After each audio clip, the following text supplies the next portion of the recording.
Now I push the button. Now I click live. There we go. Now I'm starting. I've learned. I'm good, boy. I'm good. Lang is on!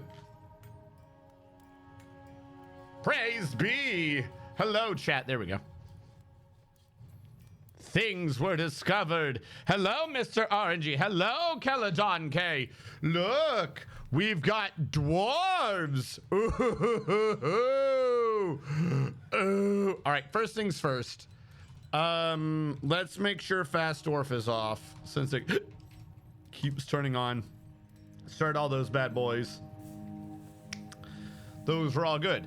Ready to go on that. We got a couple things, chat. We got a couple things before we get into the dwarves. I know, gonna be starting slow. Bad on me.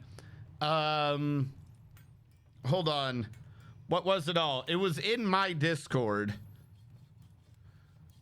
I actually have the video saved somewhere, I thought. Give me a sec. So, just so everyone is aware, we're back in the season of game information. My phone just vibrated. Why are you? Oh, because saying everyone that I'm live. Apparently I did not save that video. Either that or I misunderstood what computer that video was on. Hold on. I think I tried to delete it because there was no audio.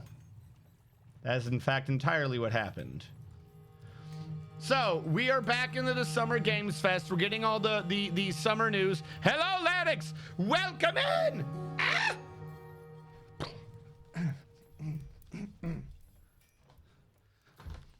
I'm not standing up. I can't do the actual fucking. Those weren't dabs. Those were the fucking the pop dance things where you had the sticks. I forget the name of it. But anyways. Couple things before we get into the dwarves, just, you know, for the people to be knowing.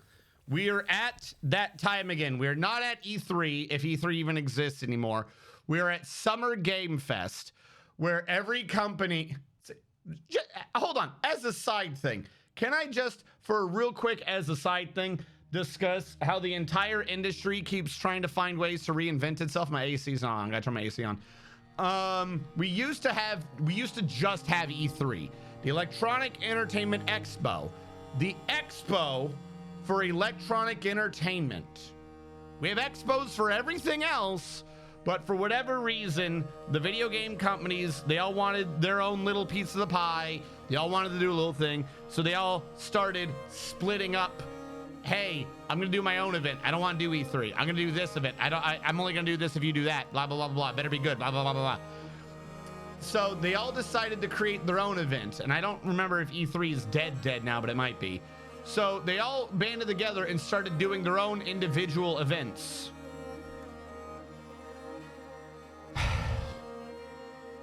So they all do the event at the same time.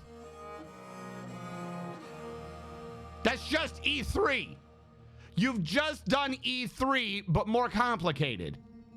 Because now because they're nice enough to make sure none of them are on the exact same time. Like there's no overlap. Like, hey, when are you saying your news? Okay, I'll say my news this time. You know what would have made sense? If you just went all under one heading. About entertainment, like an expo about entertainment delivered electronically. An expo of entertainment delivered electronically. We'll call it E-fucking-3. Can we just discuss real quick? You've just gone back to E3. That's all you've done. So anyways, but the big thing is that next week is most everyone doing Summer Games Fest. And for whatever reason, as usual, Sony wants to be the stick in the mud. Sony wants to be the one to do theirs slightly different. And they did theirs on Thursday, as did Konami. So next Friday, Saturday, and Sunday, I will be giving out more updates and stuff in the Discord, like I did for the Sony one. And we'll discuss everything that happened on those ones proper Tuesday. However, because Sony already did theirs and Konami already did theirs, we have their state of the plays. I'm not gonna play the videos through all of them. I'm not really gonna I'll bring up probably some of their things real quick. But I want to first attack the event. When you create, now admittedly I've made this mistake before, but here's the thing, I'm not a AAA game company, you know, like, whoopsie, I'm an amateur. When you put a video on YouTube and you say it's going to be at some time,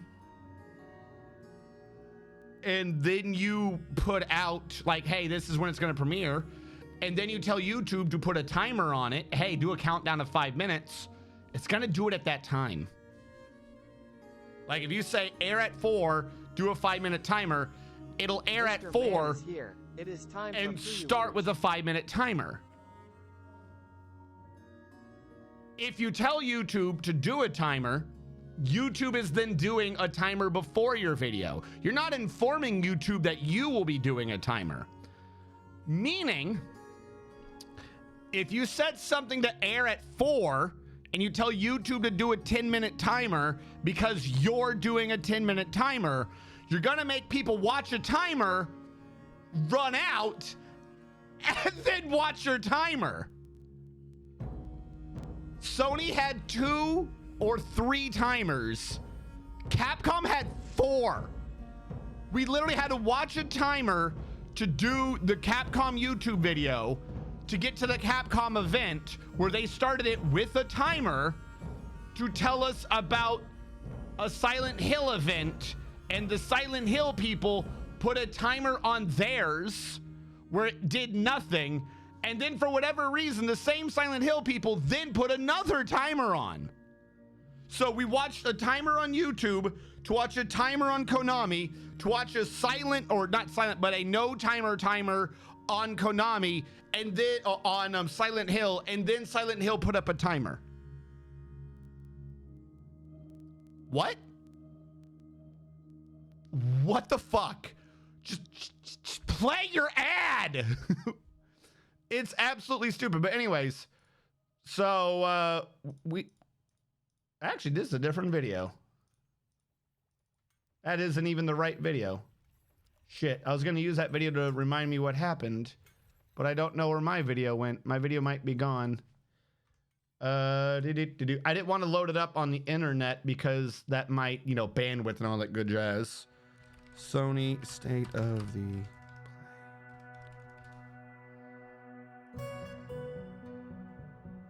Play. Don't care. Nope, don't care. Disagree to all. I don't care about... fuck. I only need this because I got the bad brain. I'm trying to remember all the games. I'm just going to scroll down. Where did this start? Okay. It started with a game called Concord. It was generic. Ta-da! There's a game coming out called Concord. Genuinely, anyone in chat, did any of y'all know this game existed until either the Sony event or me uttering that word right now? This is a point I'm making. This is why I'm bringing this up. I would have skipped this if it wasn't for this. I learned extra information from Terrormokes to figure out what the fuck was going on with this game. I swear to God, someone tried to make an Overwatch clone, but they just copied Guardians of the Galaxy.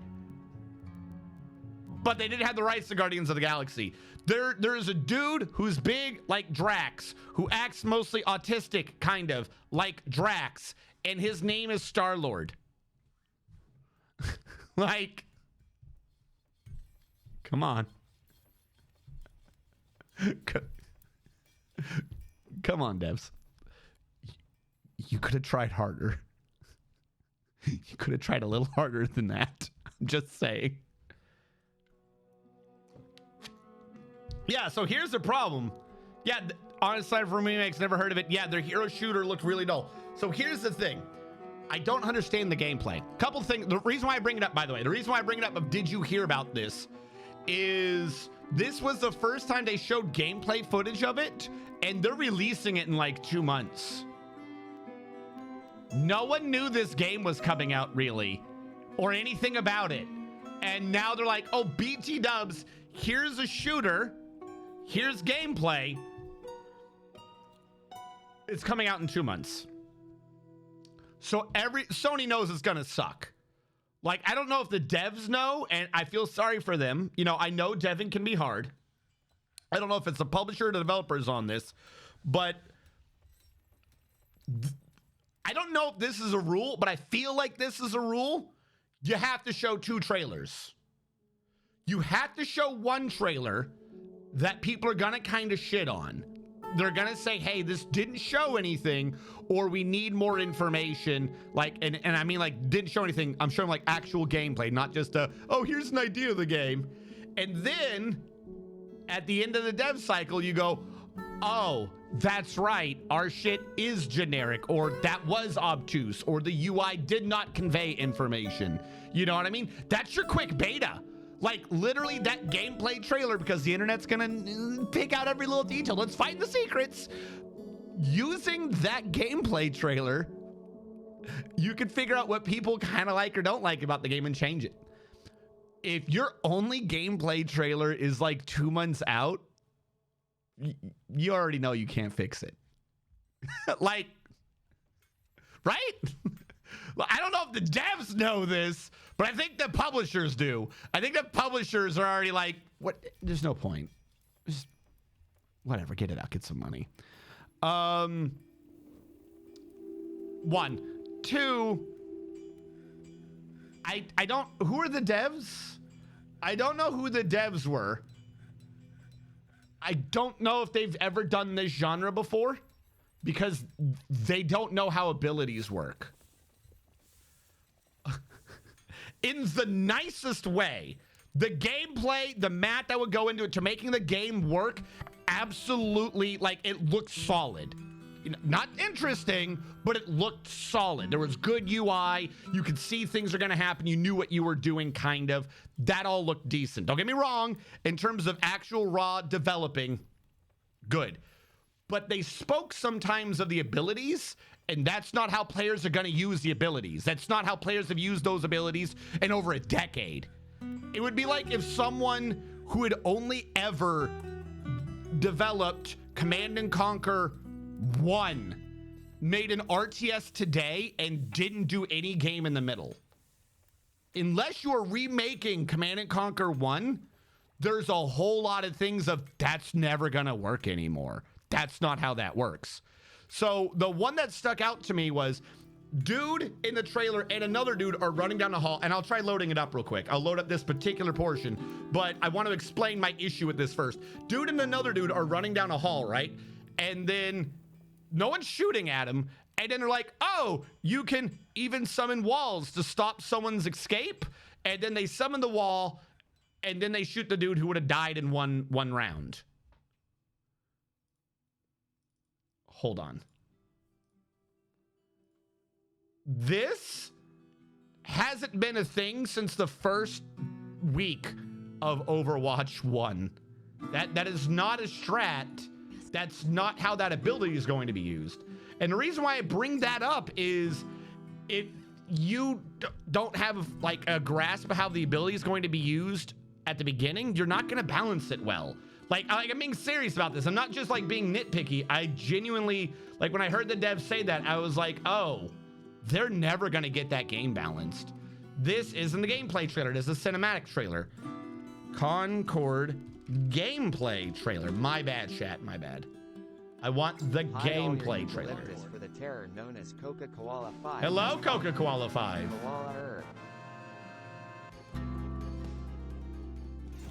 Whale hello their laughing face. Sorry, it wasn't Star Lord, it was Star Child. Like they're whatever that one game was with CS:GO, like the CS:GO shooter.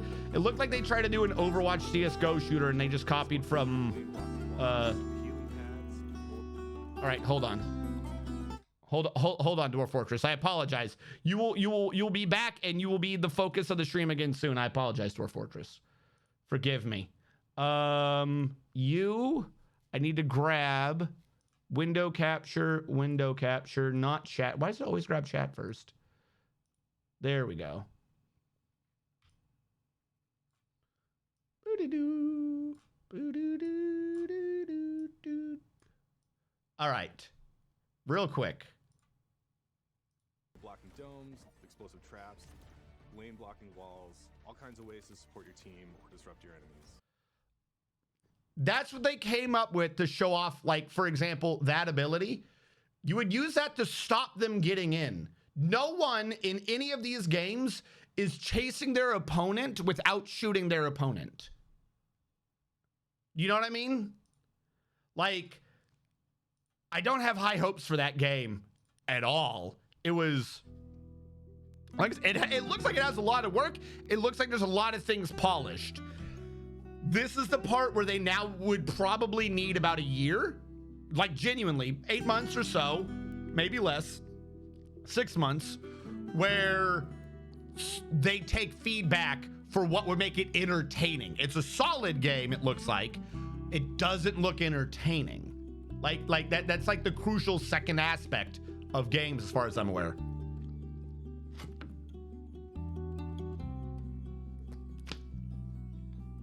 But yeah, the character art just kind of looks bland.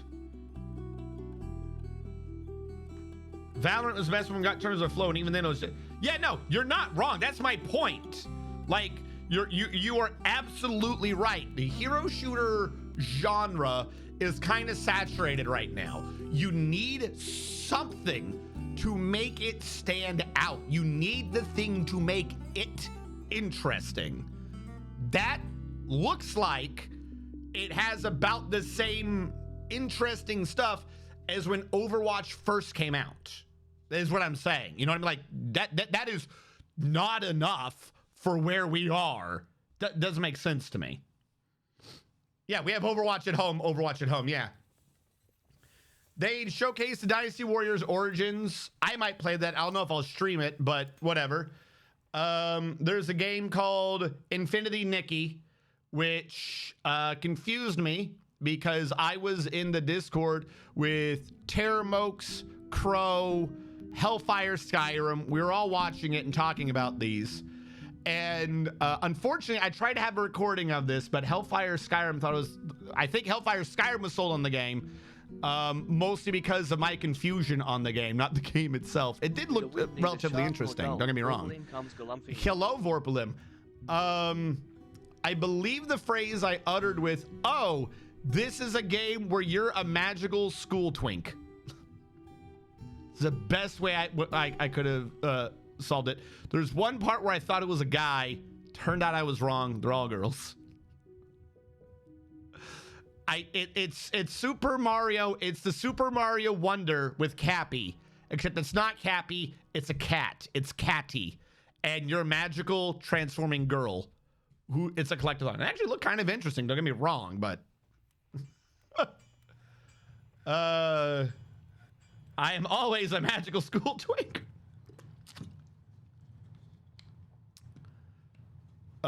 Did we always have golden walls? No, I gotta undo a mod I did. That is sandstone. That's supposed to look stone. You just forgot about it because I didn't play it for a little bit and everyone else would have that not looking like that. That's not gold, that's sandstone. Who goes here? My neighbor's dog had to be put down. I'm gonna assume you mean legitimately, not like you're a bad boy. He deserved a better master. Oh, okay. Okay.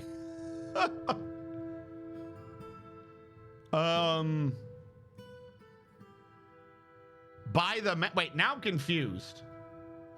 Like, had to be put down by the state? Make it sound like the dog was running wild. Yeah, that's what I was like, hold on. But yeah, it is Infinity Nikki. It seemed interesting. I was trying to see if I could get a Pandasaurus to do it, maybe. I thought it looked cutesy. No, just old and unhealthy. Did your neighbor bite someone? Blame it on? Oh, okay. Ballad of Antara was a game they announced. I'm getting to a point. I'm just going through the actual, hey, let's get the admin out of the way. Ballad of Antara came out. Just looks like another Soulsborne sort of game. I don't think I saw anything in it that made me go, wow.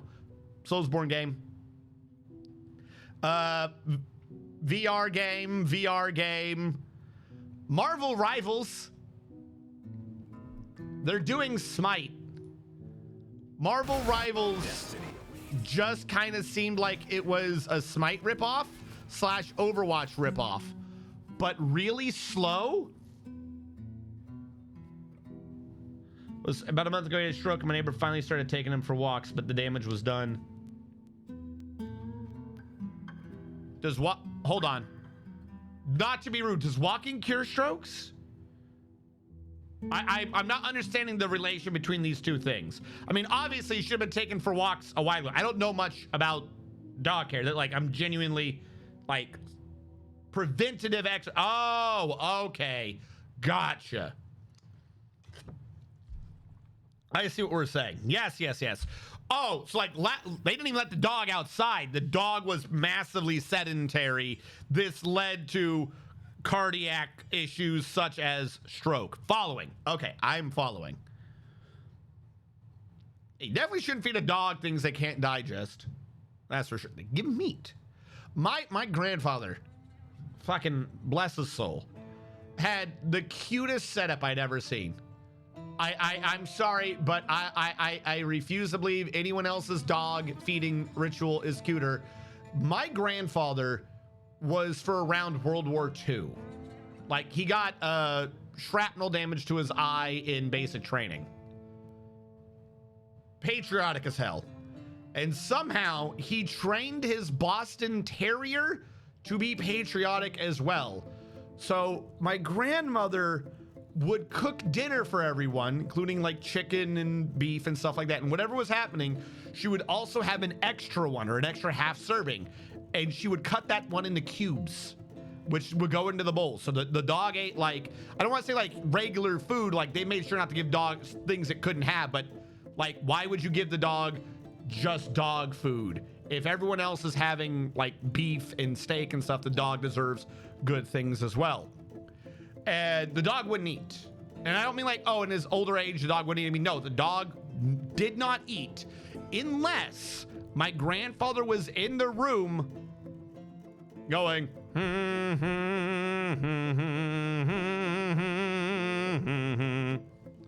yum, yum, yum, yum, yum. He would literally he would yum and hum patriotic songs, and only during that would the dog eat. That shit was fucking cute. It was the nicest little dog, and it refused to eat unless there was patriotic songs happening. I cook food for my dog on every weekend instead of kibble. Yay! Treat the dogs. But we had Marvel Rivals. Hold on. Which I would not blame any of y'all if you were interested in it. But I will say, from my perspective, it seemed slow. Very, very slow. Let me grab this again. Why does this never work the way I want it to? Because I held Windows, that's why.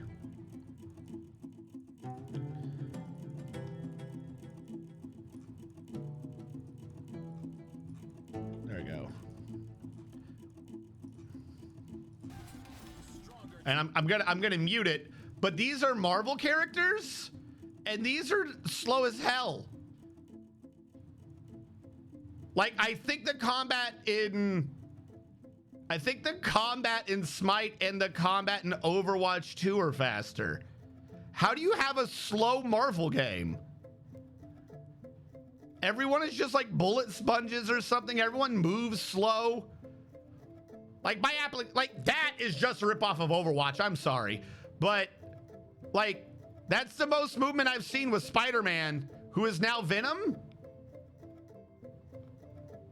And then she's just kind of slowly floating around. Are they never going to have a speedster? Like, everyone is super mad slow. So I cannot see any speedster in that game either being a speedster or balanced. Makes no sense to me. Even Spider-Man's moves. Yeah, that's what I'm saying. Like, they're all wicked slow. I would assume a Marvel game would be action and flashy. Like, literally, I would presume that a Marvel game like that would be so actiony and flashy that I could not play it. I would expect that my complaint would be, this is clearly a game for the newer generation and my old fart brain can't keep up. That is what I would expect from a Marvel game like that.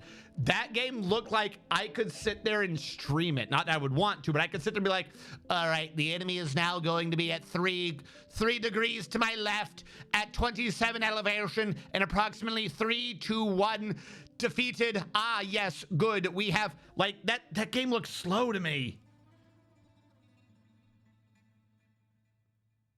Flash is DC. Marvel will be like, hey, any speedster. Any speedster. You get my point.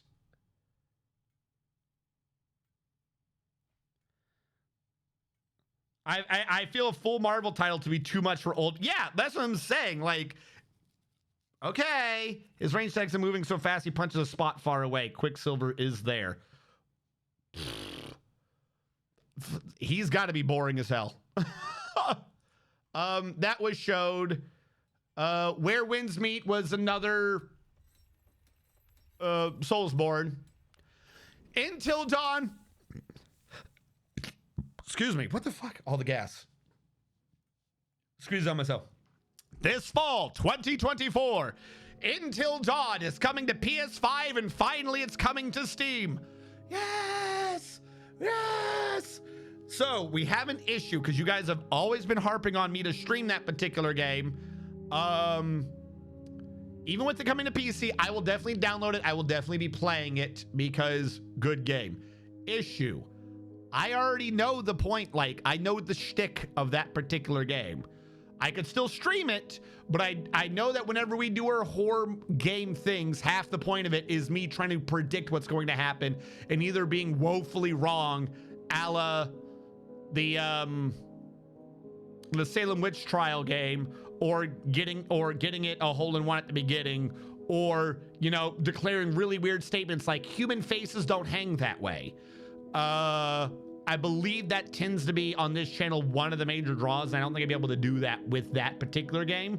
So I'd have to present it like I would be doing like Metal Gear or something of, I know what's going to happen and I set you guys up. No, we're talking Until Dawn remake. How will they implement the hold still? Oh, on the moving controllers? I don't know, but they're doing it. No, the Salem game was done by the same people that are doing Until Dawn, which brings up my second point on that, though. Here's my real issue. They're bringing it to the PC. Good. I'm going to get it. They have my money. It's locked in. They have my money. 2 or 3 years ago, right, was the last one of their Halloween games we played. We're still expecting the space one that just didn't happen last Halloween. And now we're coming up to this Halloween, and they still haven't talked anything more about it. But supposedly, Until Dawn is coming out. They're doing a crossover game with Dead by Daylight. That's coming out perhaps around this Halloween. And also perhaps their space horror game. Unless I'm mistaken, I don't think their company has grown by that much. So we already saw 2 or 3 years ago that one game suffered because they did 2 games in 1 year, and now they're doing 3. I'm gonna tell you the truth, guys. I'm starting to like lose hope in that space one being scary. I'm just a heads up. I'm losing hope on that one. Path of Exile 2's coming out. They quickly discussed Silent Hill 2 remake. We're going to discuss that in the Konami one. Monster Hunter Wilds had their trailer. A lot of information coming out. I will probably at some point be streaming a bit of it. Just because Monster Hunter, and it's the new one. Even if I don't stream it, I'm definitely going to be playing that one. That one looks dope as fuck. Bunch of information coming out on that. Astrobot. This is the one I've been trying to get to. Hold on. Astrobot is a 3-minute ad.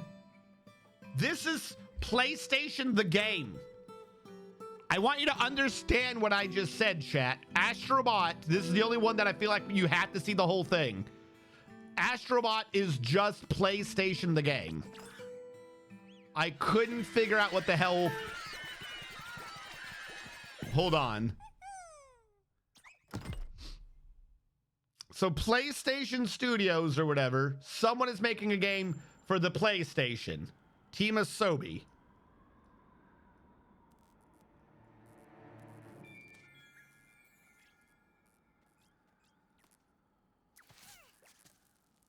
Wait for it. Just wait a sec, chat.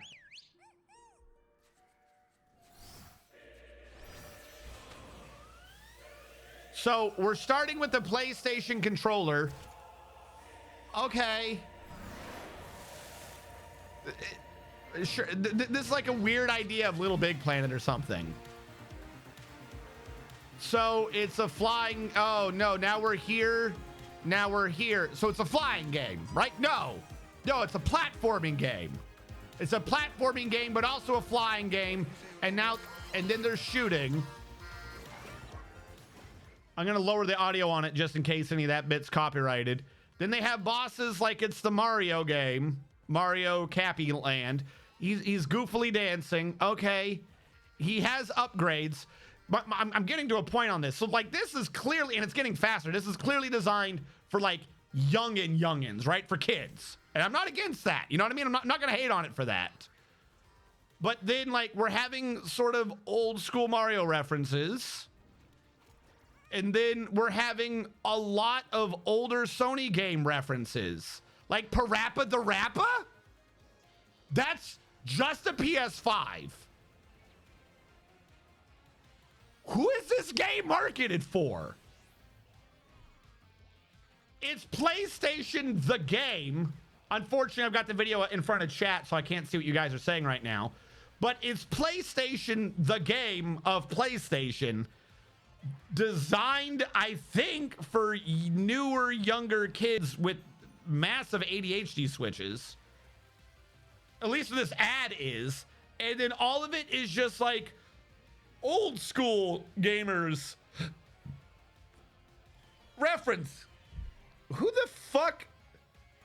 Like, I feel like the game was marketed for old school gamers and then the ad was marketed for new gamers or something. And then like, look at all the generations of all the PlayStation consoles that they're all on. Nobody knows what those old PlayStations are. Nobody knows. Nobody knows. Who is the game for? September 6th. This feels like it should have been a PS5 packet. Yeah, like that would make sense. Like, hey, PlayStation, we're selling the PlayStation. Play the game of PlayStations. Isn't the PS5 near the end of its life? Like, yeah, they had so many old school references, but the entire commercial was like, and this thing, and this, and that. Like, it is so ADHD. I was like, what the hell is going on? I definitely just hit my nose with that water bottle, by the way. Ow. I was like, who? I don't know who that's for. I could not for the life of me figure out who it's for. And then that was the state of it, right? PS4 is into like, PS5 is only like 3 out of 7. That's what it was. Okay. So, yeah, sure. Okay, they got a few more years in them. Now, all of that when that happened, 30 minutes, right? Tops, like 36 minutes, 33 minutes. Then we had to wait for the Konami event a half hour later. Okay, we went over... By the way, get the Dwarf Fortress audio back on. We went to the Konami event half hour later, and as I said, they had four or five countdowns. You had the countdown for the event, the countdown for Konami, the countdown for Silent Hill, the second countdown for Silent Hill. Or no, sorry. I remember exactly how this went down. Countdown for the event, countdown for Konami, countdown for Project Bloober, countdown for Silent Hill. I have not seen that many countdowns since I was in the fucking army. I'm not joking. Like, that felt like I was waiting information. The first sergeant says you got to be there at fucking 6 o'clock. So the platoon sergeant needs to make sure everyone's there at 6. So he says everyone's got to be there at 5:50. Platoon sergeant says everyone's got to be there at 5:50. So every fucking squad leader wants to make sure their soldiers are there so they have time to figure out what's going on. So they want their guys there at 5:40. Every squad leader's like, by the time it gets to you, you're there at 3:20 in the morning, wondering why the fuck you're awake and you're not going to do anything for 3 hours. You didn't need that many fucking timers. It was weird. But anyways, so we get to finally the Silent Hill 2 thing starts. I'm just going to admit from the beginning that because I'm a Silent Hill person, I'm going to be buying it. And I want you to immediately read between the lines before I get into this trailer. Because I'm a Silent Hill fan / person, I'm going to be buying this. It's a very big gap between those lines to read, chat. It looked not good.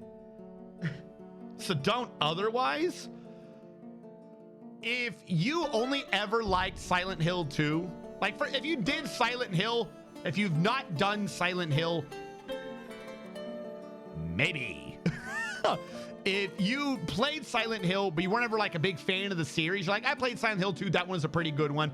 I'd love to see the remake of my old memories, because it's Silent Hill 2 being remade. I'd love to see a remake of my old memories. Let's go back to that one. They've done it weird. Like this, it's not. Ooh. Project Bloober did the Shades of Fear or the Layers of Fear or whatever game. Project Bloober is really good. They're good at doing games where you walk from A to B and scary shit happens around you, where there's nothing actually like really happening. They know how to set an atmosphere. And in that regard, I will say all the side shit, everything like mostly on the side, the ambiance looked properly spooky. I will not deny them that. They have a thing they are strong at, and this still showed it. It was still good. The problem is Silent Hill 2 is a psychological horror game about one man's torment. The whole point of it is people. You have to get the emotions from the people. The people have to be scary. The people have to be sympathetic. The people have to draw you in. No, Silent Hill 2 did not learn of what you're afraid of. That was some weird ass remake version of it. It was like Silent Hill Downpour or something. Silent Hill 2, I think, had some things that they would tweak, but it didn't learn what you're afraid of. It was Downpour to try to tweak a bunch of things. Can someone give me a countdown? No, but first of all, I put it in the Discord. I put it in the Discord. Let me grab the Discord. For whatever reason, I think all the trailers they did of the game were made in different parts of development. I genuinely believe they were all made in different parts of development because, hold on, open browser. Whoop. There we go. It wasn't quite set to where I wanted it to be. Every time you see the main character, he's different. He's different every time.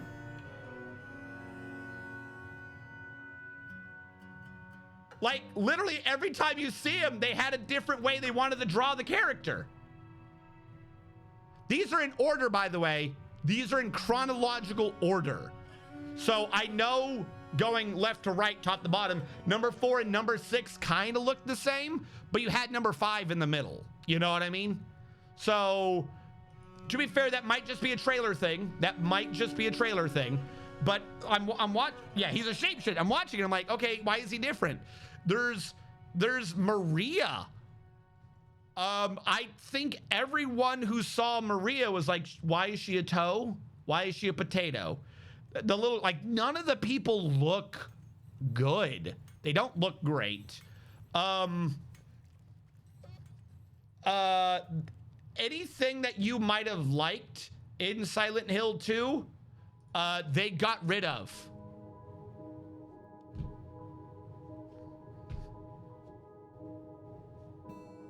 Like, if you were to ever listen to anyone, if you had not played it yourself, like you played it yourself probably too, but if you're gonna tell someone about Silent Hill 2, its strong points, or if you've never played it, presume someone else were to tell you about Silent Hill 2 and its strong points, you would have a short list.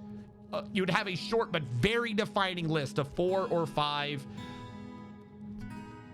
The noise, the ambiance, the inability to see, the fear of isolation, the constant dread of where is that. The whole point of the game, not the point of the game, but the mechanic of the game was that you had a lot less visual and you had to go a lot more off of auditory, meaning you, the player, were like really quiet and trying to be like, what's that? What's like going off of clues and stuff. Pyramid Head was in Silent Hill 2.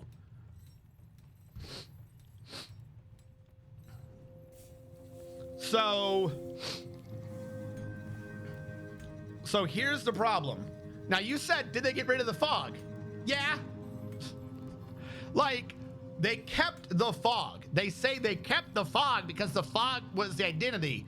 But, like, the fog in Silent Hill 2 is maybe 3 feet out. Like, it was a literal fog to cover the fact that the game couldn't do render distance. You literally cannot see anything after like 3 feet. It's not just like, oh, it's there, but it's got a really good effect. No, it's a dense wall. That's the whole point. In this one, the fog wall is out like 20 to 30 feet. It was weird. Hold on, I'm loading up a picture of the old Silent Hill 2 and then the new one. Any picture of Silent Hill 2. Hold on, I gotta say classic or PlayStation. Or original. Because everything I'm seeing here is parts of the trailer for the new one. I will load up that picture real quick. Original Silent Hill 2.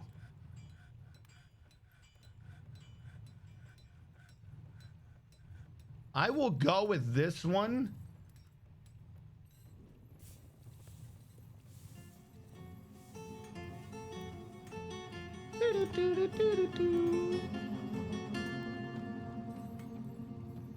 Can I get you as a picture?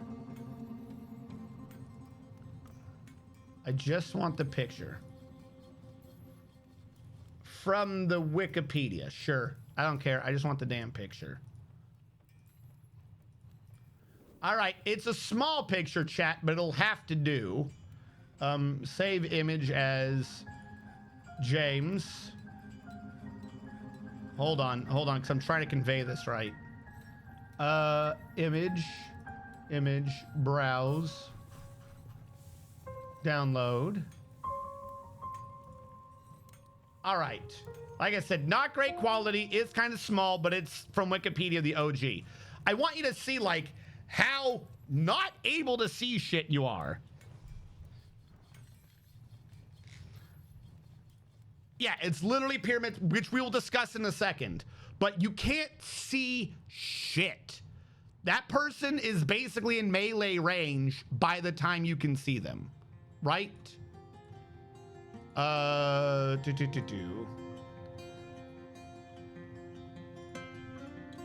Silent Hill 2 new trailer.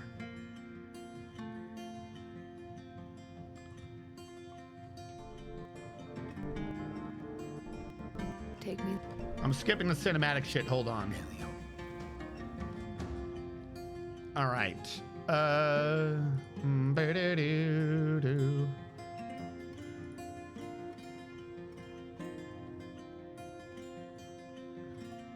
There you go. Like, don't get me wrong, they got the imagery good, but look how far out that fog is. You know what I mean? Like they kept the, and then you see things in the fog. Like even when it's back there, you can see it. You literally should see nothing that far out. Like, ooh, it makes it slightly spooky, but no, it fucking doesn't. The whole point was isolation. What is this? Yeah, so you say you can actually use firearms. They made it a combat game.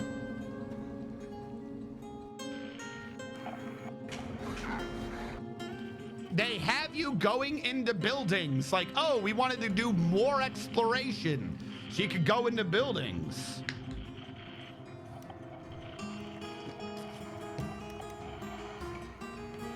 Like the very first thing he does. Now, reminder, chat. Reminder, weird thing, I know, but there is a difference between a horror game and like a game in a horror setting. Right? Like, Dead by Daylight is not a horror game. You know you can get out. You can fight back against the guy being the monster. Hell, you could be the monster. And I'm not saying like it's I love Dead by Daylight. Do not get me mistaken. But it is a game in a horror setting. A horror game should like make you feel helpless or something. That's kind of like, even if you wish to disagree with that on a fundamental level, then we would need to split off a sub-chunk of a true horror game, which is the games that do. And the defining game for this new subset of the genre, everyone would agree, would be Silent Hill 2. Like the version that I'm talking about, if you wish to disagree that that is what a horror game is, if you want that to be a subset of the genre, I don't know who would argue that Silent Hill 2 would not be the defining game for this genre. So for the sake of this, we're in that genre because we're remaking that game. The point is to feel hopeless. The point is to feel weak. In the trailer at the beginning of the game, the first thing it does is have this man not only not look scared, but be like, I could grab a random piece of wood and take on this monster. He's not going, what the fuck? He's just like, oh, cool. It's Tuesday. Like, what the fuck?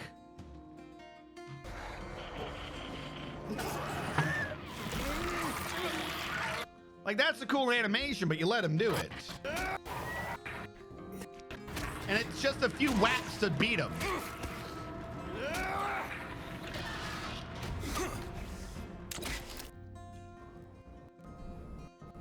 Oh, and then you do stuff like this, where you're like, oh, we made it so you could break windows to get stuff. So they made a remake of the game. They made a remake of a game that people use as a defining game. Like, not only is there a definition for this game, the definition is so strong that it defines other games. You want to keep it to that. This is one of those sort of remakes where, no, you do not, like, you give it better graphics, you give it a coat of paint, even if something is janky, you, for the most part, keep the jank. It's one of those ones, right? There are a few historical games where you fucking have to keep the jank, even if you agree that something is in fact jank.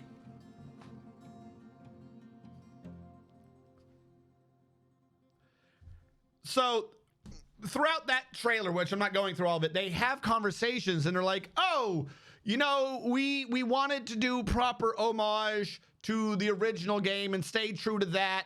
But then we were realizing how difficult it was to balance it with like modern day gaming sensibilities. No, it shouldn't be hard because you shouldn't be doing it. Why are you doing it?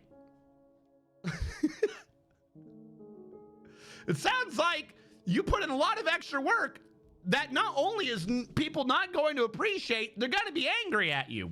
Why did you do this? Why did you do this?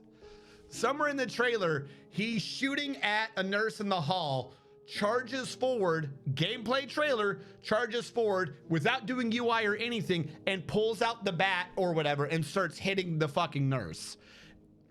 The fluidity from which you change over means it's an action game.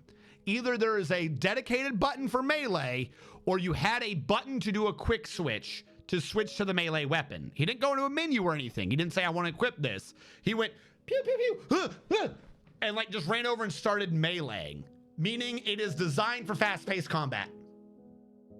The combat in the game of the horror game, the whole point of which is doing combat is the wrong answer. I'm seeing a hair. Is designed for fast-paced combat in the remake. I don't know why. I don't know why. They keep going over more and more details, and every time it was like, why? Like, they made this little girl be an important character now. Like, they changed the story. Just as a side thing, they changed the story. He went in to the hospital with Maria, and she stayed behind, and then you're having an adventure with a little girl. What? So all of that to itself, like, okay, you guys have made weird decisions. None of this makes sense.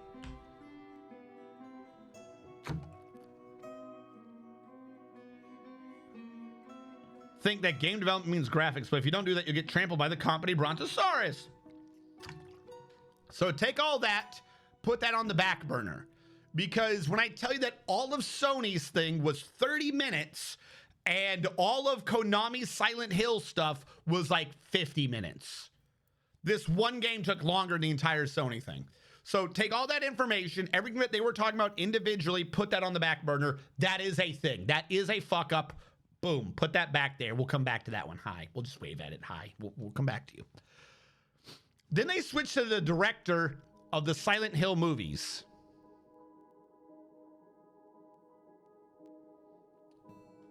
I don't know if any of you have seen the Silent Hill movies. I don't know if any of you have played the Silent Hill games and seen the Silent Hill movies. The Silent Hill movies are not ever in the top of good video game, I'm forgetting the word right now, crossovers is the wrong word, but adaptions. They're not in the list of top video game adaptions.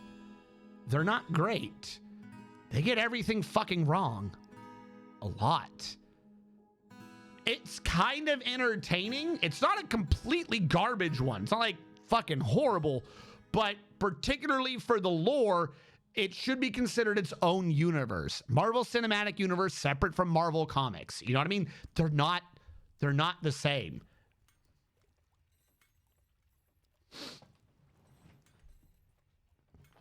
Like, just to be clear on this, if you are looking at someone remaking the game and you want it to be done correctly, almost one of the worst things you could do is switch to that director.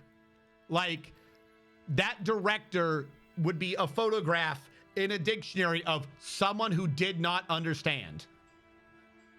He got the lore wrong. He got the story wrong. He might as well just been Michael Bay. He just made an action game that borrowed from Silent Hill ideas. Including, he changed kind of how Pyramid Head worked. He changed how the transition to the world worked. He changed what the fuck the church was even doing. He changed fucking everything. The first movie was close. I wouldn't say it failed. We'll give it like a D. You know what I mean? Like, it got enough right, but a lot of the details, you're like, they skim the pages. Then for whatever reason, he got a second movie. They gave him number 2. And number 2 was stupid. And I think there was a third. My camera disconnected. And then they had a third movie. I think they did 3. All I know is one of them turned into Mortal Kombat. One of the Silent Hill movies, if you did not know, turns into Mortal Kombat with Pyramid Head fighting for the forces of Earth.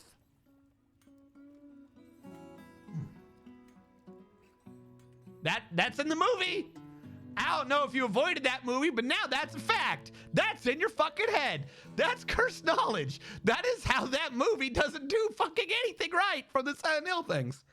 So apparently, they're making a new Silent Hill movie. They've decided to go back to the same director. So, yeah. In the movie, Pyramid Head ends up like he's the guardian angel force for humanity in the forces of good. And he's like boxing some demon lady who was in the church. I'm serious. I'm completely serious. The end of one of the movies has Pyramid Head on the side of good fighting the church lady who reveals that she might be a demon or something. And there might even at some point have been more than one Pyramid Head. I can't fucking remember. But yeah, no, that shit fucking happens in the movie. Pyramid Head. Chat.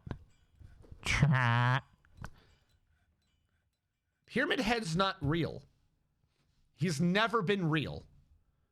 That's half the point of Silent Hill, is that there is a thinning of the veil and you're kind of in your own hell.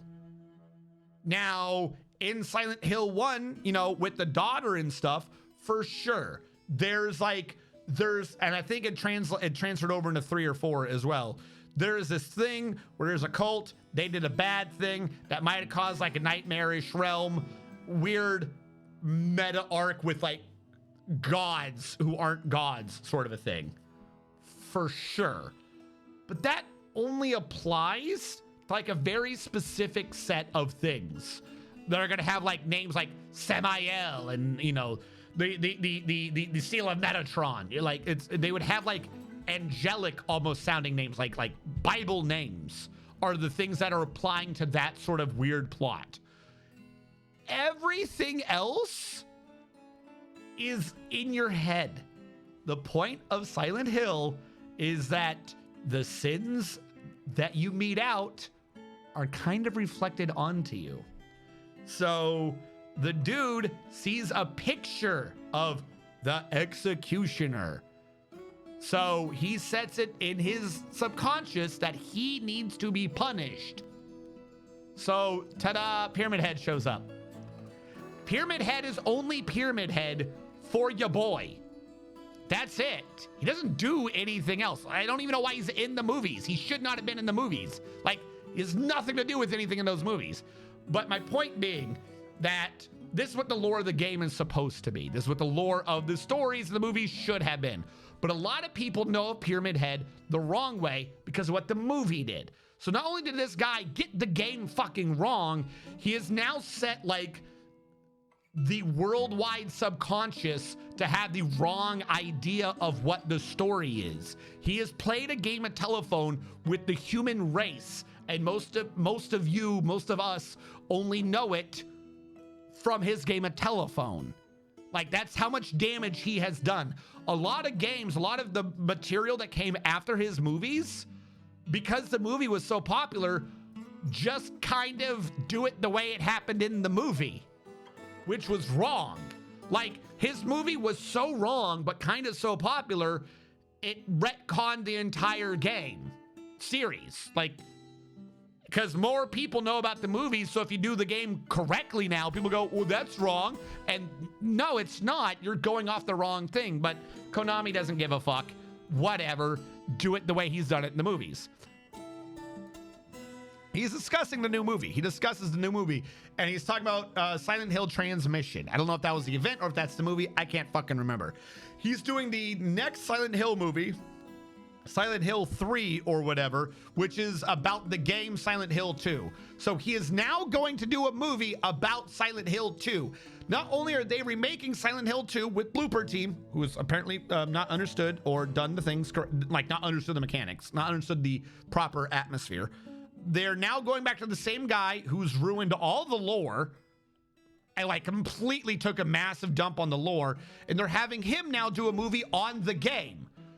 The game that he can't do a movie on because the lore of the second game in his movie can't exist because he's already used Pyramid Head. Pyramid Head has now already belonged to the incorrect person and is a force of good. How the fuck can you now do the second movie, the third movie about the second game, when you've already ruined the second game? You've already took a shit on it. Like, just as a thing by itself, the circle does not go in the square hole. This man has designed a square hole when it was always a circle. And now they've come back to make him design another square hole with...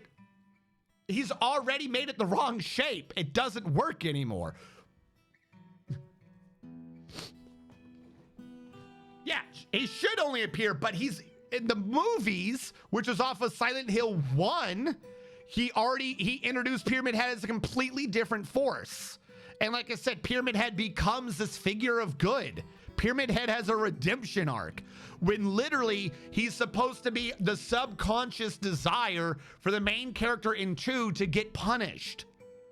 Pyramid Head is not real. Like, he's real, but only to that dude. He's just there because of, is his name Mason? He's just there because of Mason's desire for punishment. That's what Pyramid Head is. He is a manifestation of that dude's psyche believing he needs to be punished. How can he exist? He should not have been in the first movie at all, let alone the second movie. Both of them are about Silent Hill 1. How can he now exist in 2? Like, the whole thing doesn't make sense. But taking all of that, putting that on another back burner, the back right burner. We have Blooper Team on the back left burner. I didn't forget about you. And we got fucking this director dude on the back right burner. We're still talking about him. We'll put him in the front right burner. We'll put him up here. He can be on the front burner. In the trailer, he's talking and he's like, yeah, I worked real hard. You know, I wanted to make sure that I got all the lore correct. You know, the lore from the games. And also, you know, I had to bring in all the lore from the movies and like get everything to work well. You can't. He literally called people who had only seen the movies, he called them Silent Hill fans 2.0. That's literally how he addressed him fucking up the lore, is that if you only know the lore from the movie, you're a Silent Hill fan 2.0, which, by the way, means you're not OG, just saying. But even by his own thing, so he's talking about like, oh, you know, I was trying to make sure I stayed true to the lore in the movies too. The lore in the movies isn't lore. That's you fucking up. You can't do a report later in class about your earlier report if your earlier report failed and then say, I'm trying to stay true to my earlier report. You so can't do that. In legal terms, for like police work, doing bad thing off of bad thing, that's called fruit of a poison tree. You can't use any of that evidence in the court of law.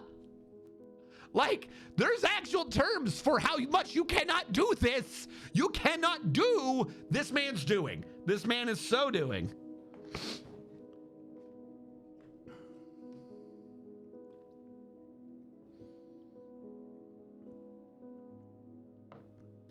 Yeah, I designed that. Yeah, that's what I'm saying. That's not what Pyramid Head is.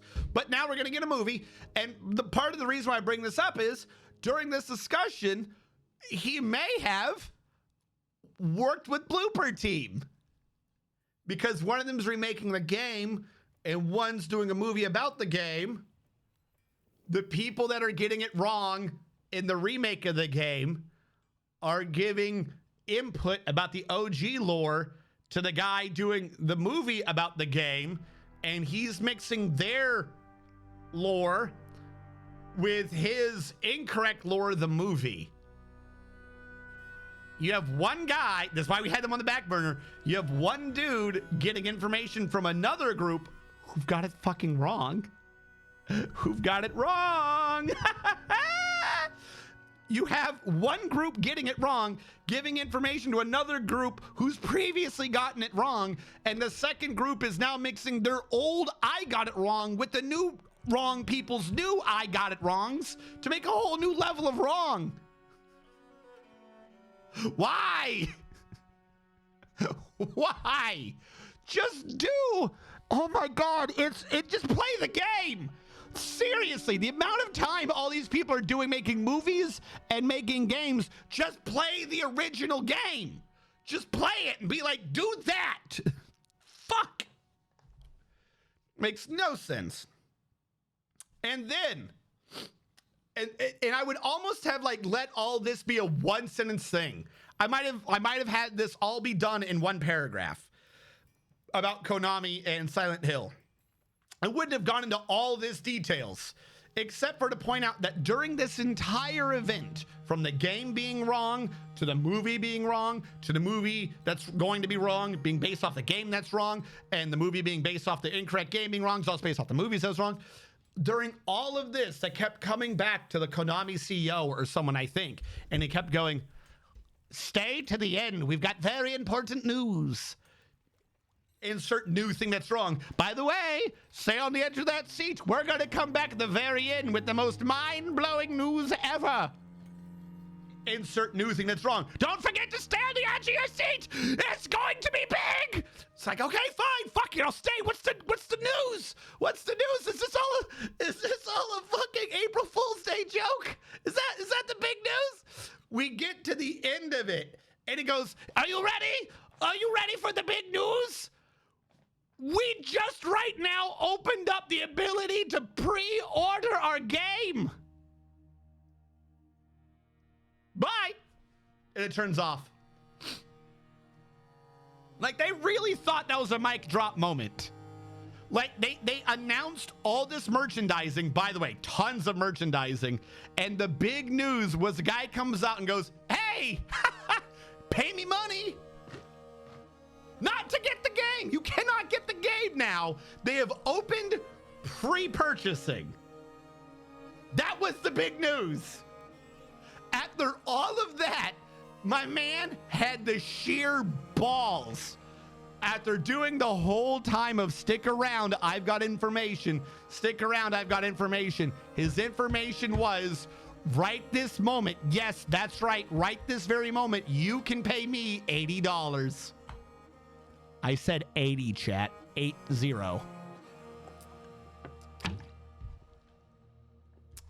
You can pay them $70 and get the game and get a cute, funny head to put on because it's a horror game. So don't get me wrong, those have been in Silent Hill games before, but usually it's New Game Plus things because you've already done the horror game because the game used to take itself seriously. Now when you get the game, you're going to get a cute little, was it a Shiba Inu head? Was it the dog? I think it's a dog head. I could be wrong. I think it's a dog head. If you're on PlayStation 5 and you get the game, you can also get a rabbit head. If you pre-order, if you get the deluxe edition of the game, you can get a cardboard box pyramid head to put on your guy. What the fuck? And if you pre-order the deluxe version of the game for $80, you can play the single player game 48 hours early.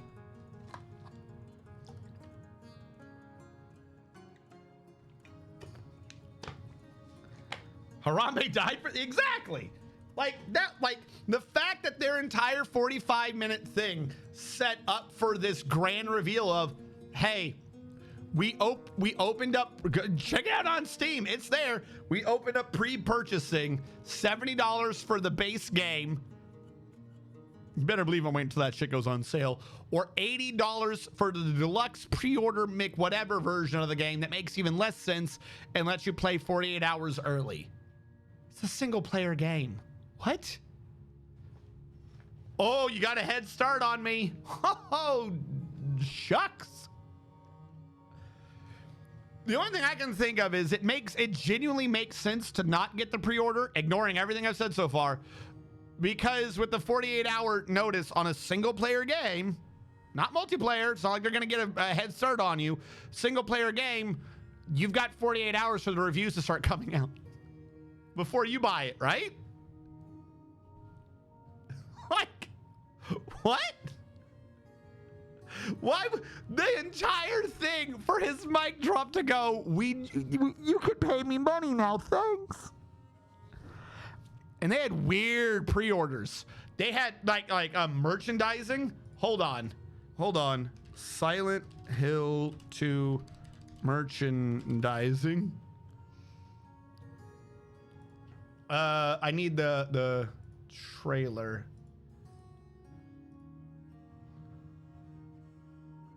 I want the Konami event. Silent Hill, I think it was called Silent Hill Transmission. Excuse me.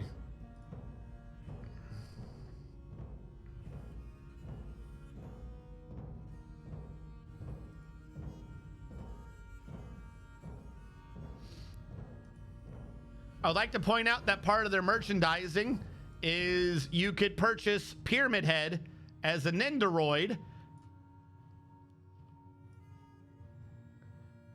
They have it as the series iconic monster with swappable great knife and great spear. You know, the red pyramid thing. Ah, yes. Thank you.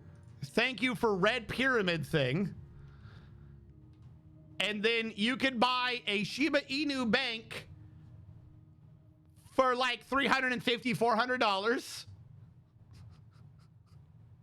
So it's on you if you want to pay $350 to $400 for that. And then you can buy some limited coins, 3 whole coins. Yay. You can buy the sticker. Wouldn't that be cool? You could buy all of these. Yay. You can buy you can buy a jacket.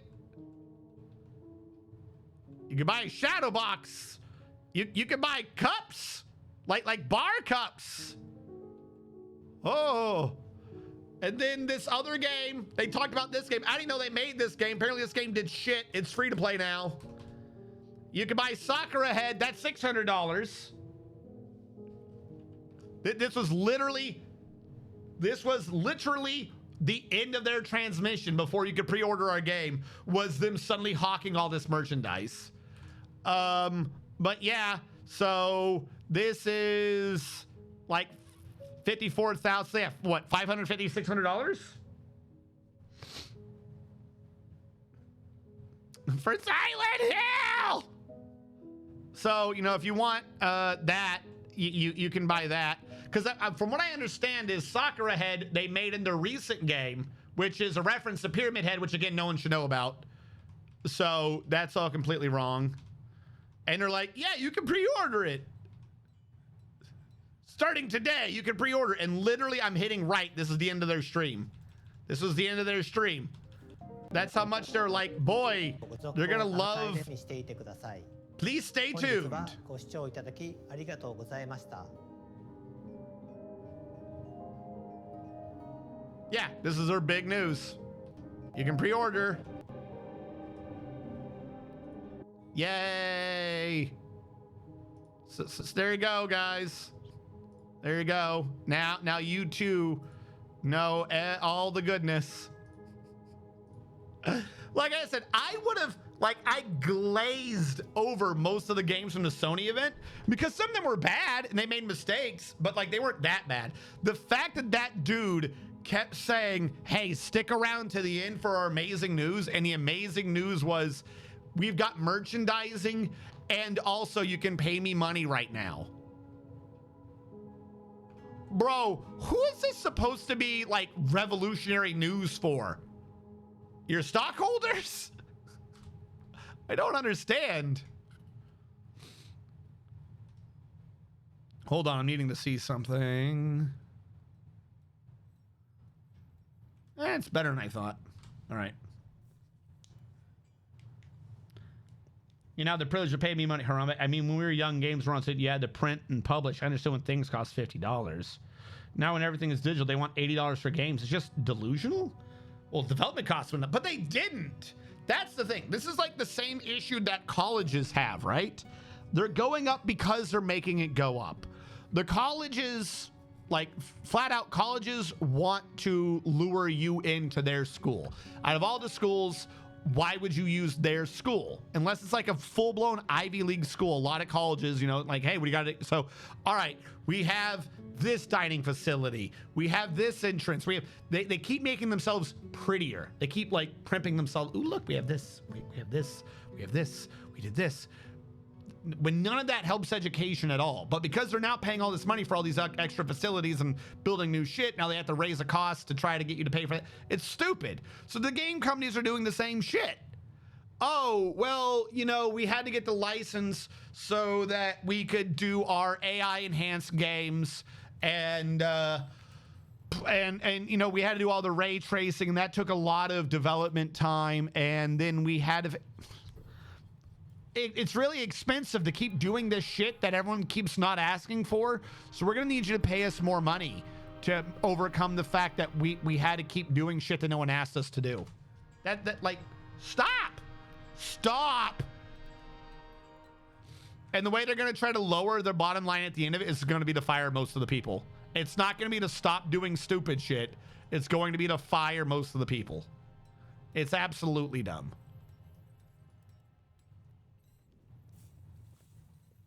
This is all we have today.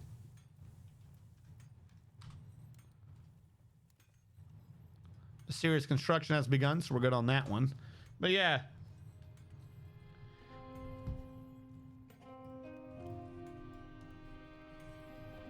The moment we started getting real life graphics, started going downhill quickly while prices rose because of the, yeah, that's literally it. Just, I am absolutely fine. Like, I don't like the idea of trying to get the newest, latest engine and then making it spend a lot of overhead to do effects from older engines. You know what I mean? Just do it on the older engine, then fuck it. Like that's the same sort of symptom. Like, do Dwarf Fortress, there's no problem with it. You don't need, like, I've been playing a Abiotic, Project Abiotic. It's the game that's in Mr. Freeman, not Portal. Mesa. I'm forgetting his name right now. Mr. Freeman with the crowbar. He's in, I can't remember the name of the game. Half-Life, thank you. He's in Half-Life. They made a game to be in Half-Life. It's on, I think, a newer engine, but they made it to look like Half-Life. Like, it's kind of funny. As long as it runs smoothly, that's all I really care about there. But like, they wanted it to look like it's from that game series. Fine. You know what I mean? Like, that's a good game. It does not need to be like, fucking, we got ray tracing out the ass. Microsoft just released direct ray tracing, or direct RS, or direct SR, direct tracing rays. I don't know, because AMD had some version of, or that's not even ray tracing, I think. AMD rocked out some version of using an AI to determine when you should have good graphics. NVIDIA rocked out some version of using AI to determine when you should have good graphics. And Intel rocked out some AI that determined when you should use good graphics. FSR, XLSS, RS3, I can't remember all the damn acronyms. So if a game was designed for one, it didn't use the other ones well. Okay, so instead of just not using it, because even the ones that could use it couldn't use it well, Microsoft decided to put out an API that can presumably do all three at the same time. So just program for Microsoft's AI that determines when to tell the other AI when it should maybe decide when you should have frames. What? Like, we've literally gotten to the point where no one can run the graphics anymore. So we've got nested AI to determine when you might want to use the graphics. The fuck?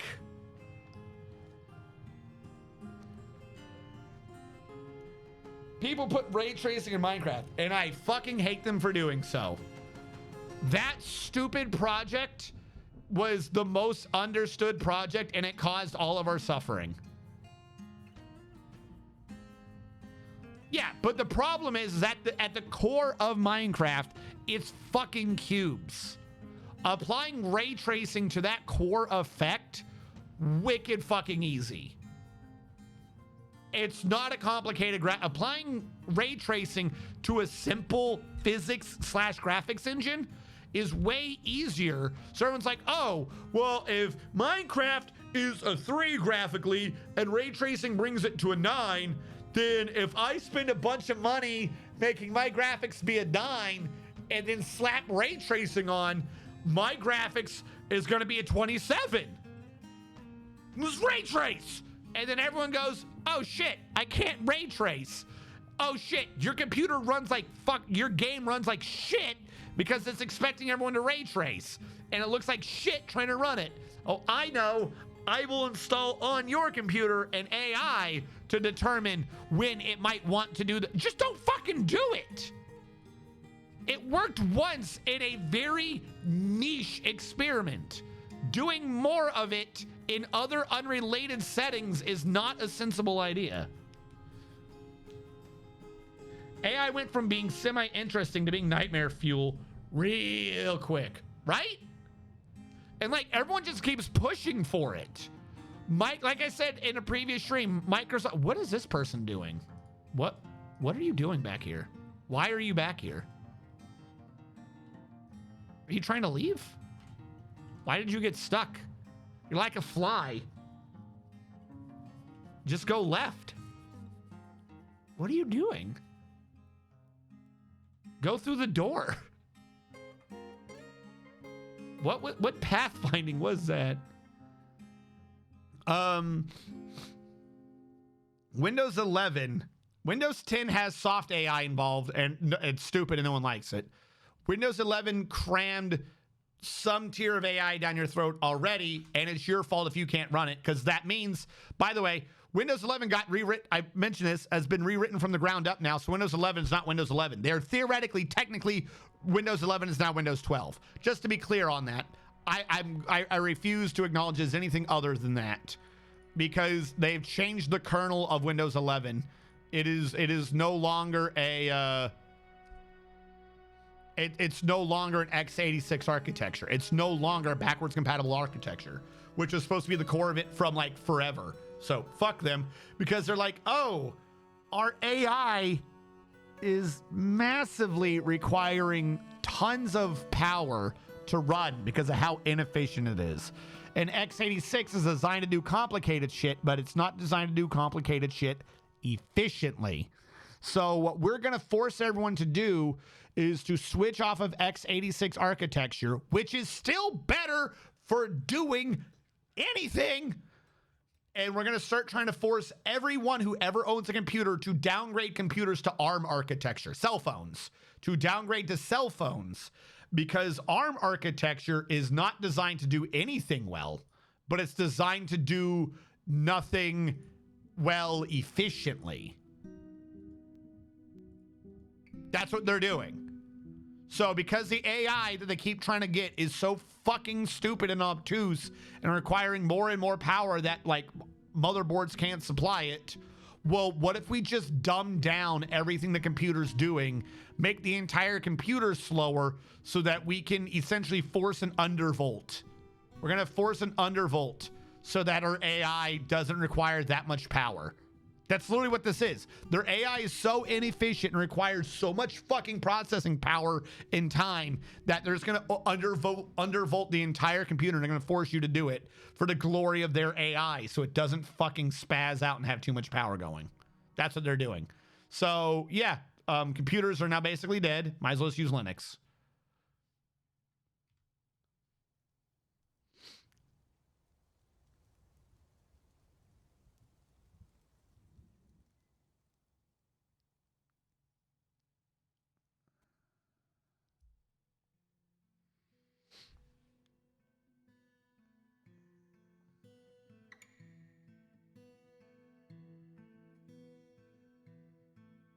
Can't have odd numbers anymore. Well, the weird thing is they're still calling it 11. So yeah, so if I don't even know how that's gonna work. Like if you have a processor that's x86 do they update you or upgrade you to the ARM Windows? Because the ARM Windows is already having to emulate x86 programs. So do they emulate themselves to run it on older computers? I don't know. But all the ARM processors are all like, oh, these are AI. Because everyone's cramming AI, like the word, into just nonsense now. Intel got rid of the I. They're no longer going to be called like i9s. They're going to be called Omegas or something stupid. So Intel got rid of the I's because why have a brand that people know? And because they're getting rid of the I's, AMD's hopping on it, and all their processors now going to be called AI something. It's fucking stupid. It's nonsensical.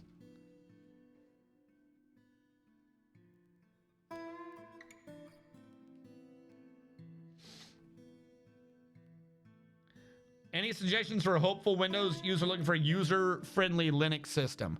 This is going to be extremely not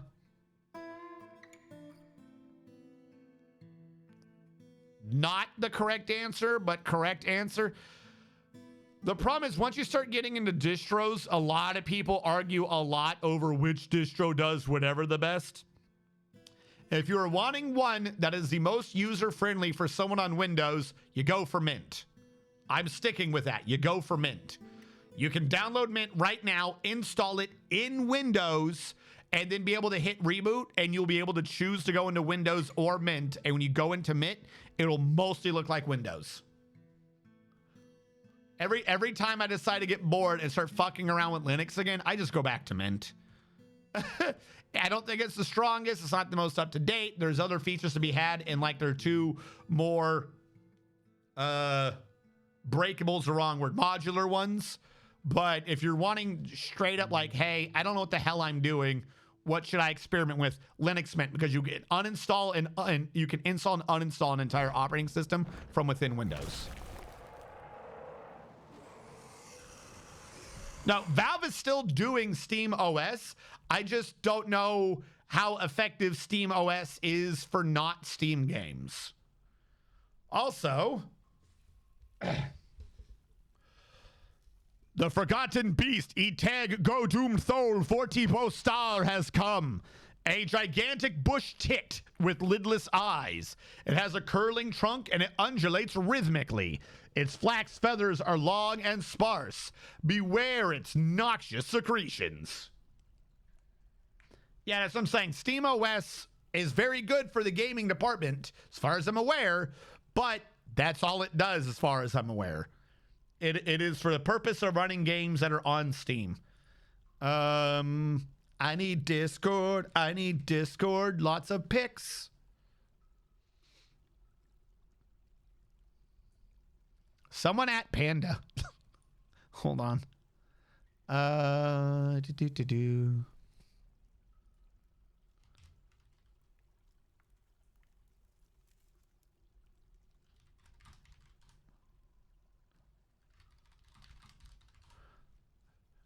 believe last time I said that we'd missed out on one. She said, why didn't anyone at me? She'll die in the next 2 seconds. I died. It sounds like she's here. Oh my god. Mm-hmm. You had one job. You said last time you'd missed when he said, why didn't anyone at me or whatever? Rex has come. A gigantic reptilian creature. A reptilian she is magical creature. and can breathe fire. Oh, as a side thing, by the way, I want to point out where did I do the pictures? Did them online. That's right. Currently only for Steam Deck. Haven't you heard of Deepin before? I figured out how to mix kind of two things. So we have a thing coming out for the thumbnails for the Metal Gear Solid series we've been doing. And hold on, save image. Oh, we already have it for Peace Walker Thumb. I want you guys to see this. I, as you've figured out through the monster, the Forgotten Beast Fight Club, am bad at getting it to generate creatures. but Panda is exceptional at getting it to generate creatures. But I am very good at getting it to do backgrounds. So I figured out recently when doing thumbnails for the Metal Gear Solid series, I got it to do one of my backgrounds, and I got it to render my background. Where the fuck is the edge of this? With her character. So this will be a thumbnail, but I thought you guys, I did not remember it being this big. I thought you guys might like a quick peek. We got a Peace Walker thumbnail. There we go. I don't know why it like had a weird resolution at first. But yeah. So given some time, we can get it to do like really nice things. But yeah, no, I definitely can't get it to do creatures. Her name is Pacifica Ocean. All right, give me a quick second. I'm going to turn my AC on like I was supposed to do like an hour ago. Also, did I finish my water? I think I did. Holy shit.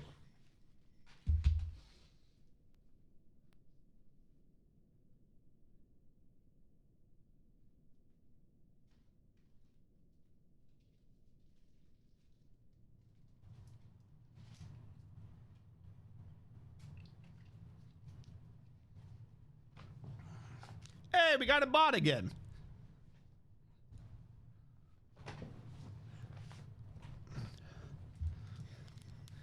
No, it's not a scam link. It might be pretty real. How do I ban this person? Now the viewers aren't even the best anymore, just cheap. No.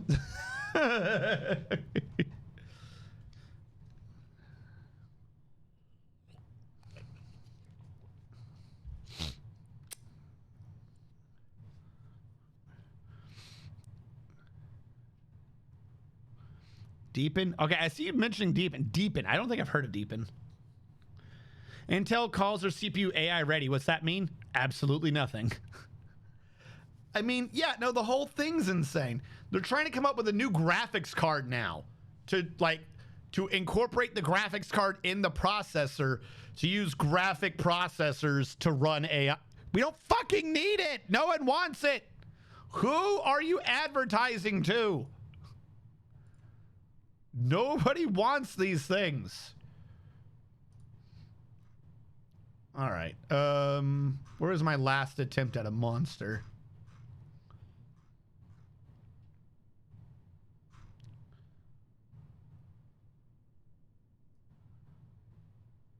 Control C. Do. We figured out, by the way, that they now have an online thing that makes it a lot easier to run. But I don't know how to do that.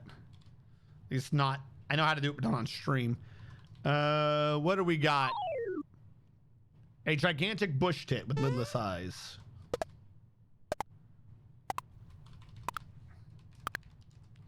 Dolcon, thank you so much for following. Thank you so much. Gigantic bush tit. I'm just gonna say without eyelids. See if that works. And an elephant trunk. It's flax. I'm gonna say flax colored. Flax colored. Beware its noxious secretions.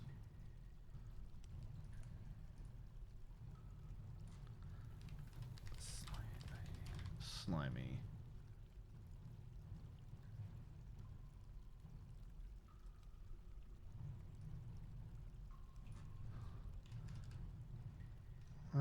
I can spell.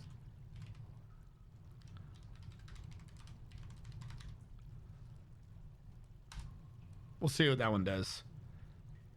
My AI just keeps giving me an owl. Bush tits are not owls. Maybe they are. Tech bros that want to sell AI art. But why? Like, who? No one's buying this shit except them to themselves. It's weird. I want it. Oh, the safety team got fired? I didn't know that, actually. Hey, I think I'm getting a bush tit. Yay, AI NFTs. The funny thing is, like, we hear about these things when they're happening, and then they get some bad stories, and then they disappear. But we never get the thing. We never get the thing in the news or anything where they tell you the back end of something, like whatever happened with it.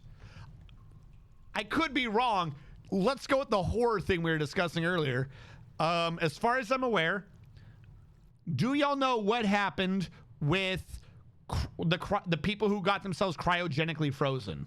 Do you remember? That was an actual thing, that there was a bunch of rich people who were like, I'm going to cryogenically freeze myself for the future.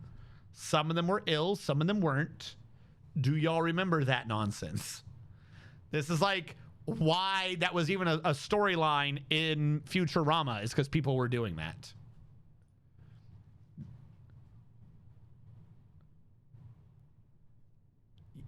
Eclatomania and Silver Aku got this. Yes. So the problem with cryogenic chambers is they've got to keep you at a super fucking chilled state, and there's no fucking way to get you back. So a bunch of them had a very relatively minor freezing issue, and the instant you're not at this super frozen state, you just pool into a pile of organic goo at the bottom of the tube, and they had to scrape them out. Guess what we stopped hearing about immediately? Suddenly, these people with more money than brains didn't want to pay people money to turn them into goo.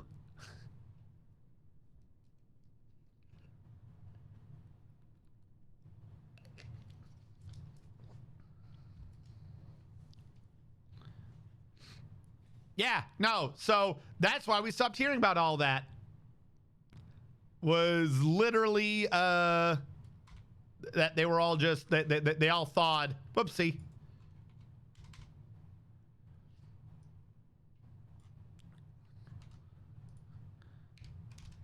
So I need to try again. My prompt just made bush tits, not monster.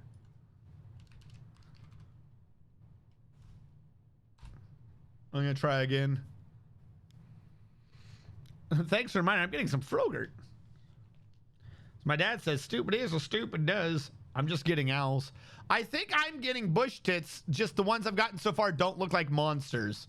So I'm running another one through where I told it to focus on the word monster, which might make it be a bit more.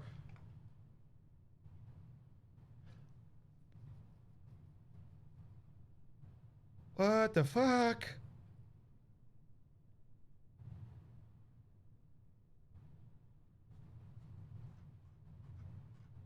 Suddenly I'm getting Hun's inputs, and hers are really good.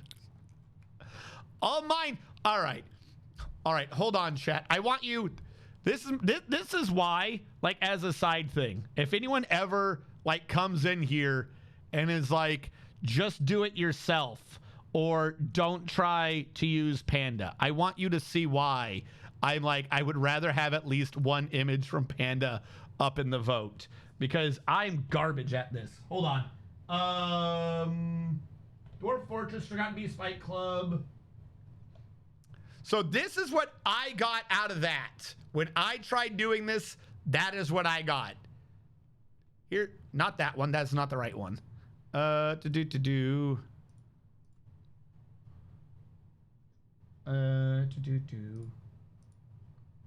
we go. That work? I think that worked. Here's pandas.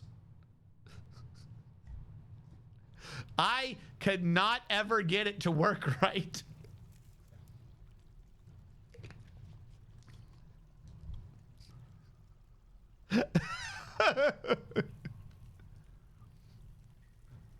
I can do pretty backgrounds.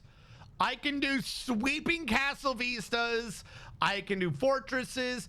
I can do forests in the winter. I can do forests and environmental features. I can do vistas like crazy. I can be a DM. I can describe the fuck out of your environment. I can't get a creature out of this fucking machine to save my life. Yeah, I do not know enough of this to do creatures. So, is this the one we're going to use for the vote? This big bird?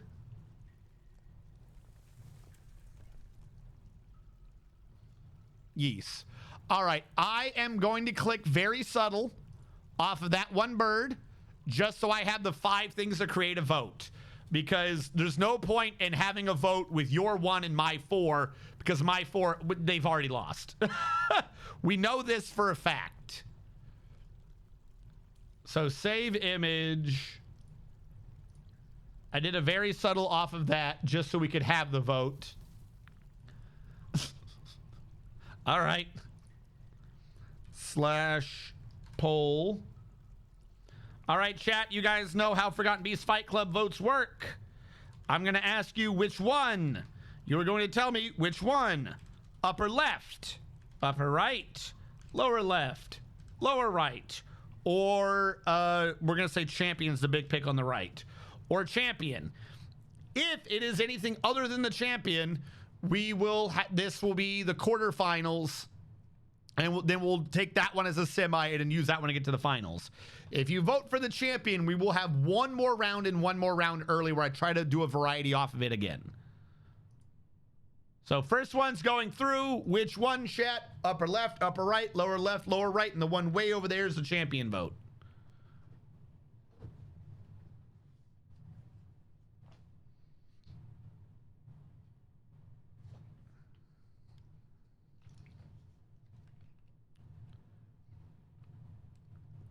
It's not just your inputs. There are different layers to AIs. Can't remember what those are called, but switching them about can give different results.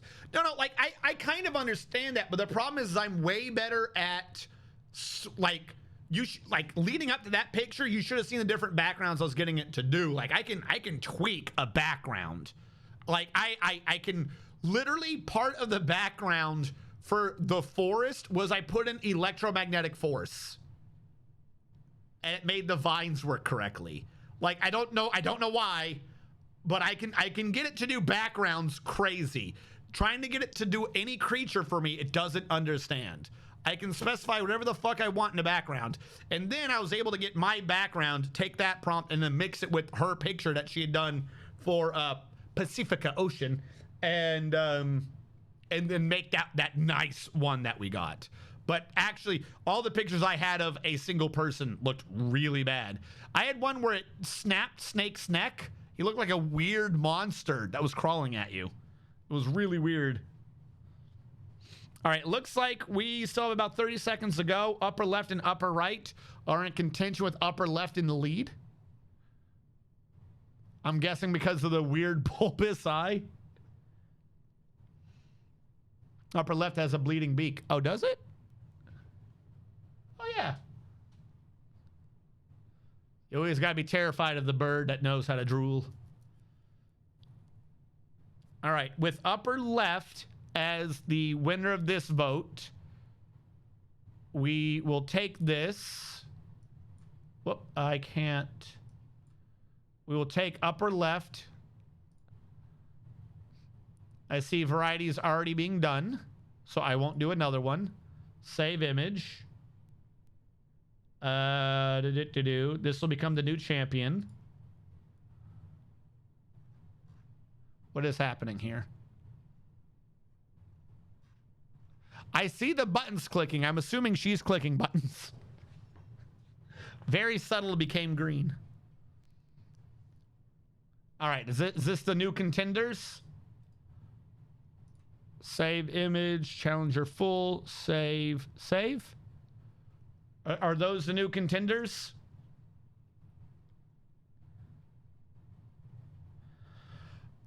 We have a thing where we are doing the rough draft ones, but if you go to the Discord, we have the end result of the images. So under the Discord, we have a channel that is called Forgotten Beasts under Dwarf Fortress. And we mostly keep that up to date with who is a champion, who has died, so on and so forth. Now, I usually have a description. Apparently, the last Forgotten Beast we had, I neglected to put a description there, unfortunately. But we usually have a running for the bases, who the champion is, who's alive, and the pictures and the descriptions of each one.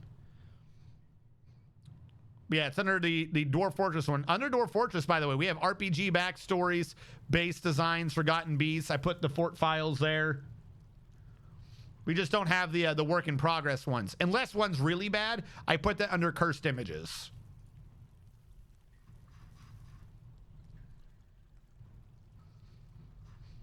All right. With that being said, though, let me do up a new poll. I believe these are all the new picks. All right. These will be the semifinals. Semifinals. Yet again, which one do y'all like? Upper left, upper right, lower left, lower right, and the champion pick. Poll is starting in 3, 2, 1, go. While that poll is going, can I move the camera at all? No, I can't. So I've got to leave it here because I want to keep the description up. I think we might now be having a fight. Didn't we have an issue before where we had one beast on one layer and another beast on another layer?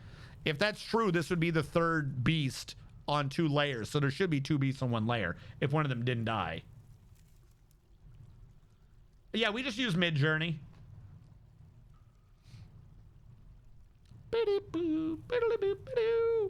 All right, it looks like so far we've gotten 4 votes in, and the majority of you are liking the champion.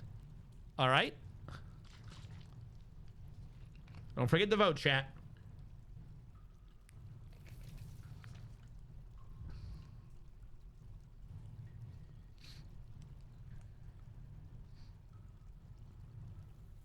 All right, more votes are coming in. It looks like everyone's just greatly favoring the champion, which means we'll let this timer run out, but it looks like that's what we're going to be using for the champion pick. I might need to do some shuffling around on the pictures to figure out who the champion is for the floor, and then we'll have both of them up, and we might be able to finally have a Forgotten Beast Fight Club. Who knows? Hold on. That's not the right voice. I knew it was wrong. Why do you sound... Is this the radio? I feel like that's too much radio. You have to have the old-timey radio if you're going to be doing a fight club. That's just the way it works. Hold on, let me turn down the radio effect a little bit. Don't want it going all crazy wibbly-wobbly. Don't need you, don't need you, don't need you, megaphone. Tweed, I don't like the never. That one, there we go. And he's off to the left. All right. I'll turn that up a little. That's the wrong one. Well, actually, this one was slightly good if I could just lower that one effect, but I don't think I can. One more time. Yeah, I guess we'll do. What about this one? What does this sound like? Oh, this is the one we're going to go with.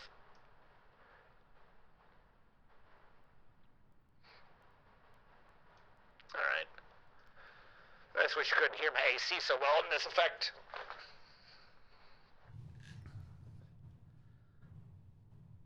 All right, and it looks like champion is 1, so we will stick with the champion pick. Real quick, what do we have? By the way, is this our creature? This is our bush tit. Who is dusting everywhere. Oh, shit. Nope, we definitely are. Who are we fighting, though? Who's the champion? Doff. Which one was Doff? All right. Hey, listen. Champ pick's still up. It's supposed to be. Give me a sec. I'm bringing up the Doff pick in the other slot because the left slot's the champion slot. Which one was Doff? Eno, Doff. All right, you are Doff. Save image. Champion. Save. All right. Also, I was trying to, before I forget, I had all that time, chat. I neglected to get the damn description for the, I neglected to get the description for the Forgotten Beast channel. Hold on. I missed a crucial step and that's on me. I was supposed to do it during the voting. Hold on. A gigantic bush tit with lidless eyes. It has a curling. How did you get it to do the trunk? I didn't even think about that. You actually got to pull off a trunk correctly, and it undulates rhythmically. Its flax feathers are long and sparse. Beware its noxious secretions.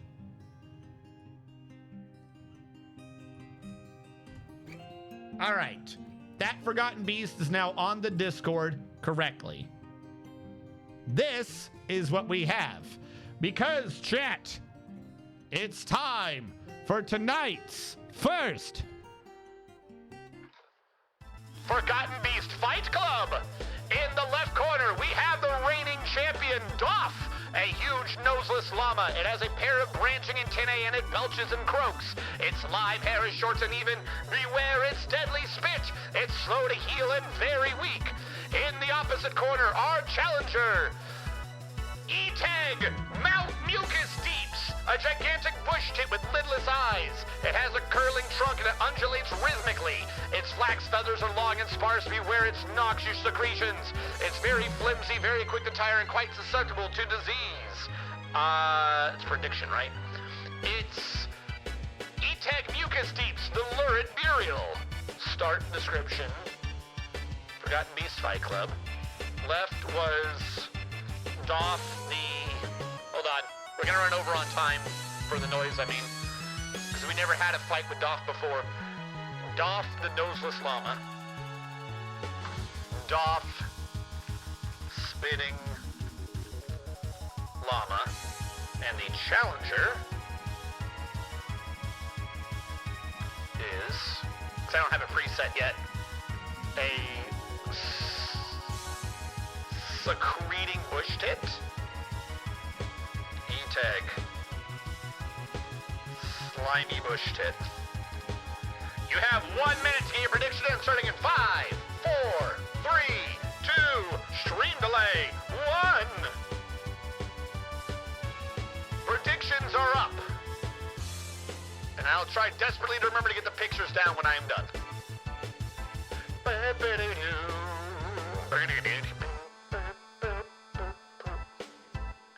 Looks like everyone's weighing in, and you are starting to... Oh, you're actually getting split pretty evenly between Doff, the Spitting Llama, and E-Tig, the Slimy Bush Tit.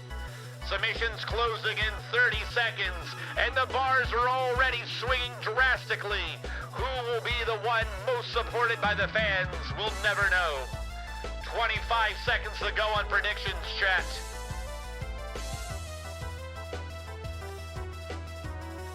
Looks like there's a transfer. Oh, yeah. I don't know how I did that one. Oh, that's this.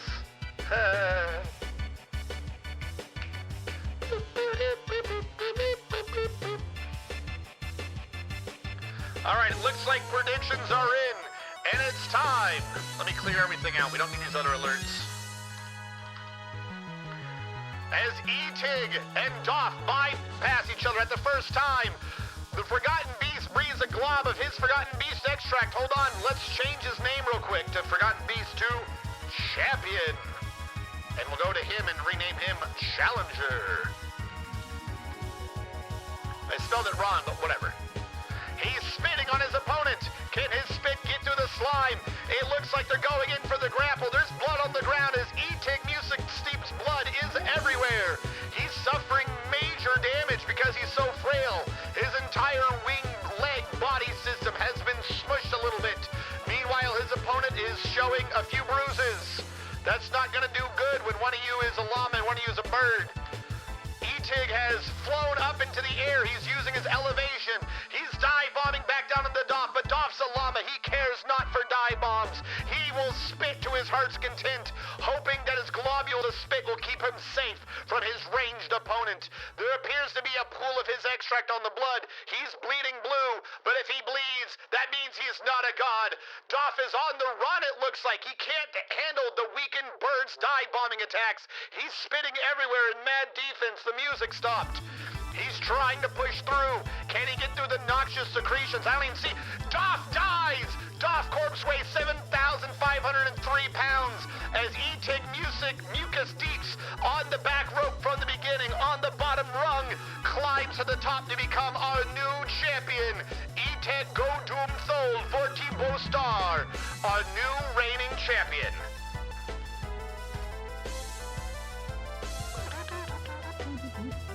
There you go, chat.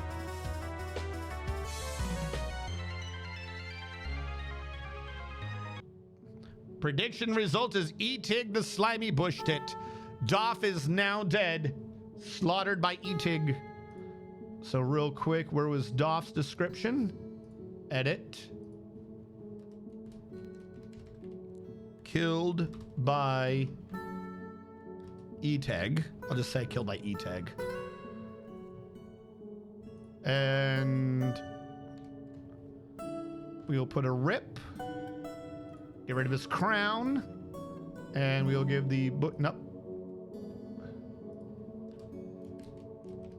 Killed Doff. And where is the response? Crown. There you go. Now we have who the champion is. Ta-da! Doodly-dee, doodly-doodly-dee. All hail the mighty E-Tig, ruler of the second realm. There you go, chat. We got a Forgotten Beast Fight Club eventually. It just took a while. All right, back to what we're doing. All right, I don't need to know every damn wildlife. Hold on.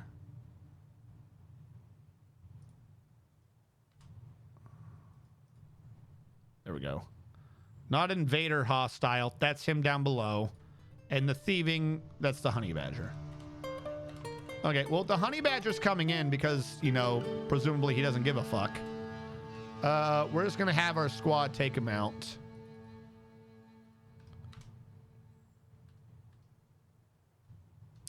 He suddenly looks like he gives a fuck.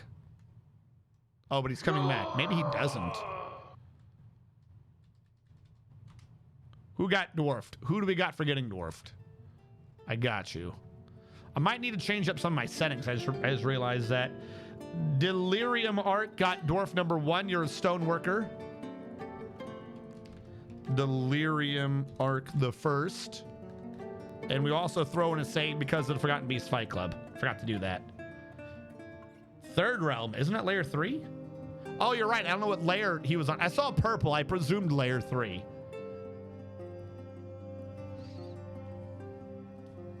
Boom. Bitty doo doo. Bitty bitty diddy. E-Tig. No, that is the third one. Because this is the second one. Yeah, no, he is the ruler of Realm 3.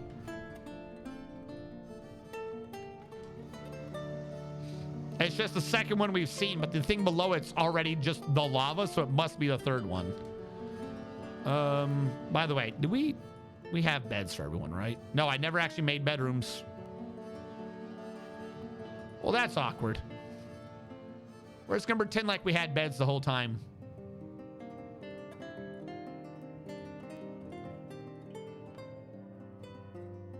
Oh, we didn't necessarily need them, I think.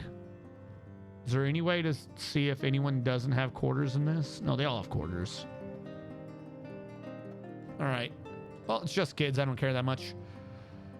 I don't know who to fight for who gets what wall. You know what I'm going to do? I'm just going to kind of not care. If I just do all their floors, which it looks like was already done, then it shouldn't matter.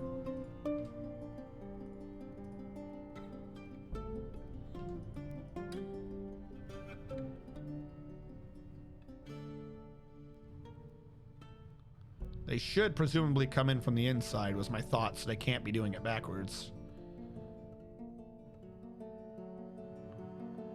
Easiest way to make sure they do it correctly. Just do it so that they all come from the same direction. That way they'll all be from the same side.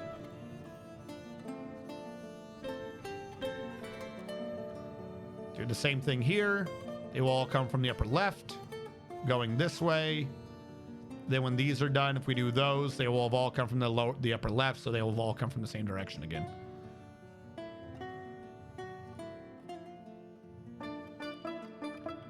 Because no one has a reason to be standing on the right side of that doing nonsense.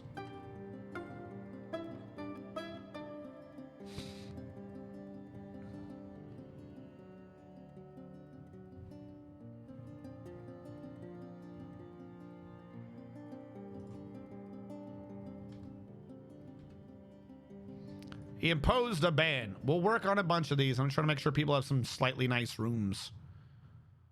So wait, if I gave you two, see, the problem is these guys all need some. They would have to split. But these guys could all just easily get their rooms. Weird. All right, where are we in this? Now, unfortunately, because we were having issues before with the other computer in streaming, which I don't know if I can trust it.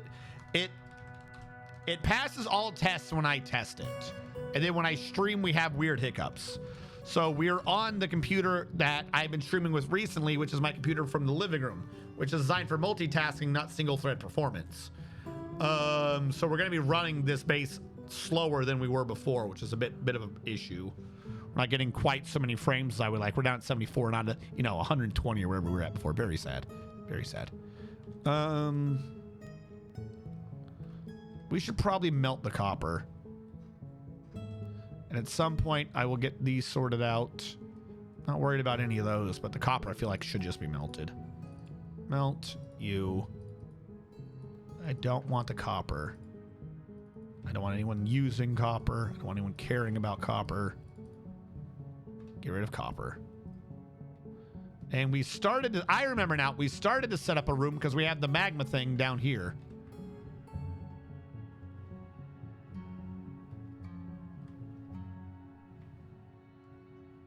I remember you now, barely. These are the ones I banned because I didn't want them to use the magma. Okay, so if we have that as a forge, I need another magma forge and 2 smelters. If we set up a magma forge in the back, like so, and get rid of that, we'll need to start walling it off. And we're going to hold our magma in with what else but wood, because as we all know, wood is fireproof, despite what a lot of people believe. Worn acacia.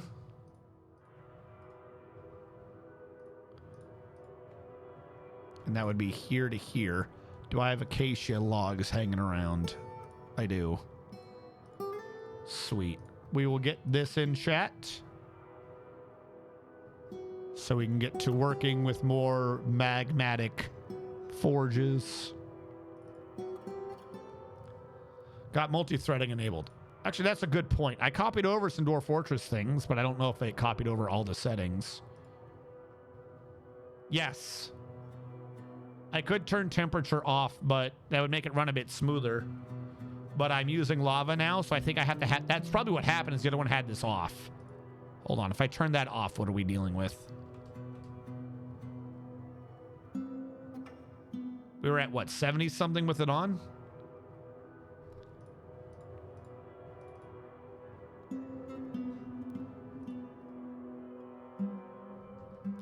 Yeah, that's our speed back. That must have been the difference. It is amazing how much more things run with that temperature crap off. It's crazy how much that affects calculation speeds. All right.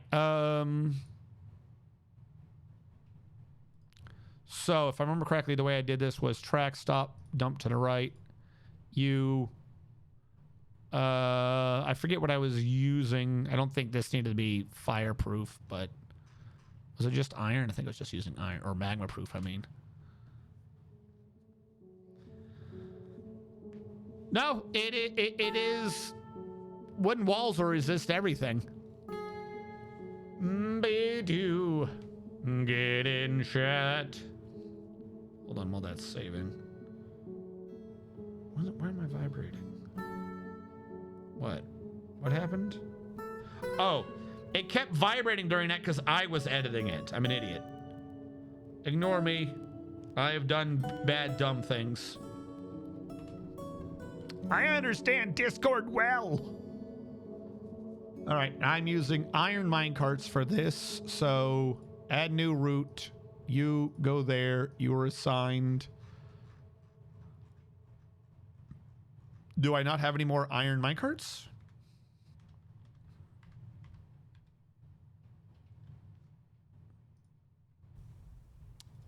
It's got magma in it, but I thought, oh, I'm remembering now. They've all been, yes, okay. Dawn breaks over Marblehead. I understand. I forgot that that's how this was set up. Inaccessible from first stop. That's fine. It's inaccessible because this wall is here.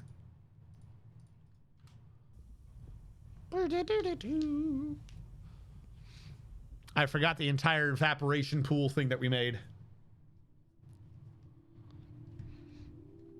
But yeah, we'll get 2 or 3 magma things set up so we can smelt to our heart's content. You are up here. You really right now I'm doing things. Hold on. Metal object. Melt a metal object. Repeat. It looks like a vile force of darkness has arrived.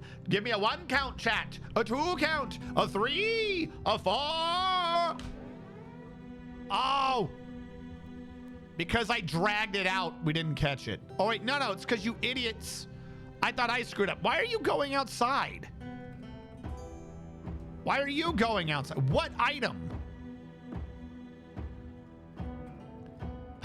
That dude scared away the snatchers. What item? Great. You ruined me killing them all. Thanks, nerd. This is why y'all shouldn't be going outside. Well, this one's being a brave boy, and he stopped being brave. Did he run away in terror too? Great. Now we're actually going to get a proper invasion next time because those ones retreated. Thanks, everyone. I'd like to thank everyone for being obnoxious.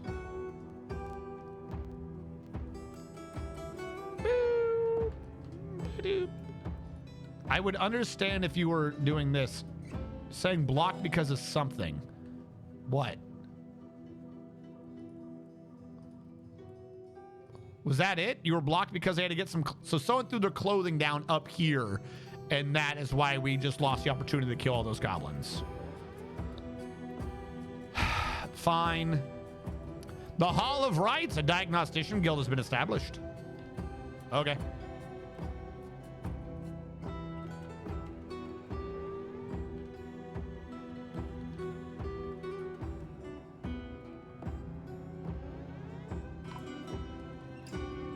Caravan arrived. I don't care about the caravan.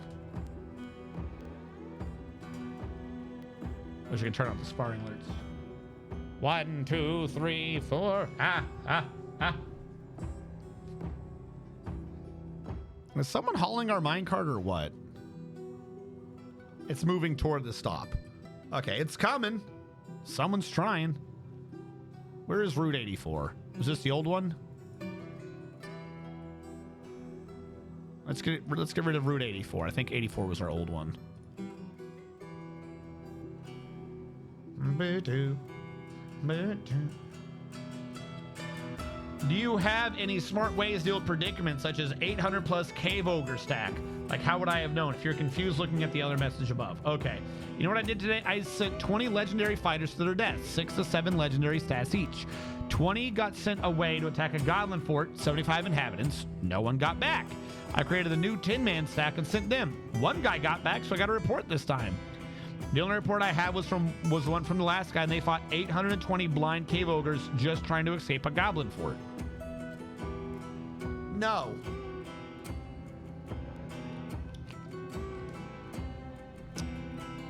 I don't have anything for that. That's like one of the reasons why I just don't a lot of times raid. Because remember, we had the ones, I don't know how it calculates the auto combat. Because we had like that one super legendary fight going on, if you recall. And then we got to one place, they had like 2 vampires or something. Or they had like 2 demons. We were like, we were the vampires. We were slaughtering everyone. And they had 2 special demons and it killed our entire adventuring party. And it's like, how would that have even possibly worked? I explain. And the game was like, no, I refuse. Oh, okay. Just no. That's how I felt. Yeah. Like,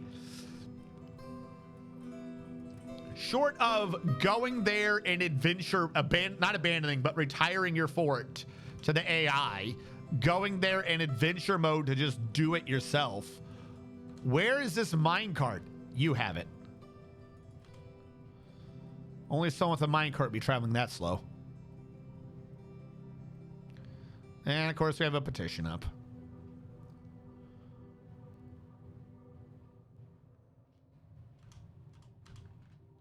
Thank you.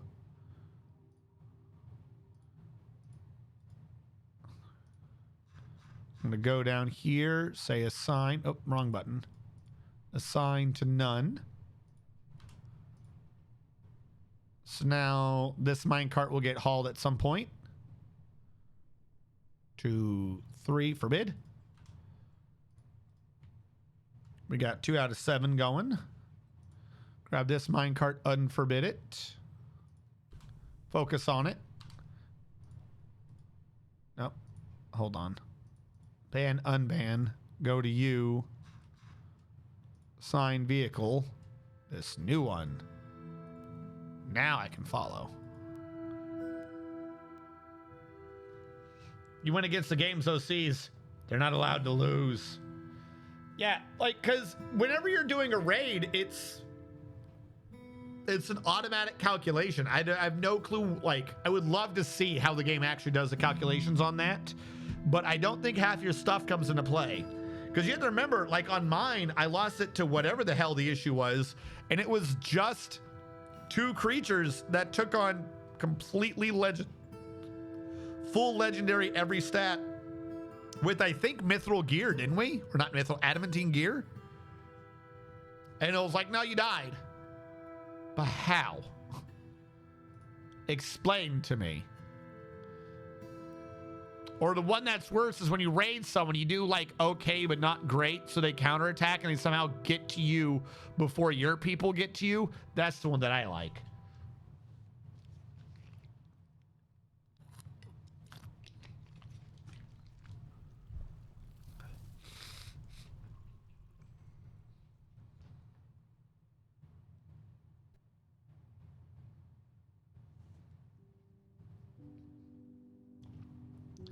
I don't know if this method is more or less believable than a minecart scooping lava on rails and dumping it down a hole. Why wouldn't be? The minecart doesn't melt to magma. And dwarves are fireproof. We've already learned this, that in order to make a dwarf fireproof, you just got to get rid of all their body fat, right? But he's holding the minecart with his hands. Those are hard working dwarf miner hands. So no body fat there. Ergo, fireproof. If you don't have a fat to bubble, then you can pick up anything.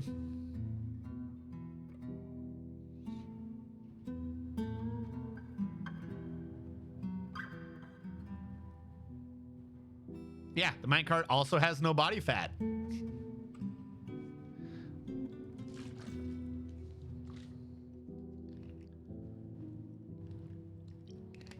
I don't know why you would believe that. This doesn't make sense.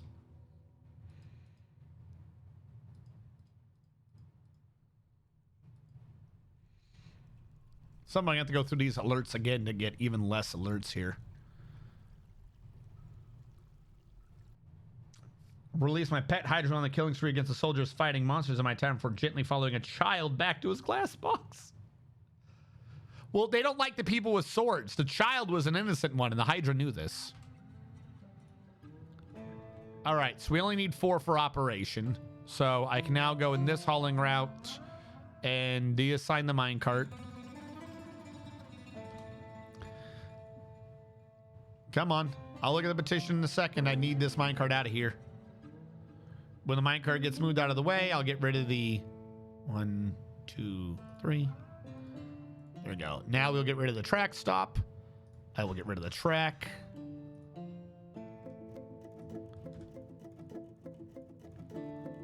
And we can build another smelter there. This game ever simulates air temp more finely, a lot of saves will just die. What are you talking about? It's super warm. That does bring up a good point, though. I had turned off temp earlier. Hold on. Let's have it recalculate. Which had nothing to do with my hauling, to be clear. There was a temp recalculator thing.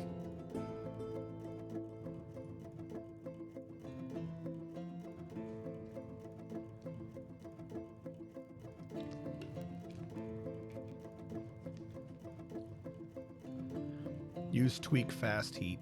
I don't know what that is. What is fast heat?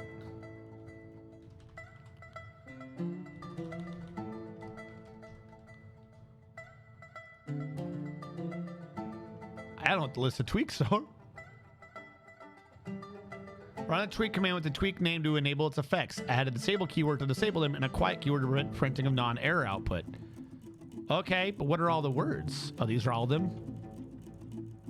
Fast heat. Improves temperature update by ensuring that 1 degree of item is crossed and no more than 100 ticks when updating from the environment. This reduces the time it takes for temperature to reach equilibrium and improves FPS when there are many items. All right. Tweak fast hyphen heat like that. Sweet. Good to know. See if that helps anything. Fix crafted items not wearing out over time. This week, items made from cloth and leather will gain a level of wear every 20 in-game years. Displays an indicator on fertile eggs. Yeah, we need that shit back. Why is that not on? Prevents adamantine glue from wearing out while being worn. I feel like all these tweaks I want on all the time.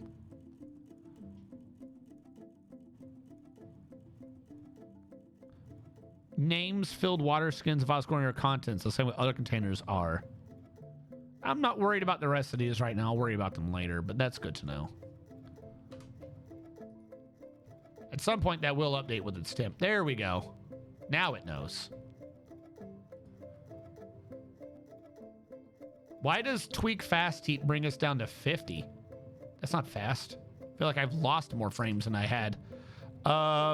Workshop, Magma Forge.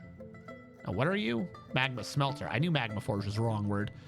Workshop, Furnace, Magma Smelter. I think I made you out of bauxite.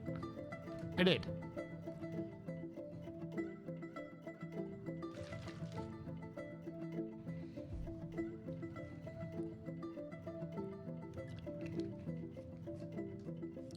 Somehow I don't think it did anything.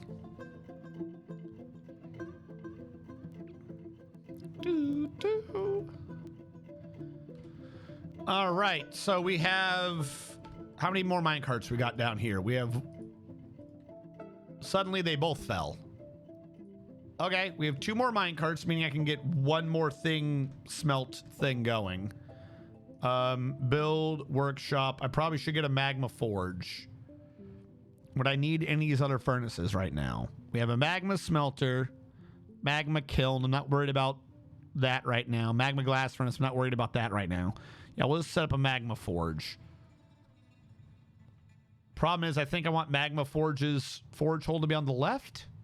I feel like that's where, or we could put it over here and have the hole be on the right.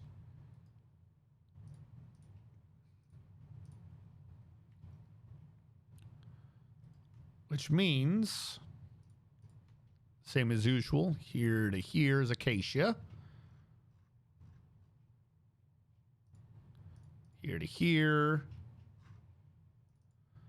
I'm gonna have to reset up all. I'm gonna I gotta go around and finalize moving things so they can be squished again. Because a bunch of things aren't squished and it shows. Oh God, chat! It's the Forgotten Beast, Lorin. The forgotten beast Lorine has come. A gigantic humanoid composed of salt.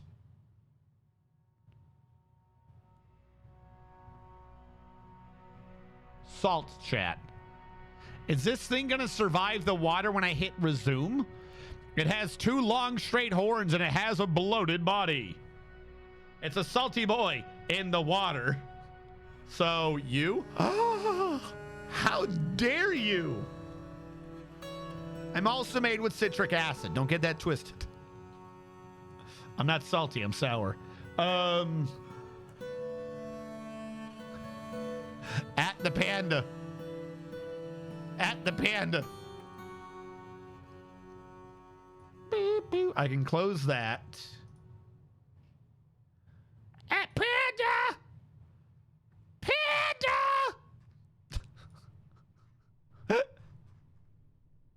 Boop. Boop.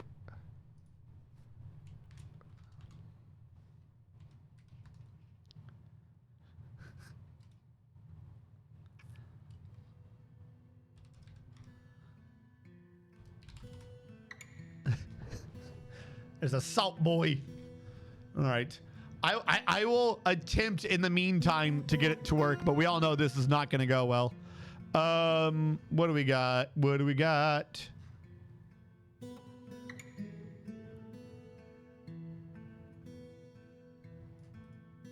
Copy.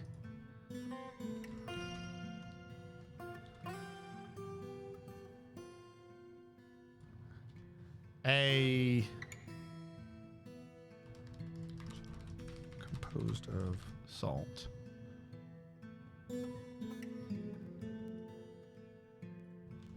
As 2 long straight horns, and that's it. Body is loaded. This one should be simple, right? This one should be simple. There's nothing much to do with it. Hello. So I started a game where I plan to be super militarist nanobots. What? Oh, are you talking about Solaris Vorpalum? Vorpalum. You gotta give me a prefix so I can understand what you're saying. Super militarist nanobots. And there are 2 commanders in my leader pool I really want to grab. Problem is that I distinguished admiral blah blah and warbots, which together adds +4 commander, meaning each commander I hire costs me 1,000 uni. That's what you wanted though. You did this. Well,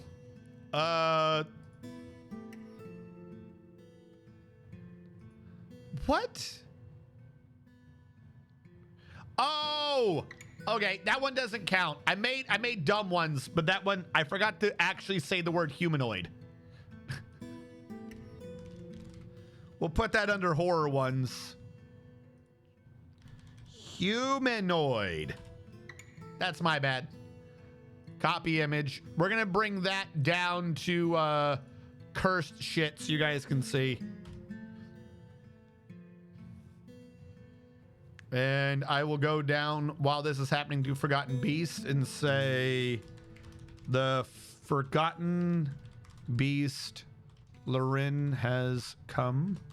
A gigantic humanoid composed of salt. It has 2 long straight horns and it has a bloated body. We'll have that there as the description so I don't lose it for later. Back here. Why does it keep bringing back to some weird thing?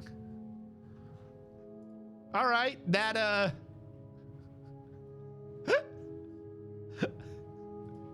all right. I'll save this as Challenger full. This is what I'm coming up with so far.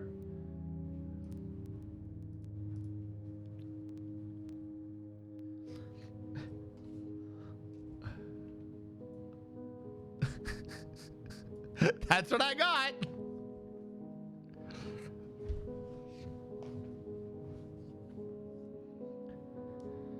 I did do this. One of them started with Skirmisher and Warlike with Armchair Generals and Negative. This guy is perfect for my council. The other one just has Skirmisher.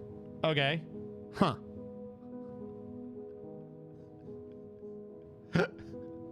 I mean, they're all they've all got their purposes. I mean, I feel like lower right has the spirit. He's trying. The real question is, where's the other Longhorn?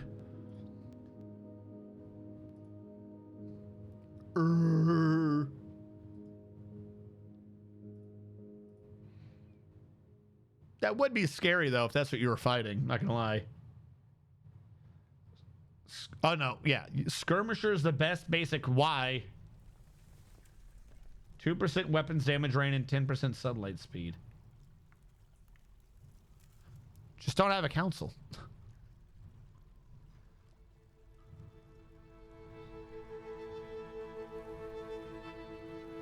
Get the lower right to have a second horn. I don't do that well.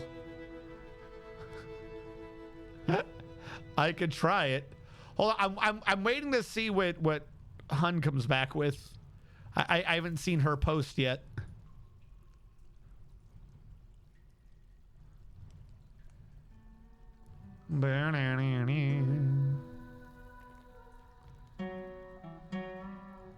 Also, why do a bunch of the first ones before I said humanoid just look like weird llamas? I feel like they look like snow, not salt. What are you talking about?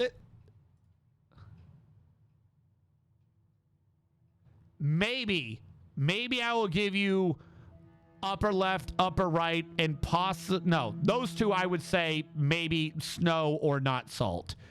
3 and 4, those are salt structures. 4 is like a crystallized salt structure, and lower left, like, that's the salt that pops up around salty shit. Like, no, those two I'll accept for salt. Oh, God. And we have Huns. Here we go. Save image. Challenger. Save. Yes. And y'all can't see Challenger. There we go.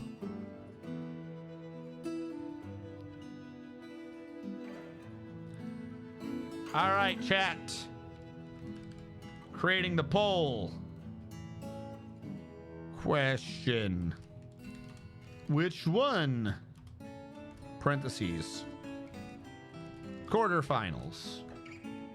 Upper left, upper right, lower left, lower right. The champion pick.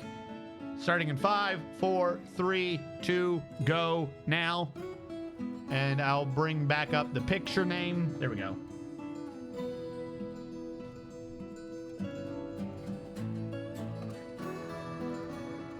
I've watched The Executioner in Her Way of Life. What is that one?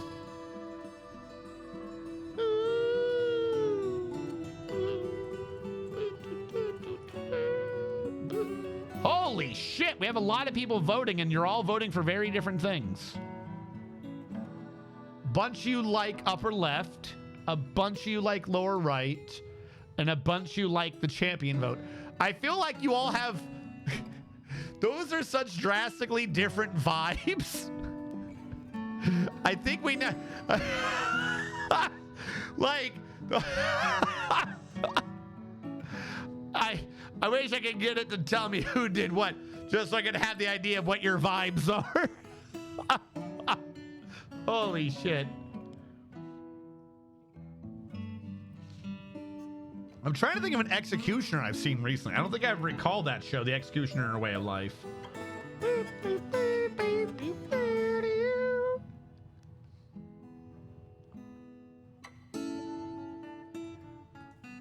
The Executioner and Her Way of Life.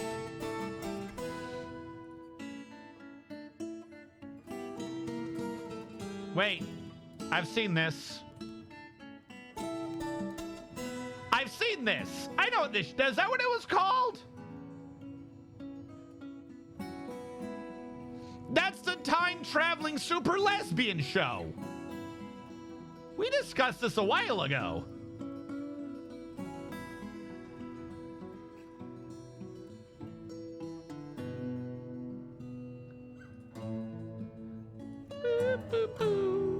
Looks like champion has won. So we're gonna go off of champion for the semifinals. Oh, all right. Looks like it's already being done. All right, he will grab that. Save image. Oh, no, I'm being told hang on. I'm being told hang on. No, I'm joking.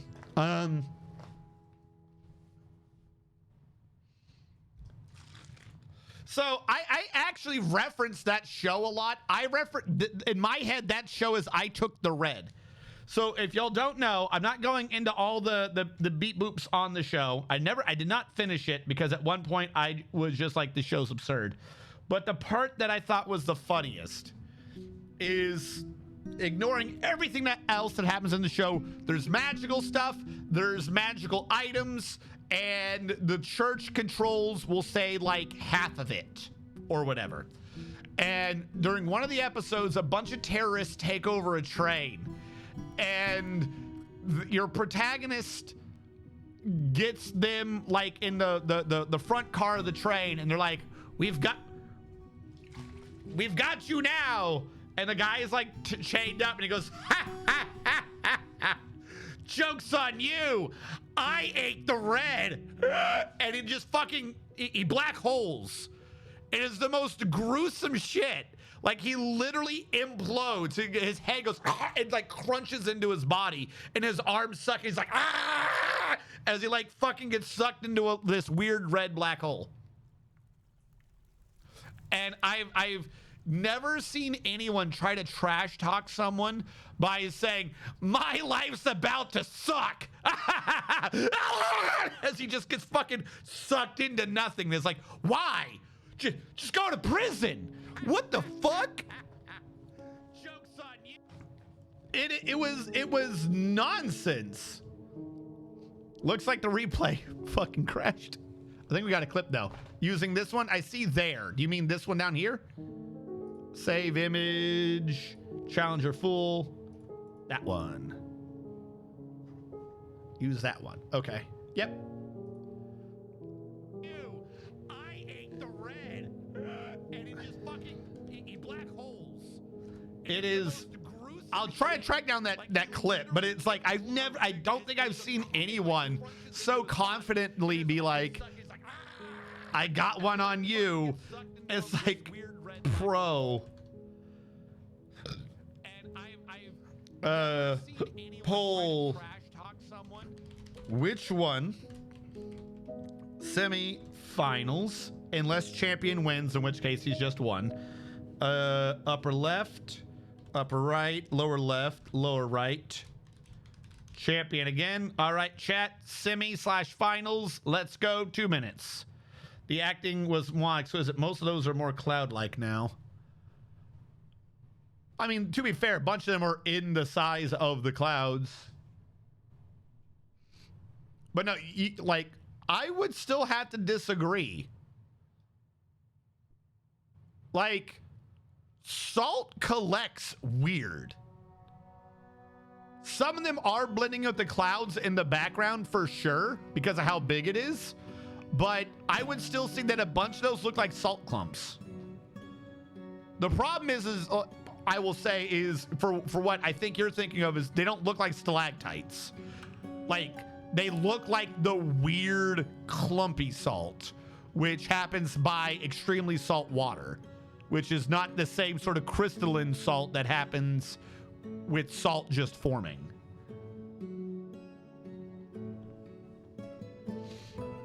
No, did you watch Hellsing? I did. I'm pretty sure 3 of his opponent toys do. No. That's different. In Hellsing Ultimate, all of his opponents go in from the beginning knowing they're going to lose one way or another. That's the setup. You know what I mean? That is the I've lost the battle, but I've won the war. And when you have like this weird immortality thing going on like his opponents do, they know where they're going. You know what I mean? So that's a different thing. That's not I'm about to get black holed. These are not the same at all.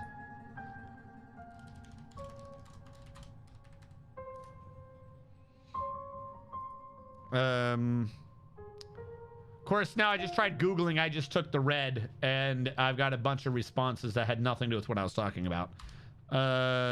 The executioner and her way of life.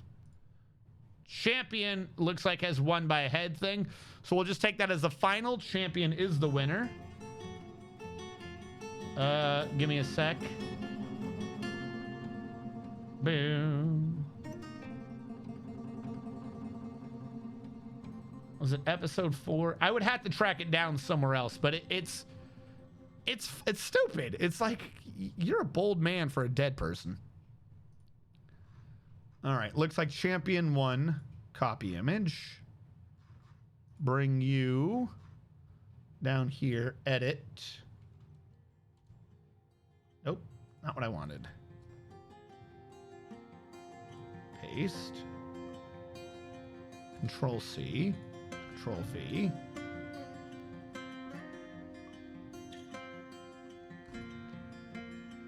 I will get rid of the old line. There we go.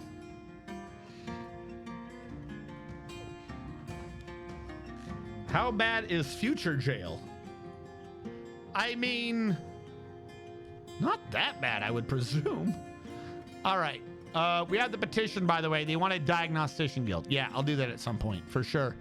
What floor are you on? I think he's on floor... No, he's on the bottom floor. He might be fighting a bird.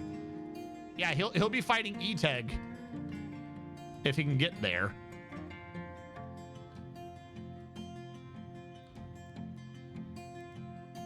I legit thought he just dissolved.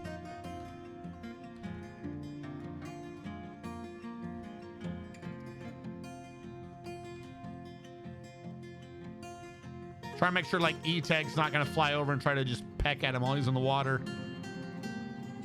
Bro, you gotta get out of the water.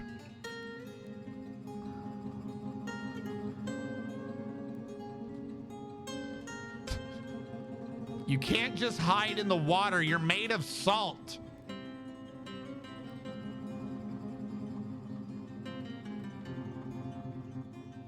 I know there is no rule that says dog can't play basketball, but the salt man should not be hiding out in the water.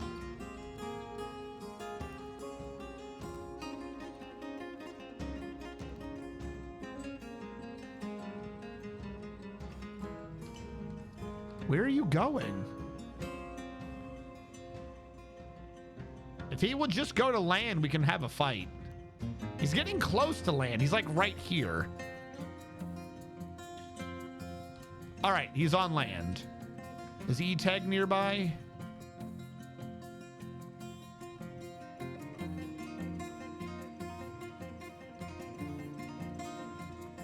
All right, they're approaching. I don't know why zooming in and zooming out seems to be the thing that this computer hates doing. Planning assault. Have you seen the private sector of jailing? It's already pretty bad. Being made of salt, he's gonna be dead quick, isn't he? Like the challenger will sneeze and he'll be blown away. If that's what you believe, you are free to put your points where your prediction is. Because that's right. It's time for today's second Forgotten Beast Fight Club. In the left corner, we have I didn't set him up as a challenger. I have failed to do my job. That's right, chat. Save image. Champion. There we go. In the left corner, try this again. In the left corner, we have E-Teg Mucus Deeps, the Lurid Burial. A gigantic bush tit with lidless eyes. It has a curling trunk and it undulates rhythmically. Its flax feathers are long and sparse. Beware its noxious secretions. It's flimsy, very quick to tire, and quite susceptible to disease. His trunk is mangled beyond recognition, and he has a lot of scars. In the right corner, we have the challenger, Lorene. A blind...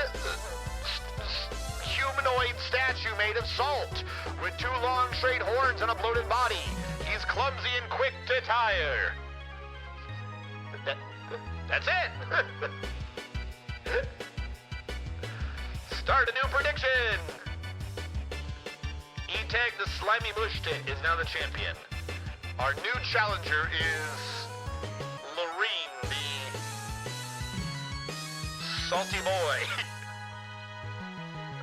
Starting in 5, 4, 3, stream delay, 1, go.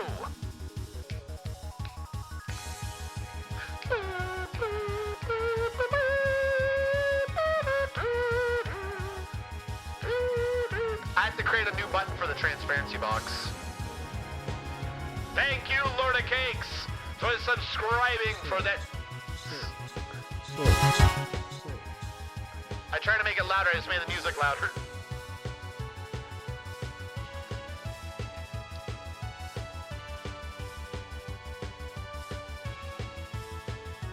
I had a different box previously so I could see how the prediction was going, now I don't. I liked it before where I could see the percentages in the lower left. Oh, I figured out how to make it show up in the lower left. There we go.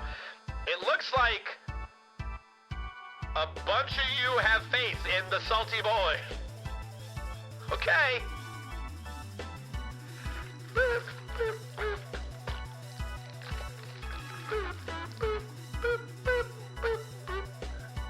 Let's go, Bushton. All right, get rid of the pictures. It's time to begin. They've missed each other.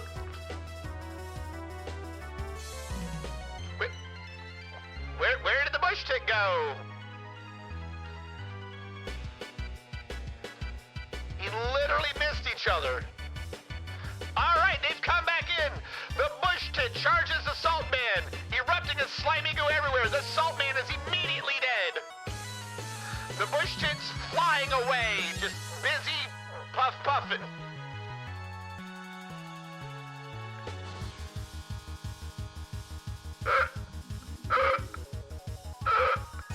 Holy shit. He got... The bush tit kicked him in the left lower leg, and of course the leg was just gone, so he fell over. So then he bit him the arm, and the arm fell away. He tried to counterattack, but the bush tit jumped away, and then he got caught in the boiling extract, and then he kicked him the right leg and got rid of that, and then he bit him in the neck.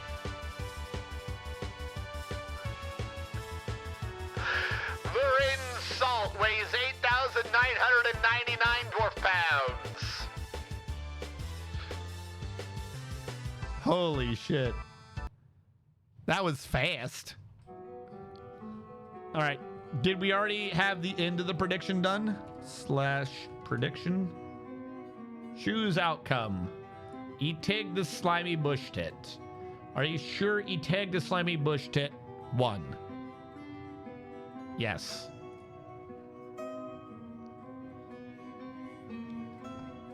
So much for Crystal Toughness. Congratulations to everyone who had faith in Etig the slimy bush tit, getting a rate of return of 1 to 9.29 points per guess. 207,430 points go to Lord at Cakes and 5 others. That might be enough salt to last the Dwarf Kingdom all of time.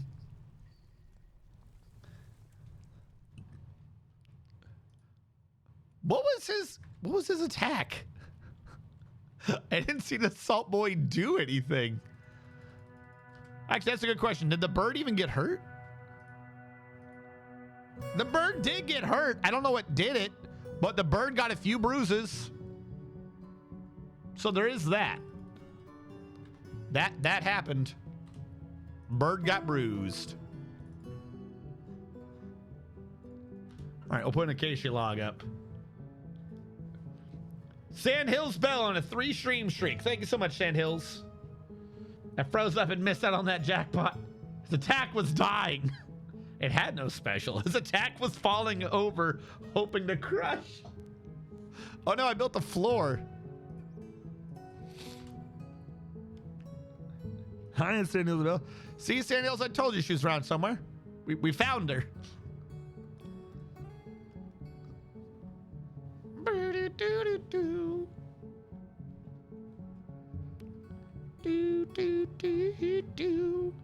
All right, build, construction, track, stop to the right. Iron bar. A good thing he built the floor because the dwarf stood inside that box while building. Oh God, no, idiot. All right, let us unforbid you. Wait, no, you're obsidian. I can't use you. Can't use either of you. I'm gonna have to use them anyways just to clear out the damn obsidian. You stupid idiots. All right, let's do this slowly to get rid of the liquid obsidian. How did I make liquid obsidian? Wouldn't you like to know?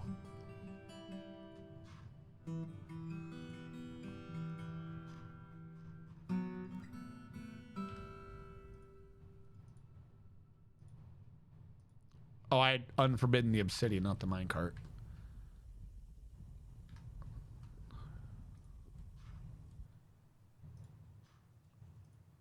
Yes, please come dump the liquid obsidian. No, I wish. We cannot use massively hot liquid obsidian for anything.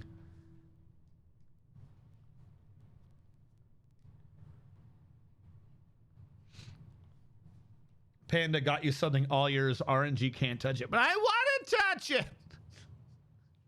Let me touch. All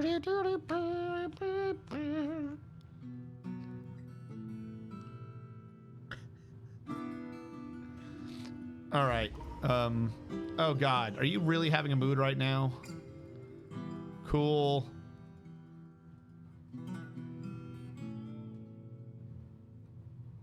Well, if he's just gonna gather items, I don't care. And the petition is to make a diagnosing guild. We already made a hospitalers guild. Why would you need a diagnosing guild? Are you shitting me right now? Is this the guild? No, that's the chief medical office. That's the hospital. That's the guild, right? Grand Guild Hall for a doctor guild. Why would you also need 12 members in the Grand Guild Hall?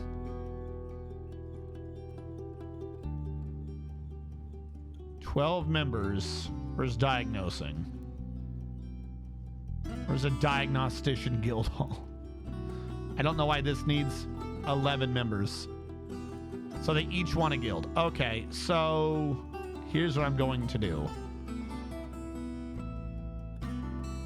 I have to replace this with iron. Unless I have the silver for it. Yeah, you're not above water, so I can get rid of you.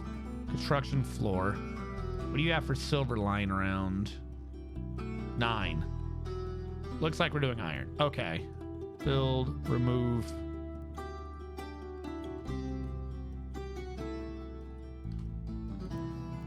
One, 2, 3, 4, 5, 6. 1, 2, 3, 4, 5, 6.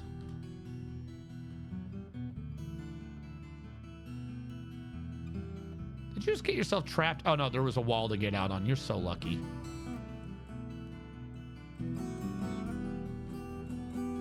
Construction floor. Where's my damn iron bars? Oh, look at that. I don't have much iron. I want to waste it all. What a great idea. Nothing I like doing more than wasting my iron.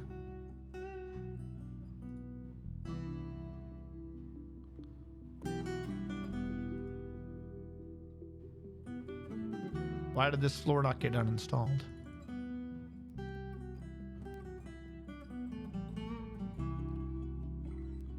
Are you building right now or are you just taking your sweet time?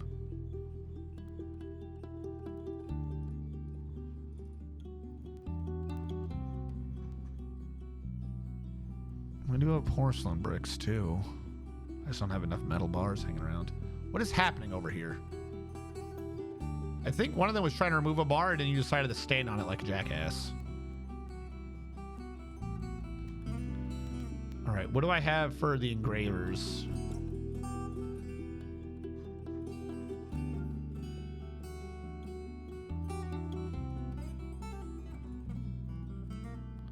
All right, I'll say that you are all check marked for doing this. Though it looks like everyone's been slowly upping their engraving skills. Right now, I want to make sure it's just them. Instead of using... Isn't it better to make block instead of using the bars?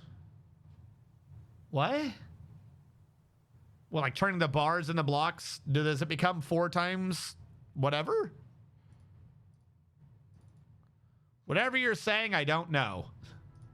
I'm not sure I understand the mechanic you're referencing. Hey, listen. No, I refuse. I won't listen.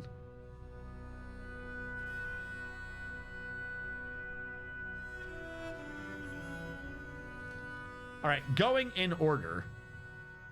Let me touch pandas only. They wanted to be able to cosplay as House MD. Nice hospital. Sometimes you just got to let them yell it out. Can't do that without a diagnostician's hall. Turn the whole hospital into the guild. So we already have a general doctor guild. I'm splitting the hospital into 2 guilds, which is why I'm switching the floor to iron to increase the worth so that both guilds will be happy about the worth they're getting out of it. 1. Why isn't the guild listed in alphabetical order? One of the things I hate about Dwarf Fortress is a long unordered list. That Ping Mightier, you Pingus Mightier? I feel like you had a different name before. That's why I came up with the squish, was to fix the unordered list issue. I think the general guild's list for a specific one. Isn't it better to make block instead of using the bars? Not for metals. If I fire my current Minister of Defense so I'm not paying 10 unit upkeep, I might be able to save up for their replacement. What? Oh.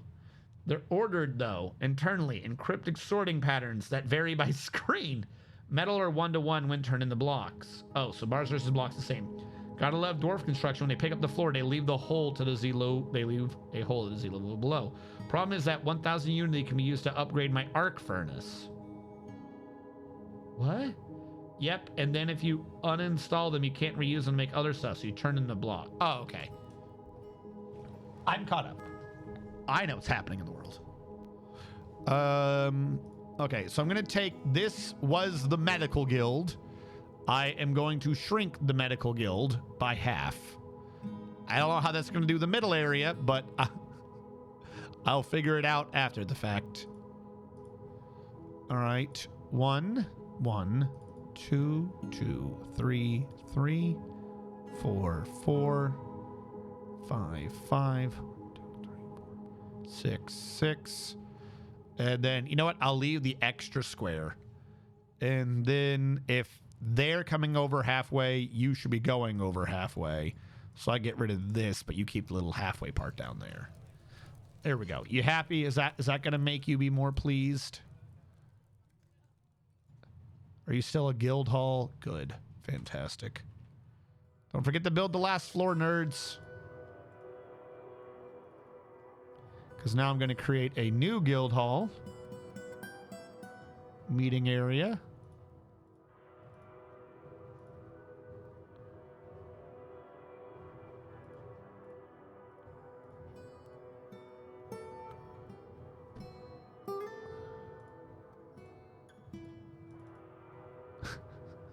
I'm trying to figure out how I did this.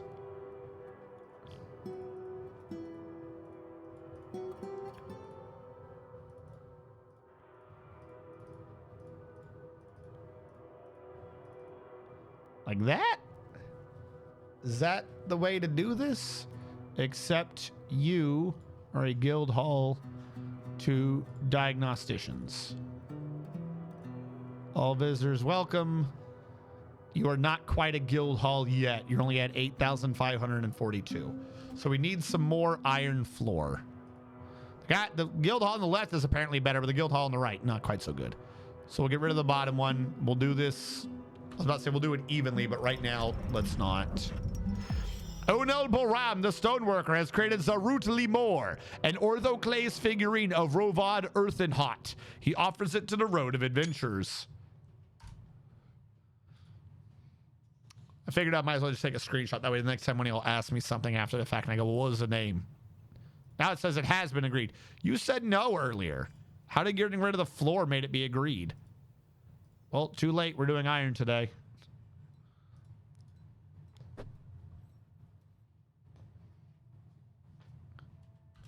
What's the question? God love from... And if you listen, are there white and red? You can make a red cross on a white background in the middle of the hospital. So somehow... No, I'm not allowed to do that because starting a few years ago, the Red Cross decided they hate helping people. They absolutely hate people and they want them to suffer. and or something, because they've gone on a tirade that you're not allowed to know that Red Cross heals people.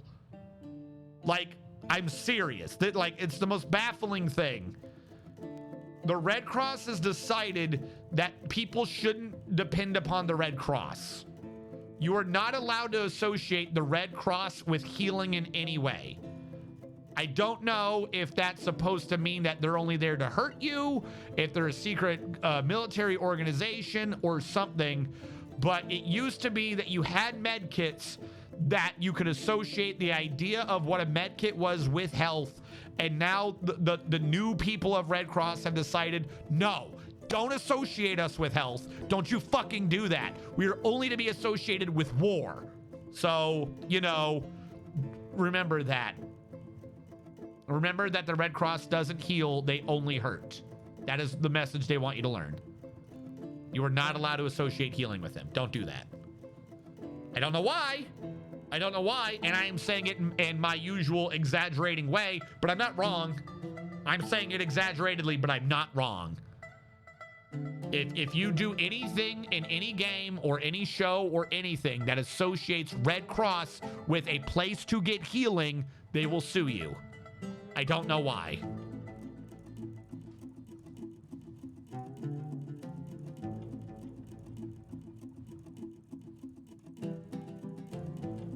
Yeah, so...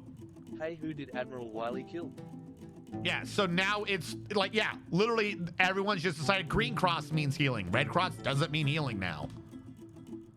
Like, there's not a sensible leap of logic. There's no good bridge of logic that makes their decisions make sense.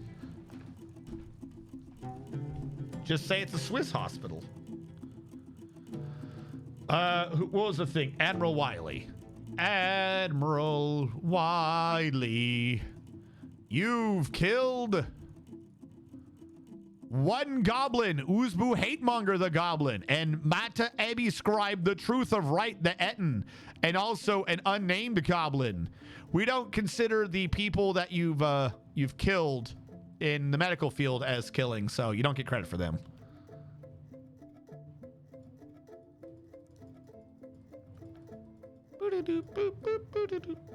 All right, where was I down here? Oh, that's right. We were pouring out liquid obsidian for whatever reason. This route doesn't get a minecart anymore. Oh God, did I do the wrong one? Why are we not grabbing the minecart?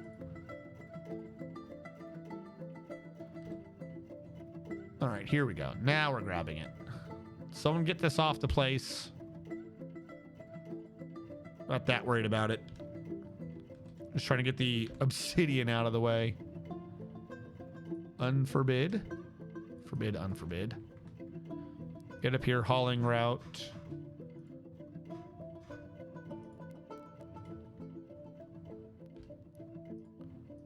There you go, grab that one.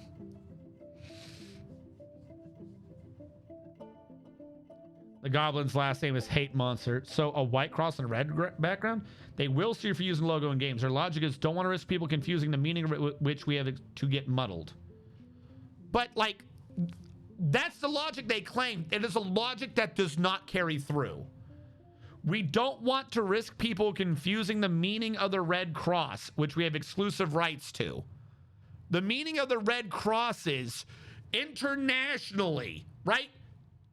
If you are in a battlefield and you are a fucking child, you should see the Red Cross and go, I need to go there for help. The Red Cross doesn't fucking market. Do you know the easiest way to get any kid, any young person, any civilian to understand where the hell to go to get healing? Make everything they interact with associate the little Red Cross with healing. That's it. Doing what they're doing is how you get it muddled. People routinely get annoyed. People will bitch every time there's a story that hits the news about, oh, this army did that, or that army did this, or a civilian got caught in the way, or a civilian got caught in that. If they don't even understand to try to get to the Red Cross, their only thing of reprieve is the two big organizations wherever they happen to be stuck at, which are probably going to be army people. And if army people are wondering what the fuck is trying to kill them, they're going to be on edge. Do you understand? Like, you're literally, like, I'm being serious here. You are almost soft teaching kids to walk in the middle of combat. Like, literally, I'm fucking serious on this one. I always joke and exaggerate about the Red Cross, but I'm fucking serious. Them getting rid of the Red Crosses in video games so kids cannot associate a fucking symbol or organization with a place to go to for health and something that's specifically only there to help them, not to try to engage someone else, is getting kids and people killed. Literally, the Red Cross's decision to sue companies to get the Red Crosses out of video games is killing innocent lives. They had one fucking job that was to help people and heal people. And the one thing that they are doing recently is to try to kill people. Like, I joke about it, but it is the ass backwards dumbest fucking decision.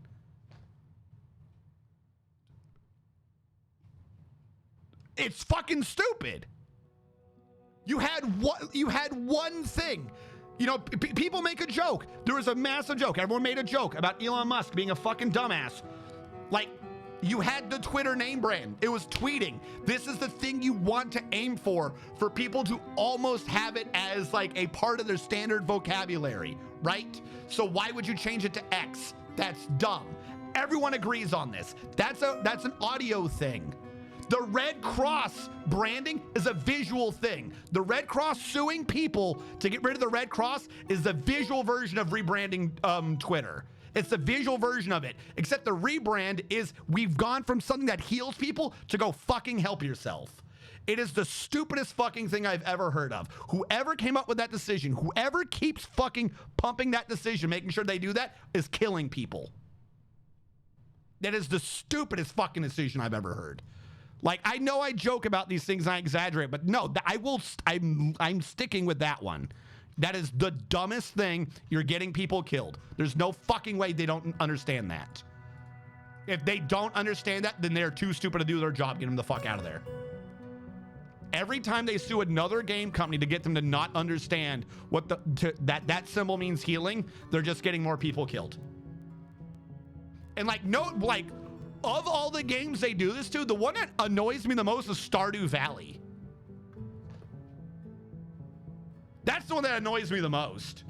Like, med packs in war things, maybe you could say those ones are getting it muddled. You know what I mean? Hey, fine. You know, like, it's the thing that helps you. Maybe you could say you get the image across that helps the soldiers or something. Fine. You know what? Get them to stop.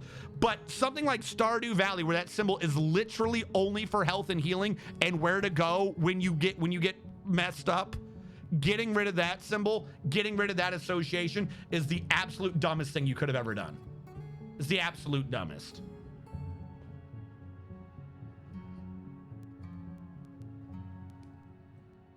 Yeah. And by the way, Red Cross isn't even the only symbol. You know that, right?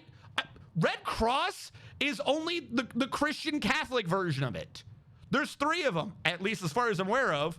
There's a symbol for Muslims as well, and there's a moon one too. There's 3 of these. You only hear the Red Cross one, the one being gotten rid of. To be fair, I don't think the other ones were being used in games as much, but someone correct me.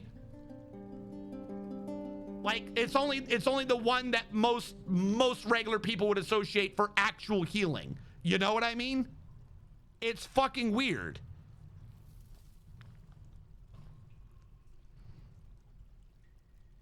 I get here and you're yelling at me. Get him going on fish and bees or fish one day. Tweet had made it in some dictionaries even. Yeah, I was about to say. All right, they went after Stardew.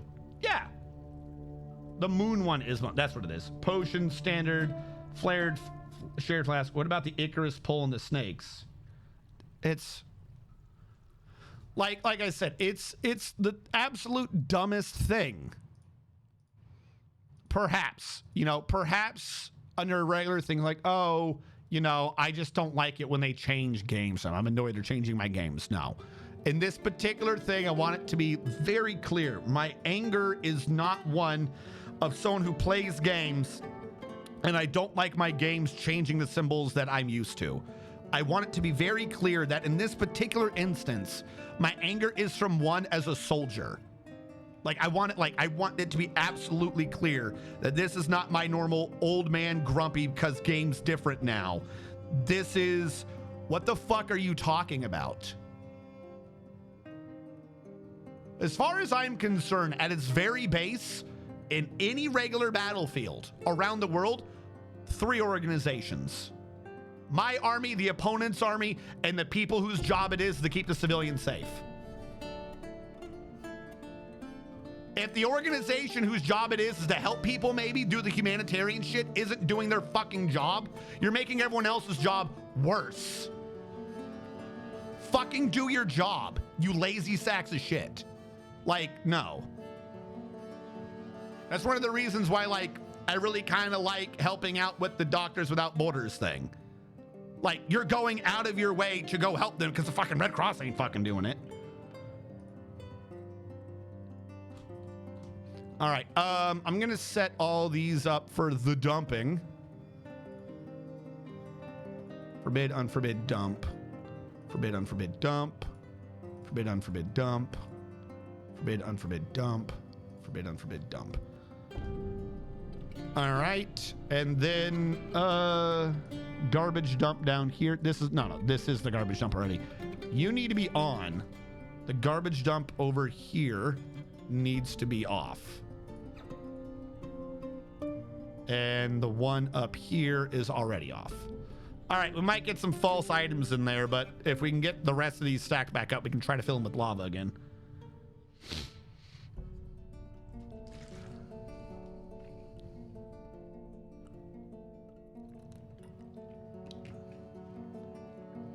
Go after the funny pony cartoon? Maybe. I don't know what you're referencing there, but maybe.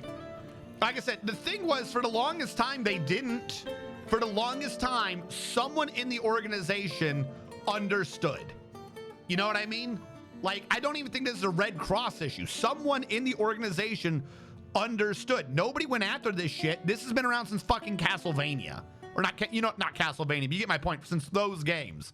This has been a common symbol for fucking ever. It's only the last 10 years. Some new guy got in, was like, no, I like dead kids.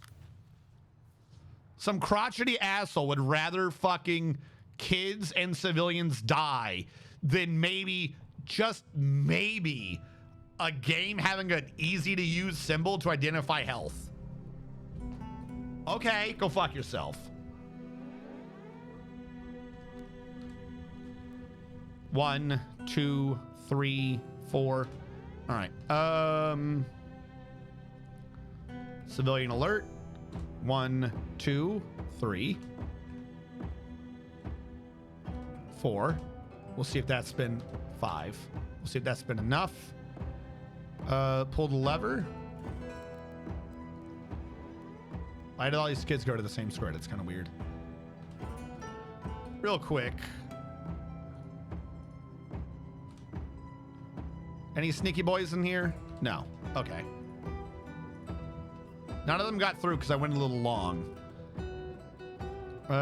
This is closed. Those are open. So you close.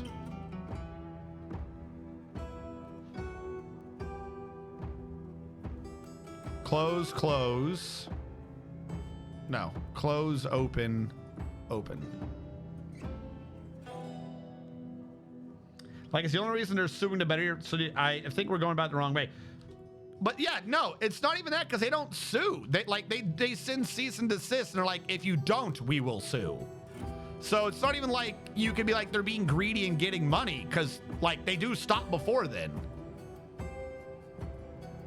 Literally all they're doing is making sure that there's no branding that associates them with health. Were there no sneakies? Well, this is awkward. Oh, wait, nope, there they are. They just had really good lungs.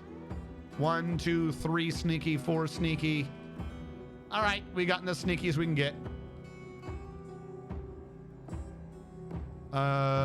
Close the entrance.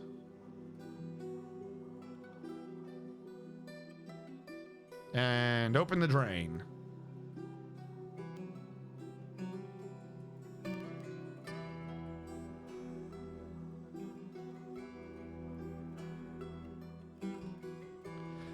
This doesn't always take so long. I wonder if it's because half the water is actually calculating for the Z level above.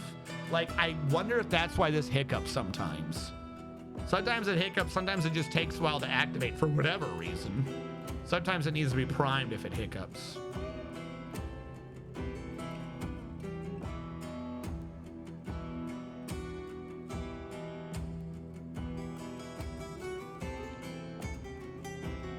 More? What do you mean more windmills?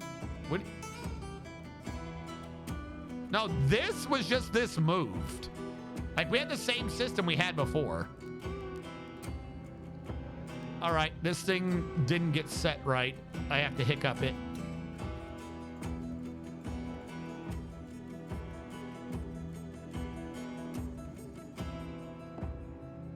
Actually, the funny thing is, I think once one of these 7s gets over here, it sets itself.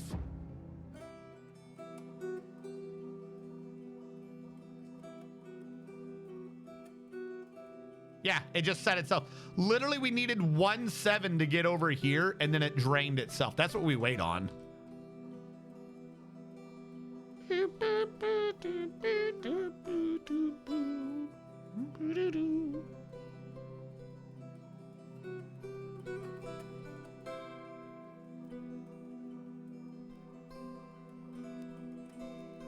All right. Pull the lever.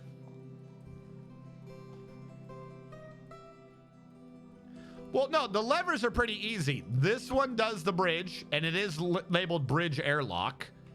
And then this one, they don't need a name because they're representing something else in the same position. So if you go and look, the lower left one, like, they're mimicking this. So putting a name on them, like, the whole thing just needs a name. You know what I mean?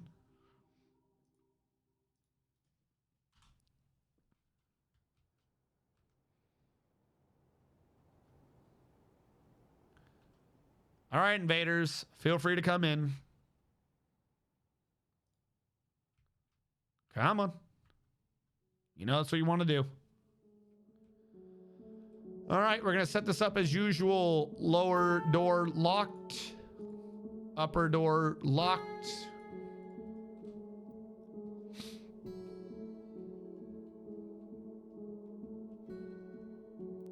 They're getting close. We're going to tell our squad to station in the lower right area.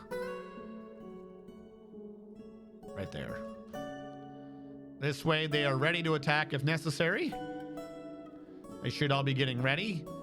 The instant this idiot rounds the door, we've also got more of them in the hallway.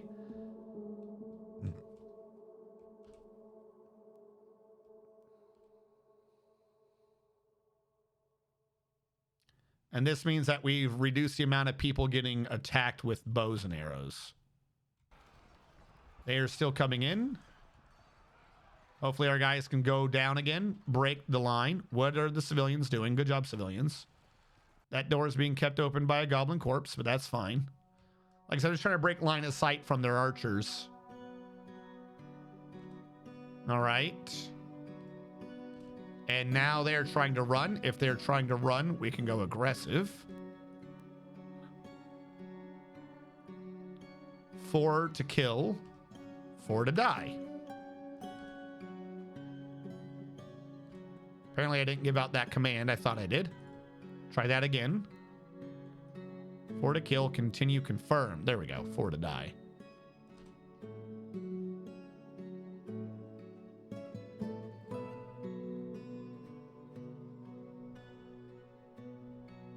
You can move on to the next one. I don't know why you guys like do the bee thing where you get trapped on everything, but you can move on. All right, move on to the next one. He literally shot at you. Move on to the next one, you idiots.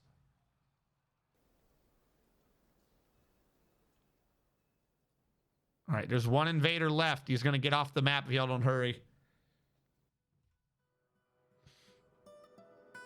Get him. There we go. Civilian alert cancel.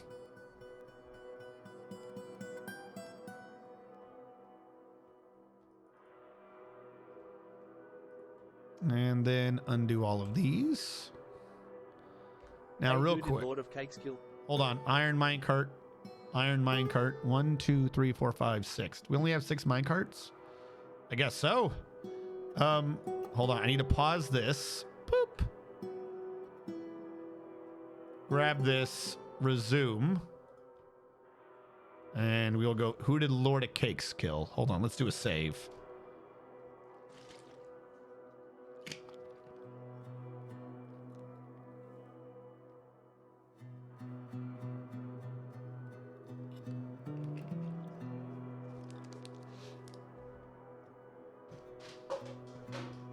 The only logic that works is so that people don't depend on them to make everything better. I don't know. Like I said, there's removing themselves from common knowledge is such a weird idea. Oh yeah, also who did Lord of Cakes kill?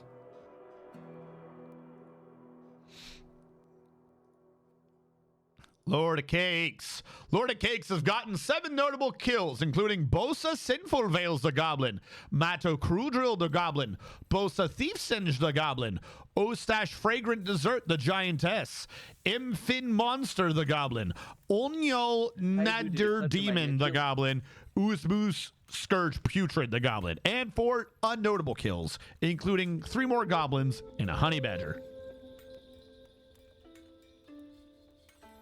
Are you dumping things straight in your cell? Yeah, kind of. These are my 2 real cell piles.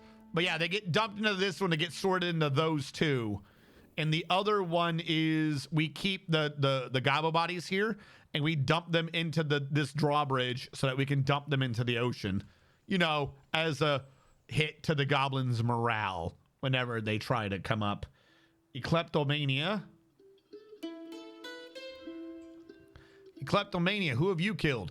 Kleptomania's gotten 10 notable kills, including Oots Malign Marked, Zolak Ear Seduced, Song Bad Tax, Snow Dub Strifle Ghouls, Gazru Save Hate, Gazru Savage Dooms, Dostin Goss Despair Ghoul, Bosa Sinful Flicker, Today Rank Ticks, Song Vile Rhythm the Goblin, and 4 unnotable kills that were also goblins. He's filling his water skin because he's thirsty. Oh shit, I'm in the military? We were soldiers? When did that happen? All right. So down below, Acacia, build, construction wall, U to U, Acacia.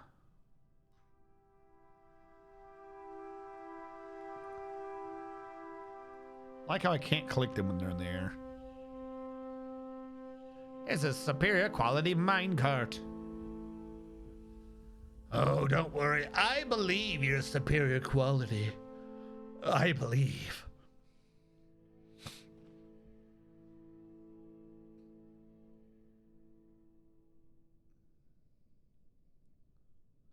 All right, that's going to get built. These are already done. Hey, what skills does a kleptomania have? What skills, you say? Well, you're dead now. No, there he is. Kleptomania. Oh, wait, it says no activity. Are you guys... No special orders. Vigilance. That is your orders. Vigilance. Kleptomania. Hey, what skills does SW0RDCERY have? Hold on. A kleptomania. When it comes to labor, you're legendary at mining. and maybe adept at putting rocks in pretty useful locations. When it comes to combat, there are a great many skills that the bards have told stories of. They've told stories of your observation skills, your fighting skills, the might of your hammer's swing, the discipline you show in the face of goblin treachery, your ability to block things with a shield, your ability to wrestle your opponents to the ground and use your armor to not die, and to punch them and dodge their counter punches. And in one or two stories, perhaps it's been mentioned, you know how to kick things. And I think one story about how you killed someone with a pin. When it comes to social skills, you give lots of speeches as you are a master speaker. When it comes to soft other skills, you've been known to stare at a door forever and learn things from it. Hey, what skills does Lord of Cakes When have? people are like, what do you know? You're like, I know Locks My Life, which is a manual, as we all know, authored by Otir Golihi, which concerns the construction and use of the tumbler lock. The writing is full of force, and overall the prose is not awful, but not very good either.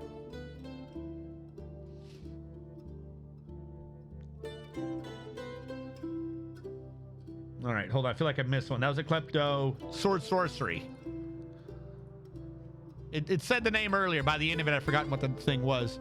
Sword Sorcery. Your skills are you have been known to diagnose someone, and sometimes it's correct.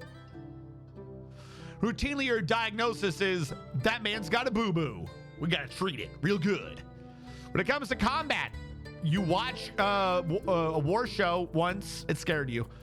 When it comes to social skills, you persuade people that they should keep paying you to occasionally diagnose their boo-boos.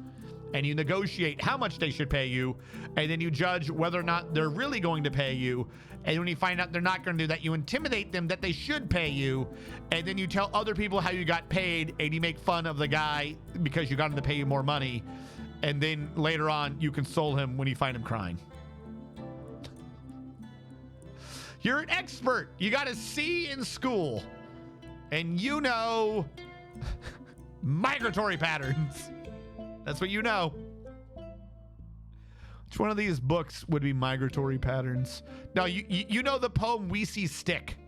We See Stick is a poem authored by Fayoba Eldawatha. I diagnose my dwarf with terminal uselessness. It is an example of the plays of insight. The work has no particular subject. We See Stick has no subject, really. The writing is completely serious, and it contains some asides related to the author's preferences. Overall, the poetry is pretty great. The plays of insight is a reflective poetic form concerning a specific praise, such as We See Stick, originating in the gears of comedy. The rules of the form are applied by poets to produce individual poems which can be recited. The poem is divided into a quintain and a line. Use of consonants is characteristic of the form. Forms of parallelism are common throughout the poem in that certain lines often share an underlining meaning, and they have the same placement of allusions. The first part is intended to make an assertion, such as, we see a stick. It has lines with 5 feet with an accent pattern of stressed, which is a qualitative spondiac pentameter, with the rhyme scheme within the stanza being AA, BBB. The second part is intended to invert the previous assertion. We do not see the stick. It has 5 feet with an accent pattern of unstressed, which is a qualitative anapastic pentameter. So now we know. And Lord of Cakes said, what lastly are my skills? Lord of Cakes, you're a mayor, which means you are skilled with. You can organize things. You organize the yearly event where everyone's like, wow, our mayor's great. Apparently, are you in the military? Yeah, you are in the military. Okay. To do our mayors in the military. This makes sense. When it comes to combat, you've got legendary stories written about your ability to see, fight, stand kind of still, wield a spear, block the opponent's spear, wrestle them to the ground, wear armor, dodge the opponent so that you use up less of your armor's durability, and punch your opponent in the face. When it comes to social skills, you're a Grandmaster Consoler. You've written many letters to goblin families saying why you killed them. When it comes to other skills, you learned how to kill people really, really well, and you can stare at a door. You know Thoughts on the Trees. Thoughts on the Trees is an essay authored by Today Slorongo. It concerns the studies of the goblin Today Wealth Monsters and Root Healer in order to be with the Master in the early spring of 68. The writing is completely serious, yet it's thoroughly mechanical. Overall, the prose is not awful, but not very good either. There you go. Now you know. You didn't know these things before. All right, someone has to start pumping this magma again. What is going on? Kleptomania would like you to build a statue to their specifications. Billin or Black Bronze, statue of Lord of Cakes, our hero mayor. All right, hold on. Billin or Black Bronze? Sure, why not? Hall of Heroes. Okay. I want to do this first to see if this goes in. It should, hopefully.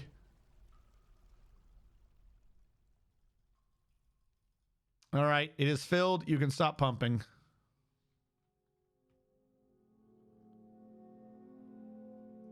Someone pull this lever so the magma can start cooling.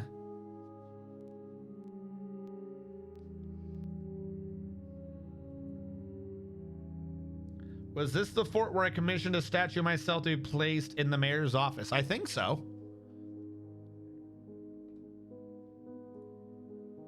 Yes.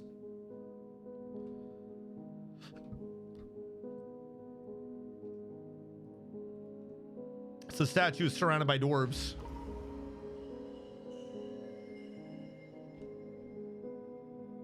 All right, the magma has gone out to evaporate. Come on, two. You just got to go in one square. It's not even that hard. There you go. Evaporate. Cool down. All right, you got magma. This is showing the magma from the one below, so we'll have to wait on that one.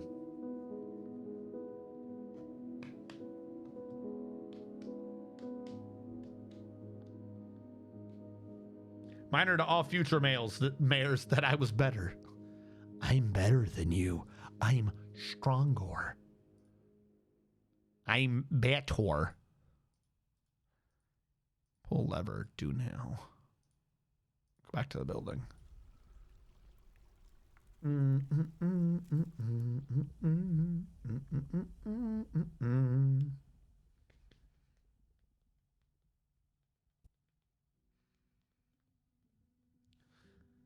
Unfortunately, while the rest of the magma evaporates slowly on its own and is doing fine, we have to wait for the magma on the right to evaporate. That's the dangerous one.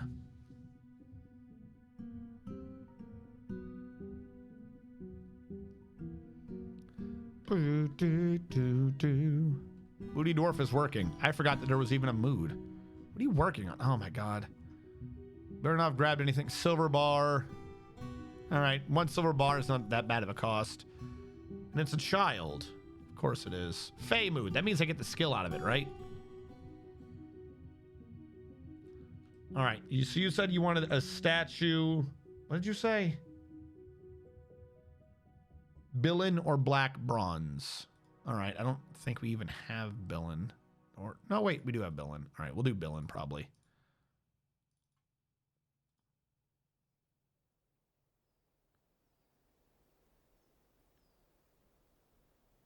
Wait, can I do this? No, because I didn't get the magma in. So I have to do it up here. I don't need these smelters anymore, though. We are not... What did I just do? Get rid of you. Don't need that smelter anymore. All right, I need a... I always forget. Is this furniture or other component? Furniture. Billin. Statue. New image.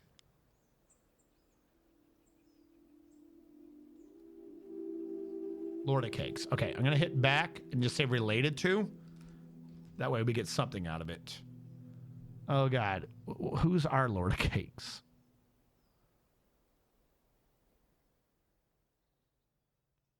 Panosaurus Rex's last name's apparently Lordship.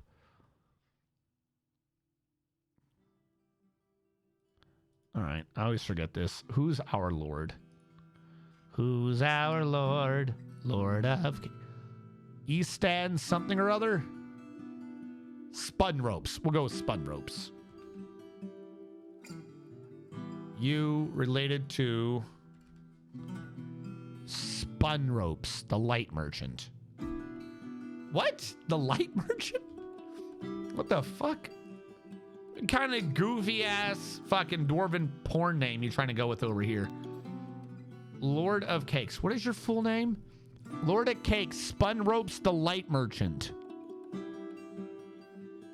Spun Ropes, the light merchant. Okay. Sure. Whatever.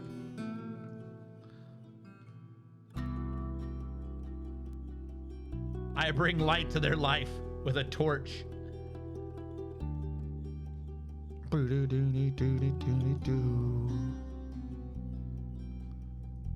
are you? Are you the one making the Billin statue? You are a blacksmith. Oh shit, it's already been made. This is an exceptional Billin statue of Lord of Cakes the First, Spun Ropes, the Light Merchant.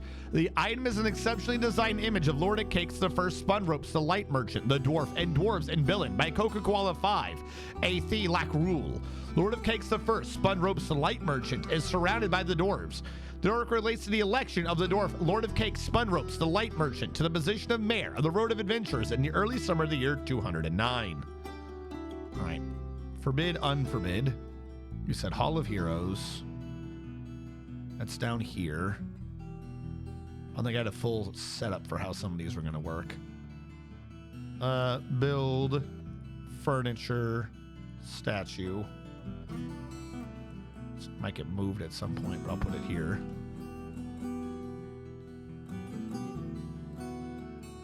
I wanted the hero mayor, and this is election. Perfect. All right, how does this go? Still working on it? Well, at least one of them has magma. Evaporate. I like how this magma's filled up too. Led Fico de Drom, the Dwarven Child, has created screenshot. Rodermat Vud Nishtestush, a reindeer bone earring. They offer it to the Road of Adventures. I forgot to read the last one too, didn't I? Of Montezuma, it's Unchowder with a party of 3. Welcome in, Unchowder. We're about to read an artifact. Where y'all coming from? Zarut Limor, I think, is the one we didn't read last time, right? Zarut Limor is an orthoclase figurine of Rovad Earthenhot. All craft worship is of the highest quality. The item is a massively designed image of Rovad Earthenhot, the dwarf and dwarves in orthoclase, by Onol Baram. Rovad Earthenhot is surrounded by the dwarves. The article relates to the ascension of the dwarf Rovad Earthenhot to the position of King of the Lush Clasp in 99. It is decorated with cave spiders silk and encircled with bands of oval cobaltite cabochons and rose gold. The object is adorned with hanging rings of cobaltite and lead and menaces with spikes of orthoclase, morian, turquoise, citrine, and willow. The new one was Rodermat Vudnish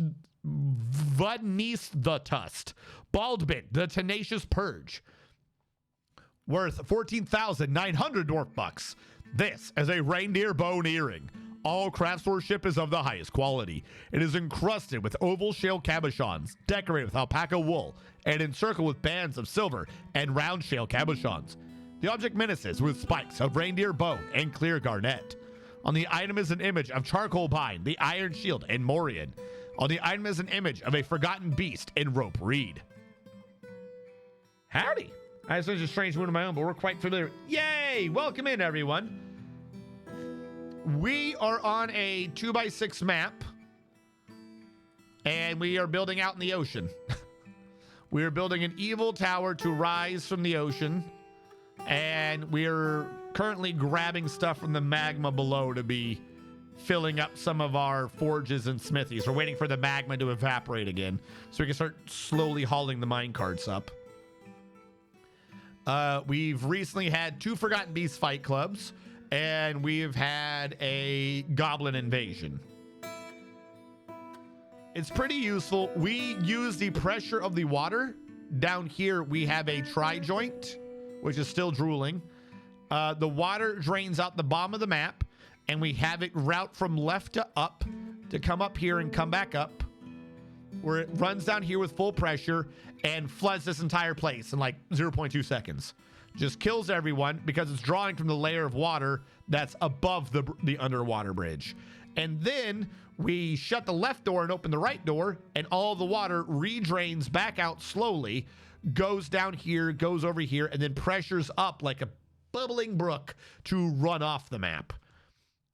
We also did something similar to the right, which is how we've been building in the ocean, which is I created the U-bend over here so I can drain 11 Z levels of ocean away in an internal time period of about 30 seconds. But because we lose all frames doing this, it takes us a little longer just because we don't have the frame rate while it's happening. Lord of Cakes, the mayor, has imposed a ban on certain exports. Do we have anything happening with him? Nothing really right now, so I don't care. So, yep, that's where we are right now. We're just trying to get magma up to our new area. We had everything crammed in 2 Z levels of the tower, and we are now setting them up in their different areas with full guild halls and such. Right now, while it's not big, we're getting the Metalsmiths Guild right here, so we're needing to bring up some of the magma to work with it. This room might get expanded later with more places to work, but this is what we're dealing with right now.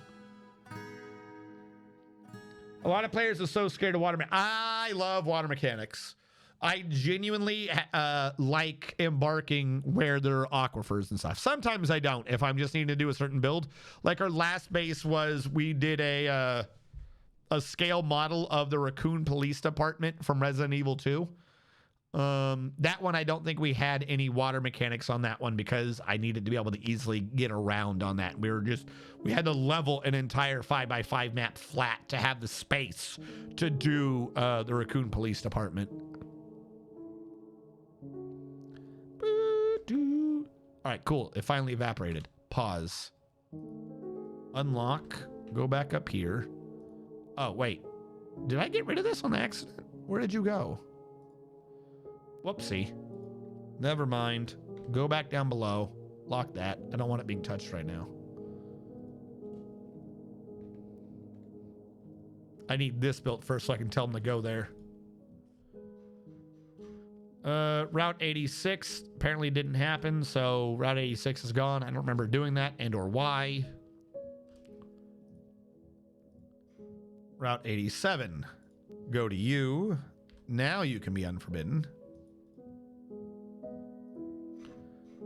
Route 87, we'll use that iron minecart that's inaccessible right now. Yeah, we have a lot of hauling routes because I am using and setting up squish systems. So we're sorting everything out to the places it needs to go. We're getting suddenly a lot of artifacts being built. Hopefully they won't cause too much of a problem. Unforbid you.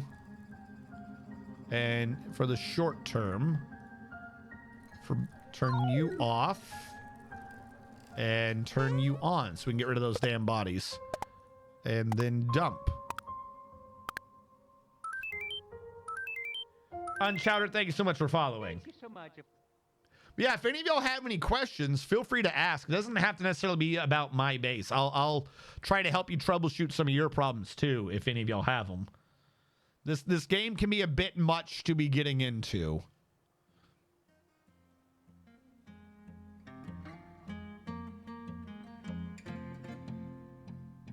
Oh yeah, anyone can join in. It costs 1 point because I couldn't make it free, and I need you to do it through the channel redeem because I have a not really completely at all Twitch integration script. So it helps me keep track of who's alive and how many you've had and such. So as I can't just put y'all in if you don't do the 1 point channel redeem thing. Because otherwise the script doesn't know it's been done. All right. This is now forbidden. Back down here, you are unforbidden. Questions. Or anything in here I care about? You idiots did throw some clothes out. You weren't supposed to do that. What do you have in here?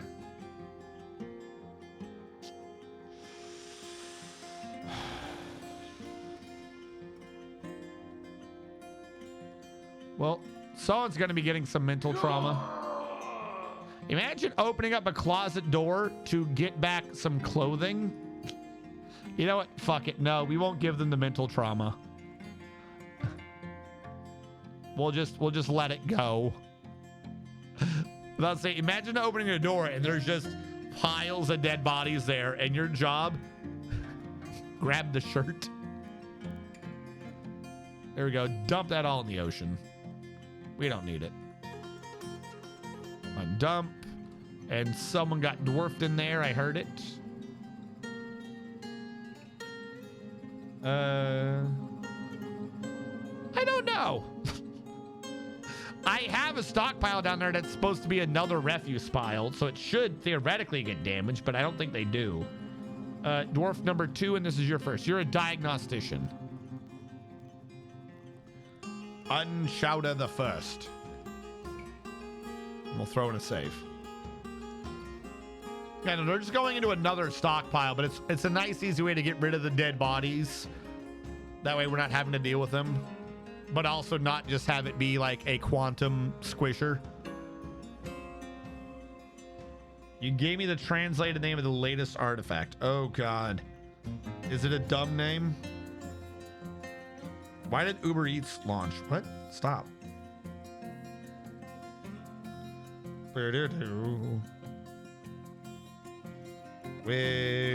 in general?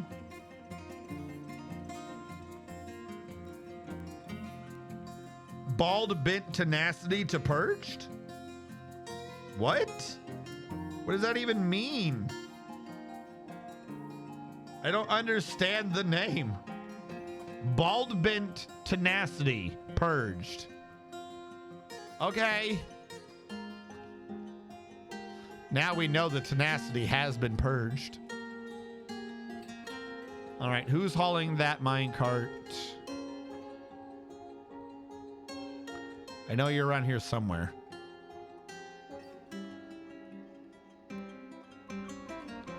It's on its way, supposedly.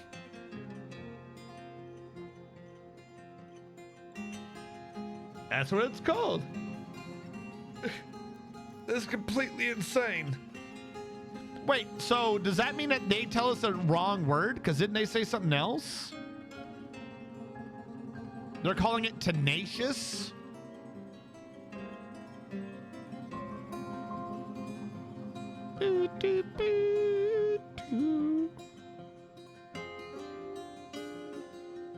Tenacious purge.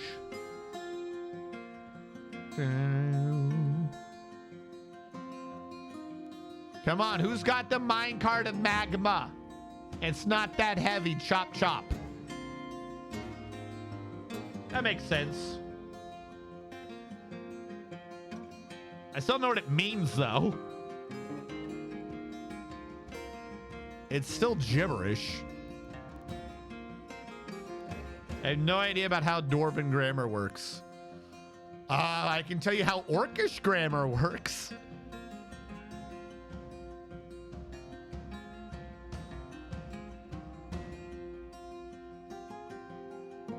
Have I gone through all my drinks? What the fuck? Where is... It said it's being hauled. But where are you? It's moving there. Who has it? Someone got a job for place track vehicle? There you are. Oh. Ah, it's Panda. Panda's the one taking forever. Come on, Panda. Come on down.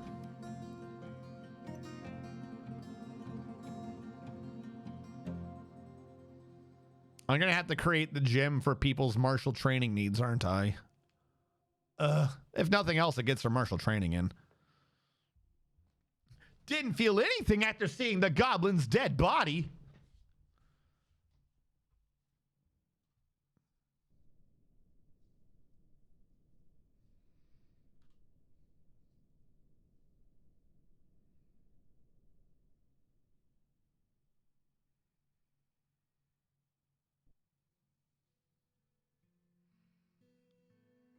Oh, God. Someone sent me a picture of someone making all the faces in the Silent Hill commercial I was talking about. Chatted out. You're awful. Terramokes did this. Terramokes has shared the picture with me. I'm transposing it to our cursed images. Great. Thank you, Terramokes. You're an awful person. Get your strength on. Ugh. All right, so now that that's done, we immediately grab it and say, hey, this vehicle, don't use it. Where did you go compared to the vehicle? All right, someone grab this vehicle out. Immediately don't use it. Thank you. Go back down. Please be magma, not obsidian. You are magma, unforbid. Go back up. Grab you. Tell him, hey, there's a new vehicle in town. And then we can get the magma smith thing working. Also, I have to unforbid this. I'm supposed to move 2 squares, not 1. I'm too close. There we go. No, Orcish as in like a different variant of Orcish. There is a show called... There is a series of movies called The Gamer. The Gamers 2, Hands of Fate, or whatever. Something like that. No. It was The Gamers, The Gamers 2, Darkness Rising, The Gamers 3, Hands of Fate. That's what it was. There's also a YouTube TV show thing called Journey Quest, where they hired a linguistics dude to invent a language for the Orcish of this stuff. And because they kickstart all their seasons and the movies and such, you can get your name like, hey, I want this word in the language. And so the guy who's doing the languages can use like your name or whatever you're wanting as like the root as he puts it in the dictionary, and he figures out how it's supposed to conjugate and stuff. Same. There's a part 3. So yeah. There's Gamers, which was clearly just like a college recording. Gamers 2, Darkness Rising. They had some effects. It's pretty good. Gamers 3 is not necessarily about D&D. The Gamers 1 was making fun of AD&D. The Gamers 2, Darkness Rising, was a parody of 3.5. Gamers 3 is a parody of tabletop trading card games like Magic and the like. It's fantastic. I believe they are doing a 4, or they had said something about a 4.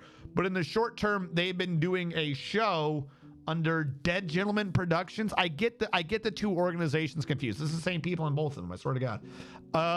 But you can go to YouTube and you can see all the show 1 is all free after the fact, after it's been funded. So you can go to YouTube and find the playlist of Journey Quest, where they are doing the next season of Journey Quest. It's about to release, I think, actually, or something.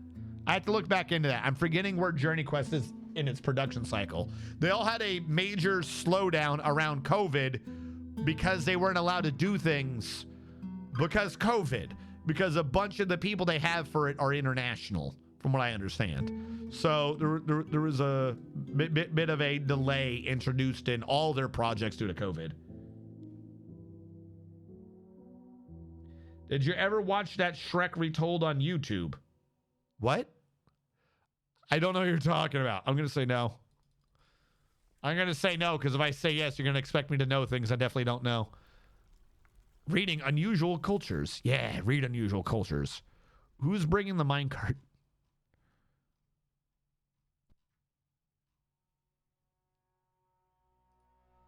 He's close. Come on, RDKI, you got this. No, but that sounds like something I need to watch tonight as I go to... I need to watch this.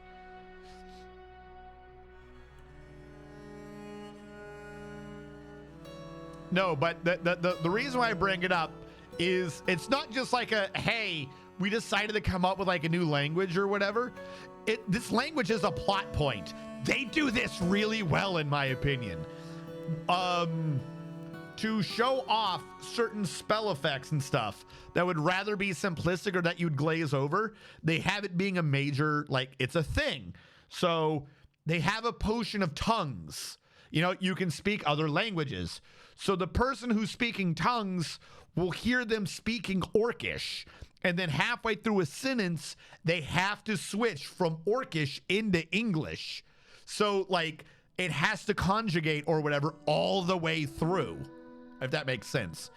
There's a part in Journey Quest where the wizard, who is bad at he's a very bad wizard. He has like a dyslexia. It's pretty funny. The wizard has an argument with the orcs over whether or not he's conjugating right. There's just an entire scene of them arguing conjugation in Orcish about Orcish. So it's not just like it's a, funny project had funny language. Like, no, they actually had to get a linguistics dude because it has to be correct or else it doesn't make any sense. So yeah, you can get the dictionary. You can get an English to Orcish dictionary with like how the hell the language works and like an actual full blown. I just find it interesting.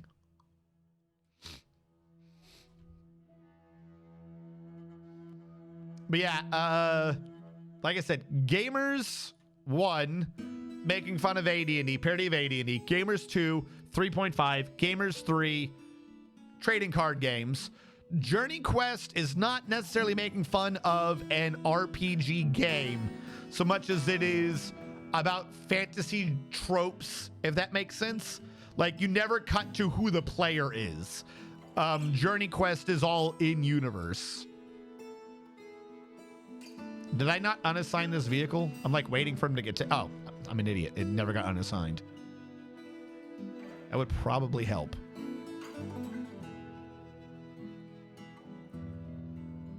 One, two, and... Yeah, Journey Quest is more just RPG / fantasy in general. What I like, though, is they had a rather unique take that I did appreciate on bards. Like, what is bards? Everyone's always got the thing of, like, bards are just there for, like, sexual jokes. Bards are there for a supporting role. They're not ever, like, fighters. 5e trying to make it to where they're fighters. Oh, they can tell a joke that hurts you psychically or something. Fucking nonsense. But anyways, the way it works in Journey Quest is...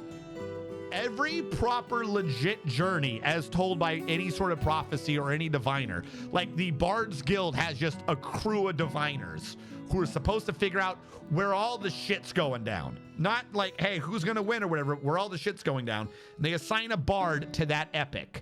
So the bard is supposed to go out. They go out. They don't tell anyone they're there. They do not tell the story people that they're there, because otherwise they're contaminating the story, which, by the way, by itself, fantastic. I love that idea. Like, that the bards have to have the rogue abilities because they're there to sneak up and follow the adventurers without getting caught. That is, I love that they have to do that without getting, because if the adventurers know they're in the story now, they've contaminated the epic. They're just there, don't help do the story. But also what this means is that anyone else they can talk to all the side characters for their input. So after the party leaves, like if you go to a tavern, right, and there's a tavern brawl, obviously after you leave after the tavern brawl, the bard would have to go in and be able to be like, hey, who hit what happened here? Because they might not have necessarily been in the tavern when the brawl happened, as an instance. So to help this, they all have like a little ID thing. They have, if you're a proper bard, you have a bardic ID little thing, and they have bardic immunity. As long as they're on an epic, you're not supposed to, like, they can ask you questions, but like you can't arrest them, you can't kill them, you're not allowed to do any of this shit because their job is to be there on the epic. Now I know what you're saying. What do you mean you can't kill them? If I'm on, if someone's adventuring against me and I'm the big bad guy, right? Why would I do that? Because they're not guaranteeing that the good guys will win. First of all, they're not allowed to help, one. And then two, they had this as a international interspecies thing, like this super organization with the orcs. This comes up in one of their arguments where like one of the orcs is gonna still try to stab her or do something anyways. And like the sergeant orc is like, you can't do that. She's got bardic immunity. He declared bardic immunity. And then the other orc is like, I don't give a fuck. Why would I care about bardic immunity? He goes, the same reason why we're going to let her leave because of bardic immunity is why all the fucking humans leave our orcish skalds alone when they're in human lands getting information. You can't fucking touch her, numbnuts. Like the fact that like that is an actual fucking thing that like, oh, I like that part sold me. I'm like, that's so good. That there's an, like, even the orcs are like, you can't fucking touch the bards.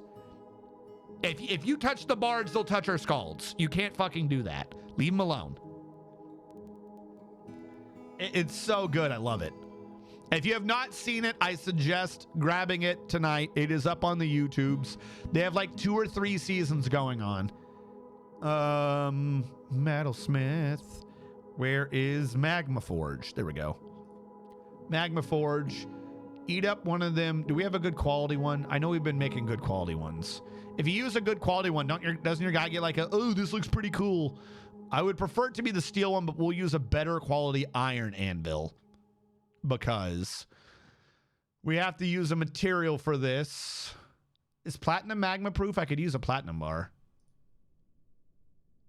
We've been using bauxite. We'll use bauxite. That's a great interpretation of, right? I'm like, that's actually pretty genius. I love that idea. But it also does mean that you're always trying to keep an eye out for the bard. Because a lot of the thing is going to be, you see the adventure do something, then you have to see the bard collecting the information. So like, you know, there could be like a misunderstanding from the bard's point of view as to what's even going on, you know, as an example. So some of the episodes you kind of see twice, albeit the second one's a little faster. So it's like, oh, you know, when the adventuring party was doing XYZ, from the bard's perspective, she was hiding behind this tree or something. If you then go back and watch the original episode and you're looking for her, you can see her hiding in the background. I'm like, that's, which means everything that they're doing, they have 2 cameras in different areas to record 2 completely different stories that they have to be recording at the same time. You know, like, I like that. So then the whole thing almost becomes like a secondary game of like, where's Waldo? Like, where the fuck's the bard in this scene? The bard's hiding somewhere.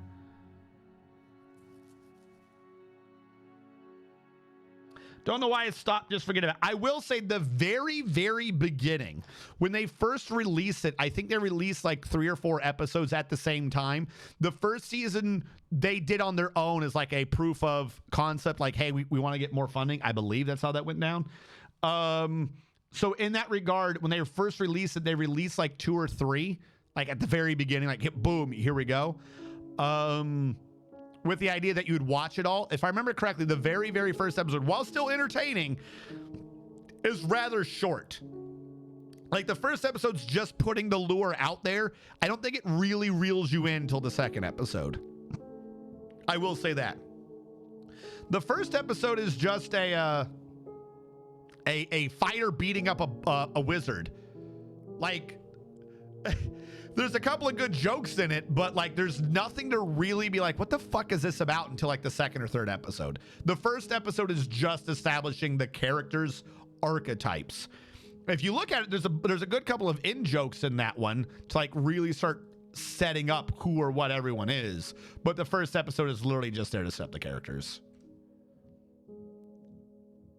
Yeah, Wizard. Yeah, that was kind of like the crux of the first episode. But by doing that, in that first episode, they kind of set up who the four people are. You have a wizard named Perf who wears yellow, who runs away. He's a coward. You have a cleric who appears to be a cleric of heal. This is like the stuff that they're establishing by doing that. You have a cleric of some sun god because he's talking about light or whatever. That's their healer. All right, we know who he is. You have the elf ranger. She's the one that's tracking him down, saying, "Oh, I see him running away again." The cleric implies that the wizard is attracted to her. This makes sense. 2 times in that episode, they have to cover her ears because there's about to be a loud noise and they know she has sensitive hearing. So you already get the sense that they've been traveling a while. They are friends. Also, the fighter's an ass. And then you get the entire sense of the fighter when the wizard says, "Hey, show me mercy. Please don't beat me up." The fighter goes, "I'm too brave to show you mercy." And then starts pounding on the wizard going, "Let the motivation sink in." And that right there sums up the very first episode. And it's only there to establish that those are the traits of those 4 characters. There's a lot more that it builds upon, but that's, like I said, the first episode by itself, it doesn't set up any plot or anything, but it introduces you to the characters. Clearly, the whole point of it is just to kind of show up that the fucking fighter's an asshole. Because I'm far too brave to grant you mercy, Sir Percy. Or Sir, what does he call him? Perf. I'm far too brave to grant you mercy, Perf. Ah, let the motivation sink in. He's just punching him. What was his name? What is the fighter's name? Oh my God. I'm forgetting the fighter's name right now, but it's a good one. I like him. The fighter is cool, peeps. But yeah, no, I would definitely suggest giving it a watch. All right. We've got up enough magma for another magma forge. I could try setting up another one, but I kind of don't want to. We got our 2 magma smelters. We were melting things. The nobles don't want anything. If we have a magma forge down here, this is kind of my point. If we have a magma forge down here, perhaps we want another one later, but we don't need anything up here anymore. We do not need Metalsmith's Forge because we have magma forges. So I want to try to expand out over them. We just don't have a lot of iron. New question. We have iron ore hanging around, but it's upstairs? Do I need to mine iron ore? It looks like we're going to need iron. Because I know we don't have a lot, and I want to mimic this on the other side. Yeah, I want to... That's where a lot of platinum went. I want to mimic this on the other side as much as I can so I can get the metal bar squish down here. But yeah, no. I had a thought. I keep trying to get the one thought back, but the thought is definitely gone. Whatever it was, it's never coming back, chat. 1, 2, 3, 4, 5, 6, 7, 8. 1, 2, 3, 4, 5, 6, 7, 8. I would need 80 iron for the floor alone, and I have 87. I need more iron. I haven't even gotten started on the walls yet. All right, if I'm needing iron, is there ores that I've not touched? That's cinnabar, tourmaline, that, microcline, hematite. Yes, okay, so mine, auto, hematite. Jet, shale, don't need those right now. I just need iron ores to pop out.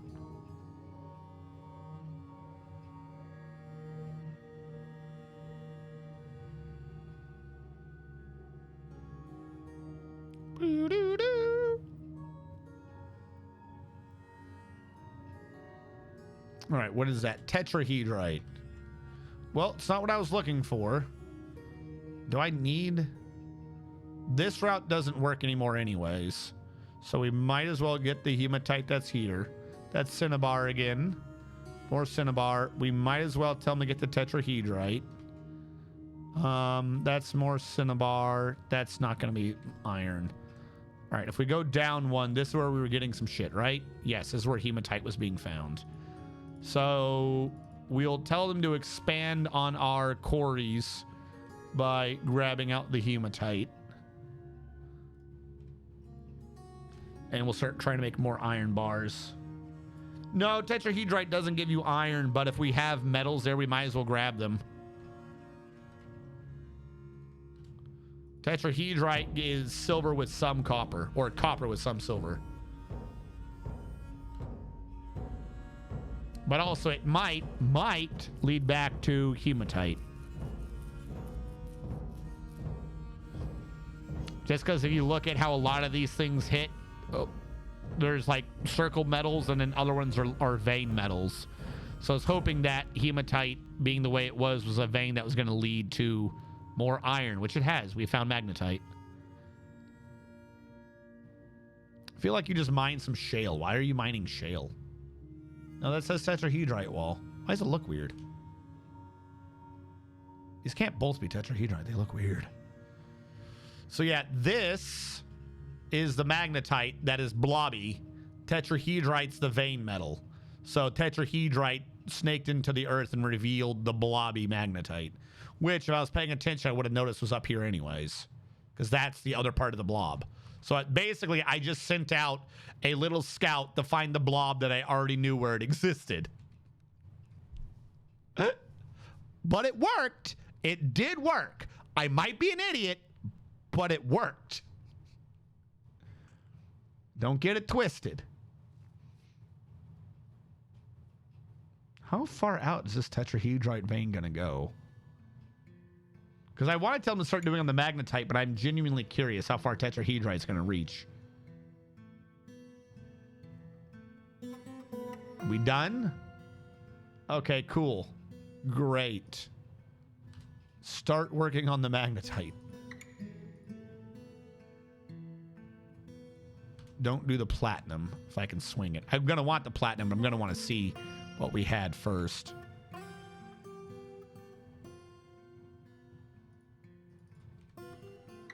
Start working on that. It'll collapse its way one way or another.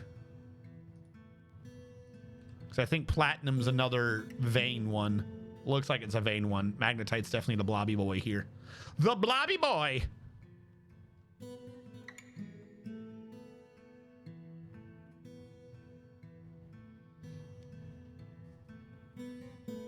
Because I, for some reason, love Billin. Call you the Bill boy.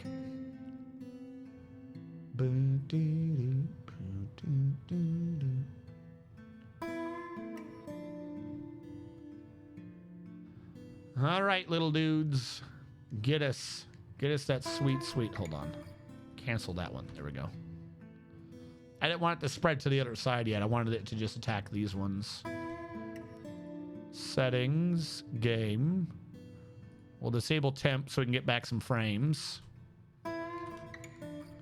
That way the doors will go a little bit faster.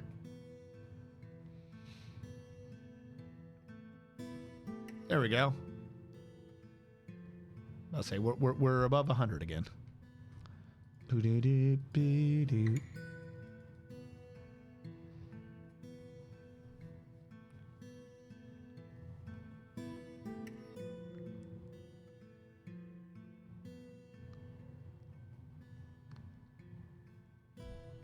Boo. The Queen imposed a ban. All right, Queen. I'm not allowed to sell anvils or bags. Okay, I won't. That is a nice platinum line.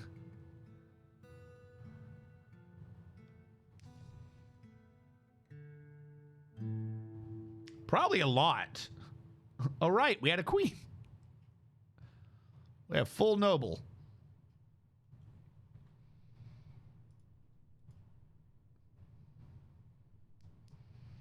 What has the queen ever done for us anyways? She has told us how awesome she is and why we should respect her and her authority. And also, off with your head.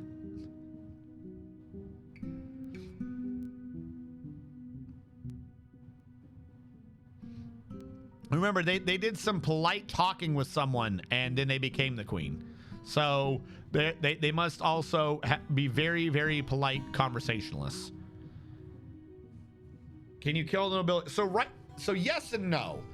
It used to be before, quite frankly, that a lot of people would just off the nobility to not deal with that sort of mechanic. But in the Steam version of the game, for some reason, the game got turned from a sandbox do what you want game to a game with a goal. The game got given its Ender Dragon for whatever reason. And you're supposed to get the king and then in the caves open up 12 loot boxes and hopefully get 7 legendary weapons from the loot boxes. And if you have the king and the loot boxes, then you get to be the mountain home. I think. I don't know. From what I understand, that's the mechanic. So killing the nobility makes it really difficult to do your ending. 1, / impossible, because 2, right now the game's sort of glitched. It sort of has a bug with the nobility, which is if the nobility die, you don't have more nobility. So when you hit the certain point and the game's like, hey, do you want to nominate someone to be like a baron or something? That's like the only time the game does a flag to actually give you a noble. Like you can get, like we got the noble through a different event, but if that baron dies, you just can't do anything that requires a proper noble, including if I wasn't the capital, you know, I could send out every year to like, hey, what do you want from us? You know, they send out their tradesmen with wagons, and the wagons give them more carrying capacity so they can trade more things based upon your exports.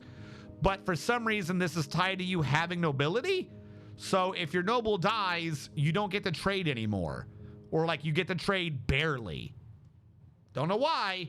And so if he dies, you don't get the event again. So you're just hoping to get a noble randomly, kind of like I did. But like I said, we may not be, I think, the full-blown mountain home right now. But if I could get my head out of here, you can see that we are the capital because we have the king here, or the queen. So we also can't request anything anyways-ish. I don't know. Like, not gonna lie, I don't think I've fully grasped what the end game is supposed to be. I just know that it's kind of there. Cthulhu has created a Koboldite.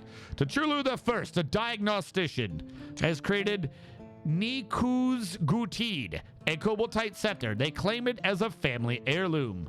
Nikuz Gutid, pride uttered. The Koboldite scepter worth 10,300 dwarf bucks. All craftsmanship is of the highest quality. It is encrusted with round Koboldite cabochons and rectangular microcline cabochons. The object is adorned with hanging rings of microcline. On the item is an image of wooden end, the diorite bracelet in red spindled. Wooden end. And yeah, you're like I said, I don't quite understand it or like what the point of it is. But if you're looking down here in the caverns now, instead of finding obsidian spires, which by the way, I don't know if they're just gone, but there's no there is no adamantine spires anymore. Maybe they're supposed to be here. Maybe I'm just really unlucky, but I don't does adamantine not exist anymore? I don't know. Maybe I'm just unlucky because I think it's like the second basement. I didn't see adamantine in the basement. But you're supposed to look around the caves and go, oh, look, right here. That's a weird shape. they have a diamond cluster and another diamond cluster. If you see blocks of diamond like that, it's a loot box, and you're supposed to mine into it, and there could be a demon, there could be an angel, either of which are going to kill you or try to kill you. There could be lava, there could be water. There's probably nothing. I don't know if there's a forgotten beast in there. And sometimes there will be a weapon. And if you get the 7 legendary weapons of Blazmataz, you get to be a mountain home, I think. Like, I'm not gonna lie, I don't think I've ever really done the new end game.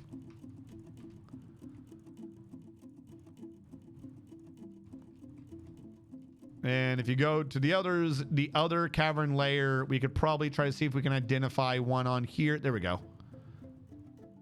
Oh no, that might just be Cobaltite. I thought that was Black Diamond. But yeah, that's kind of what you're supposed to do. And from what I understand, the lower the Z... There we go, there's one. The lower the Z level one you're at, the lower cavern layer you're at, the more extreme the loot box is. So more likely to be very bad for you, but more likely to have a weapon in it. Like, I don't know.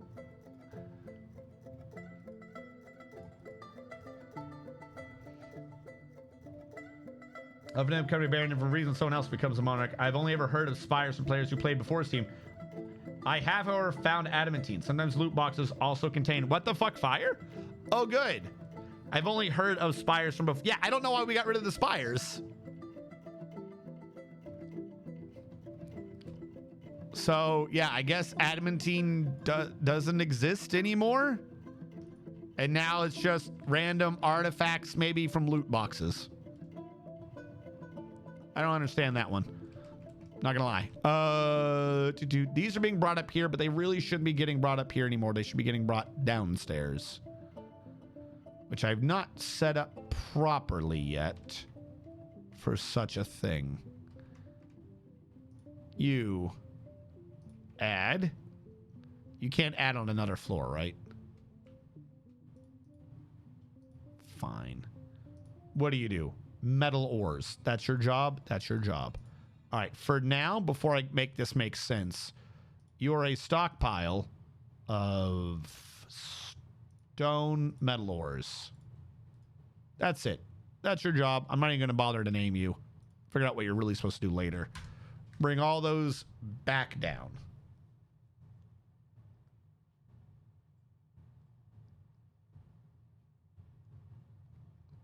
Adamantine does still exist. You're just unlucky with the Magma Seas reveal. All right. Like I said, I don't think I've seen that in a lot of bases. So if nothing else, like presuming it is still there, I will go with I've been unlucky. But I will say I believe they've been made rarer. Because I've had a lot of maps where I've just been unlucky a lot, apparently, since the Steam version. So I feel like their rate of incidence has gone down.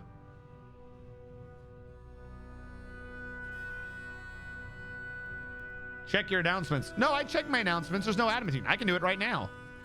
Oh, fuck it. We'll do prospect.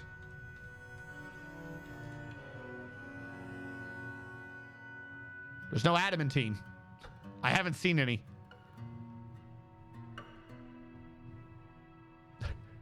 Easier than any announcement. Also, the announcements go away like really fast. Like, maybe I'm somehow screwed up, but my announcements don't show announcements. We can check down here in case somehow it counts as an other vein stone. But there's no adamantine here either. Yeah, no, none at all.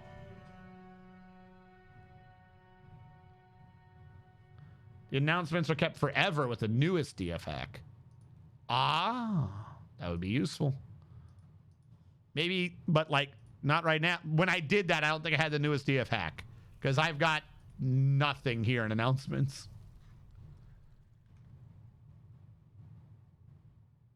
There. Yeah, that's the announcements. But I mean, I'll take my head out of the way. There's nothing. none of the announcements have been kept. But no, yeah. I don't know. Like I said, perhaps I'm just really unlucky, but I've been really unlucky for a couple bases. Like I said, it used to be you were practically guaranteed. Like, not even practically. I think it was like every map square had at least one spire in it. Sometimes it'd be small, sometimes it'd be big, but every map square would have at least one spire in it, or maybe every like 2x2 map square. You know, because I would usually have a 4x4 and there'd be about 4 spires. So we'll say every 2x2 map square. Yeah, I don't know. Holy hell, I feel like I get praise the miner's adamantine every time I dig down to the map. Maybe, like I said, I don't know. I'm just not allowed. Okay, you start smelting that fucking iron. Smelt hematite. Repeat. You smelt limonite or hematite. Repeat. You're both on hematite. I'm an idiot. Smelt magnetite on repeat. Speaking of metals, where are we down here? We got magnetite again. Uh-oh. I got rid of the alert. I should not have done that. Fuck. Damn it. I got rid of the alert. I'm sorry, chat. We're not going to be able to have the correct pop-up this time. The Forgotten Beast Spawn has come. A huge eyeless chinchilla twisted in the humanoid form. It has a bloated body. Its dark indigo hair is unkempt. Beware its deadly spit. There we go.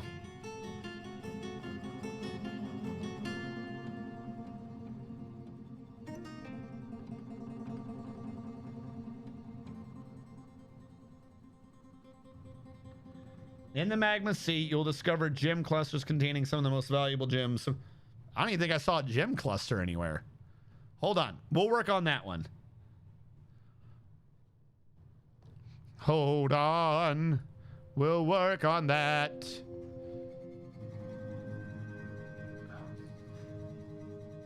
Where am I? Boop.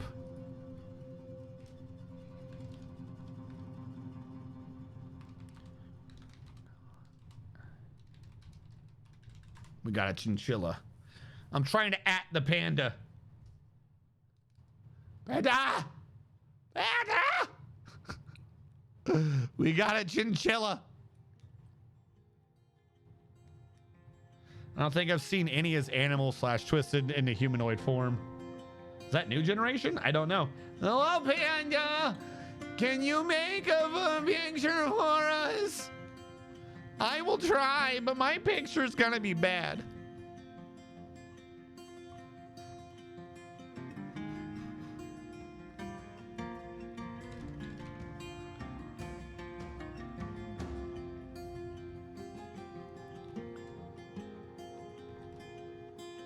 What do we got? A huge eyeless chinchilla. Huge chinchilla. No eyes. Bloated body, dark indigo hair. Dark indigo.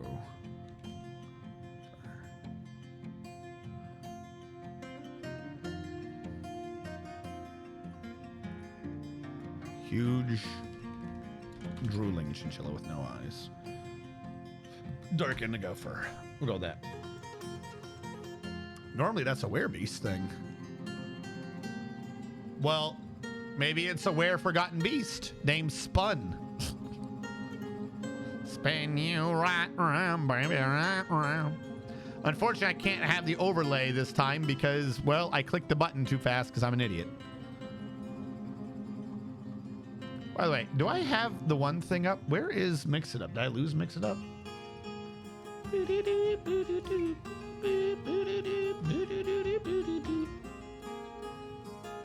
Request queue. There we go.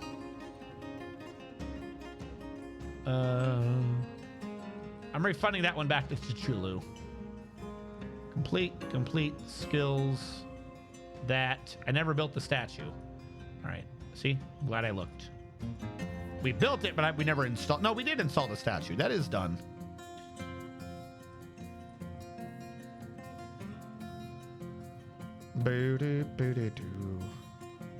Okay. What?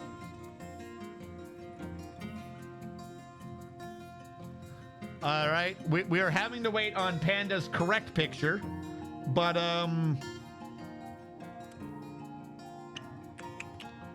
that's what I came up with. I said no eyes.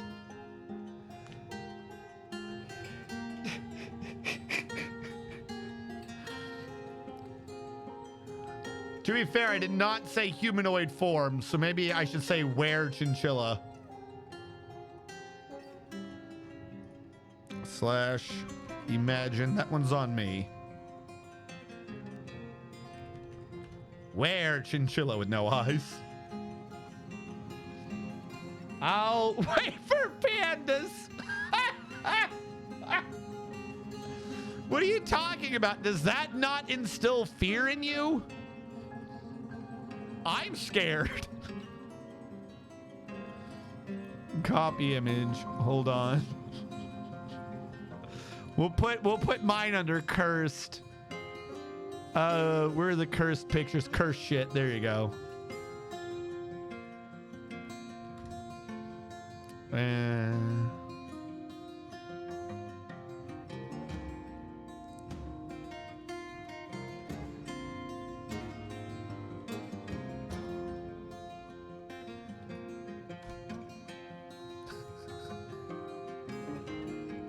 There you go.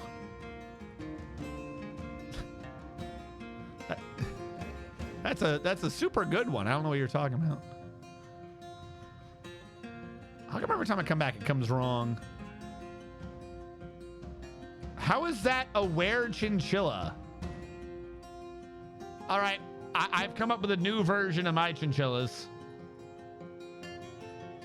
I corrected it to say were chinchilla this time, and that's what we got. I don't know why. This is what we've got. The only one that looks like a monster is the upper right corner.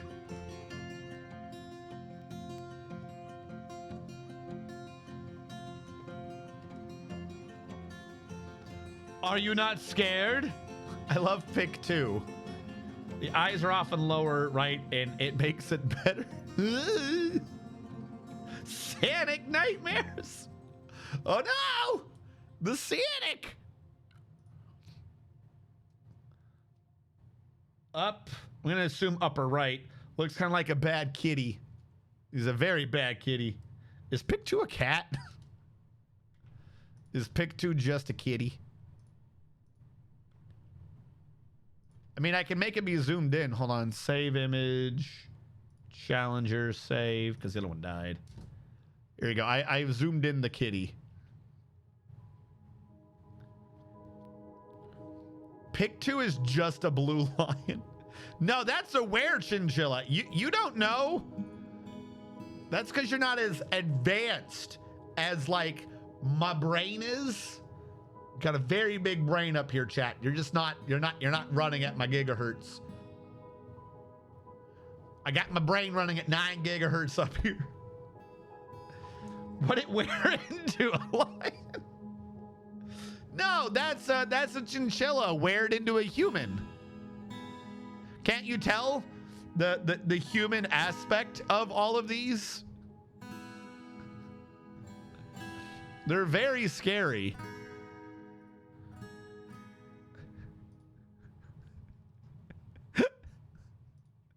The funny thing is, I think before where the original copy of the 4 was slightly scarier.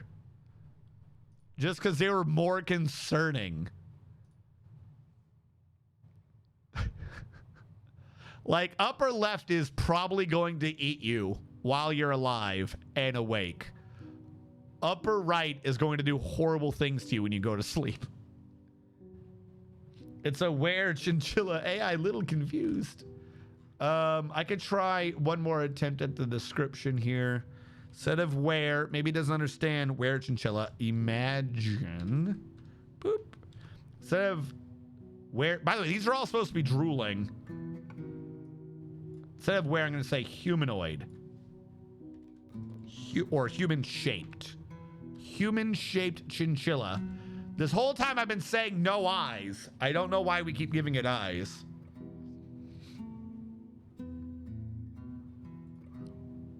Bam, bam, bam, bam.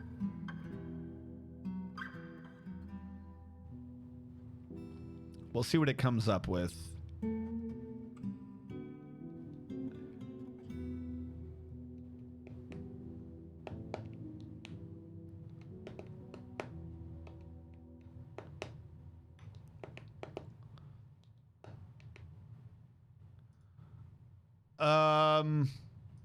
That didn't fix it either. I said humanoid chinchilla or human-shaped chinchilla, and it just did more chinchillas. Lower left is screaming at least. Like we got an attacking one. They're decoy eyes. They're not actually functional. No.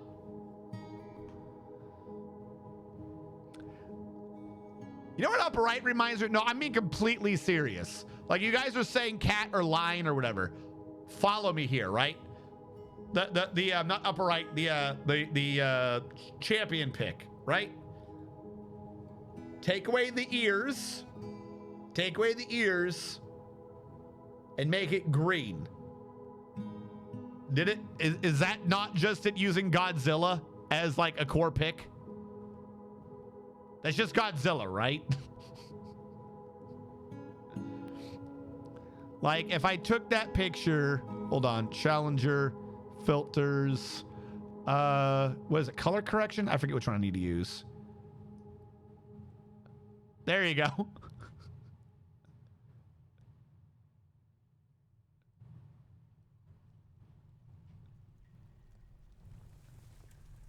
Trying to find the right green here for this. There you go. That's Godzilla, right?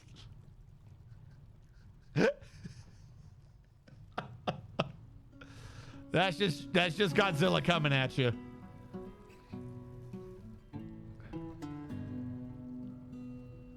I haven't actually gotten a response from Panda yet. It must actually be difficult for her too this time. I don't think it's liking the were creature part of this.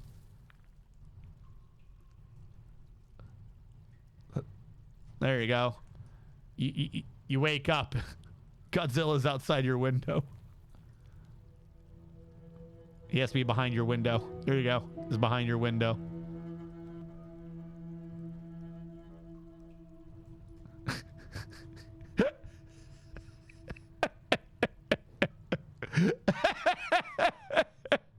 It's just Godzilla.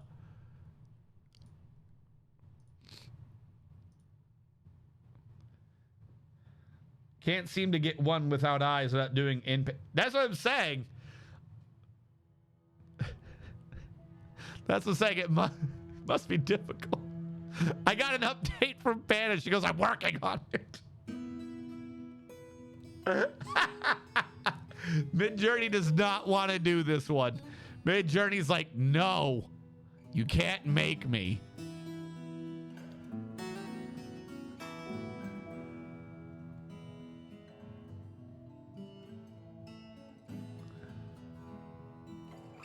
I'm going to save this one as the challenger for now. Because he's clearly ready for a fight.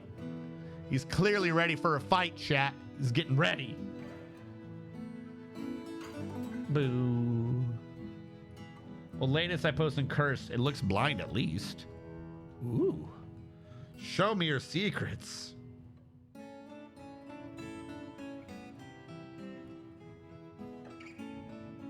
Does it?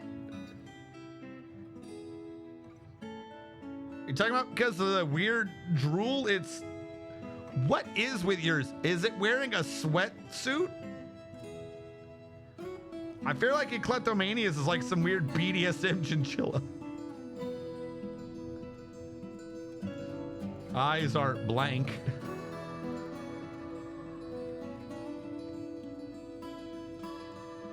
Now there's a malice in them eyes.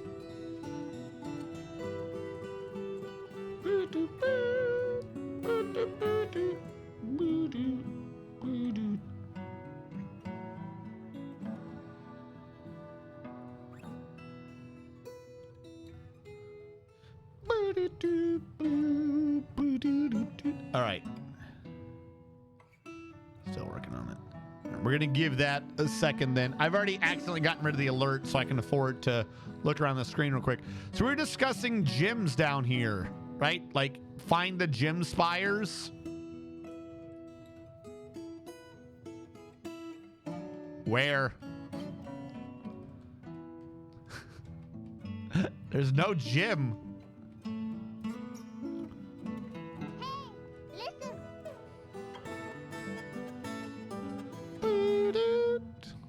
Like literally, I just have regular walls.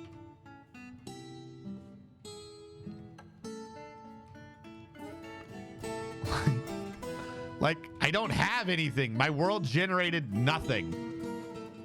And I don't think this is the first time it's done that. Ooh, there's tetrahedrite. Ooh. Tetrahedrite. Like, I don't even have gym. Maybe is this? No, that's just a thing of microcline.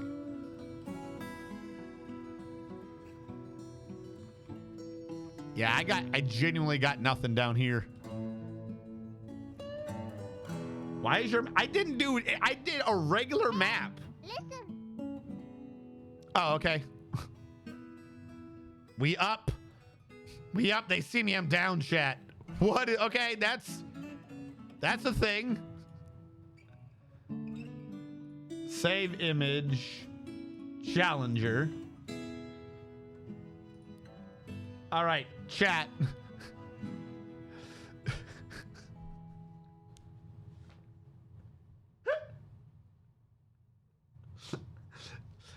Do you think we even need to do the first round of voting, or do we want to just automatically take Pandas and go to the semifinals with it?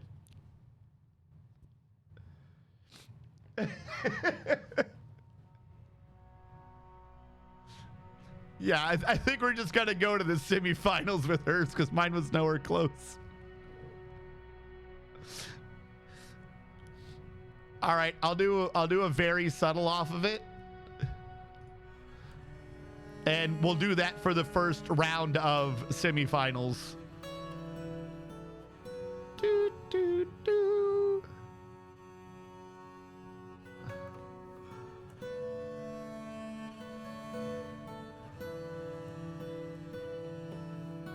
Boo, do, do, boo, do, boo.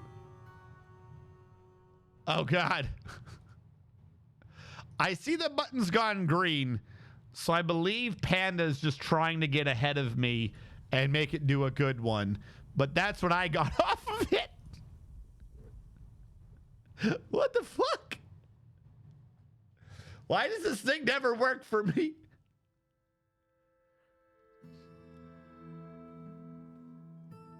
I feel like if you were to take Batman, right? Batman Scarecrow, except retell it as if it was like a story of creatures in the garden, lower left would be Scarecrow. Lower left would be the one that's just somehow emitting fear toxin. Red wall, Batman Scarecrow. Holy shit.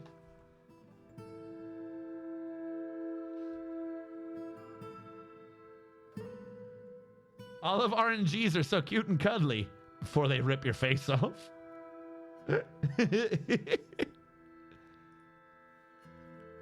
All right, here's the new one. All right, Challenger full. No more red wall. All right, so chat, I'll create the poll/poll. I can't have the description up in the middle because I did that on the wrong one. Anyways, I can't have the description up in the middle because I accidentally clicked OK and screwed it up. So, whoopsie.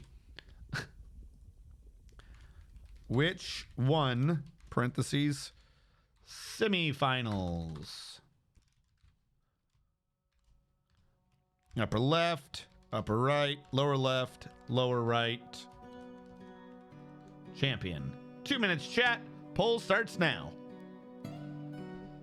I don't know what I'm looking at, but I'm disturbed. You are looking at our fabled forgotten beast. Spun. You're looking at a huge eyeless chinchilla twisted in the humanoid form. It has a bloated body. Its dark indigo hair is unkempt. Beware its deadly spit.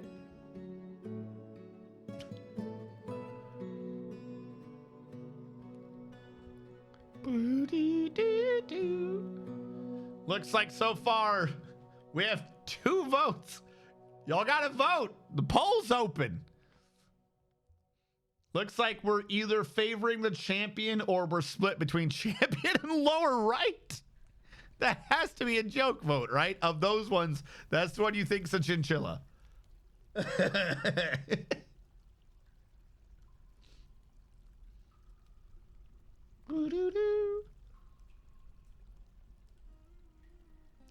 Upper right one looks kind of cute.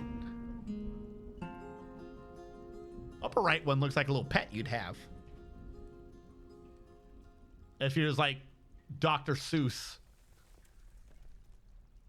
I do not like green brains and ham. I do not like them spun. I am.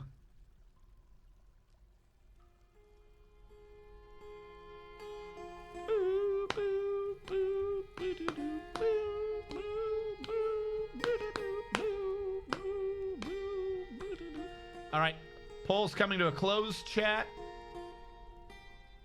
Looks like we're getting close. 5, 4, 3, 2, 3, 2, 1. I count. And it looks like the champion has won. We're just going to stick with the champion. All right. Question. What level is our champion on? Who is Spun fighting?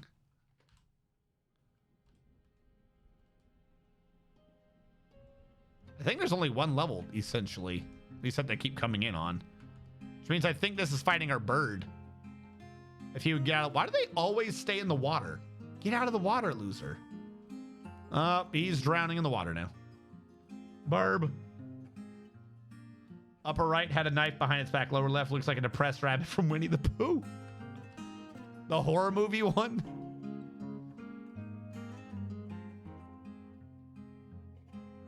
All right. We coming back up? Okay. He's on land. There's Burb. Which means, chat, it is time to begin tonight's third Forgotten Beast Fight Club. In the left corner, our reigning champion, Eaton Mucus Deeps, the Lurid Burial. A gigantic bush tit with lidless eyes. It has a curling trunk and it undulates rhythmically.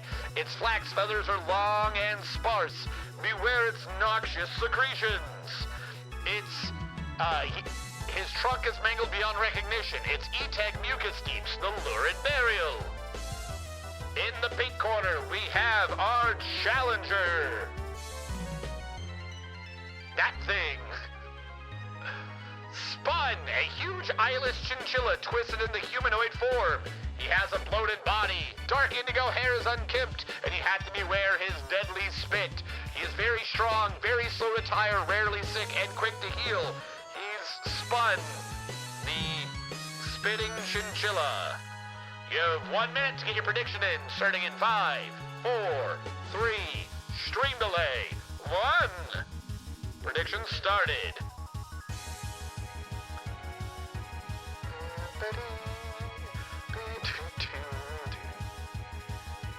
Of course, if I go and look, Spun cannot see because it has no eyes. Don't be surprised.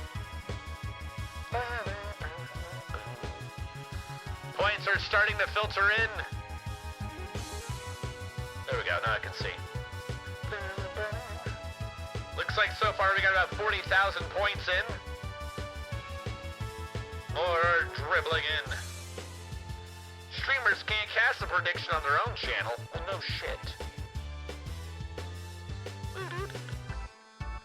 Can confirm, no eyes in Spun. You know what to say?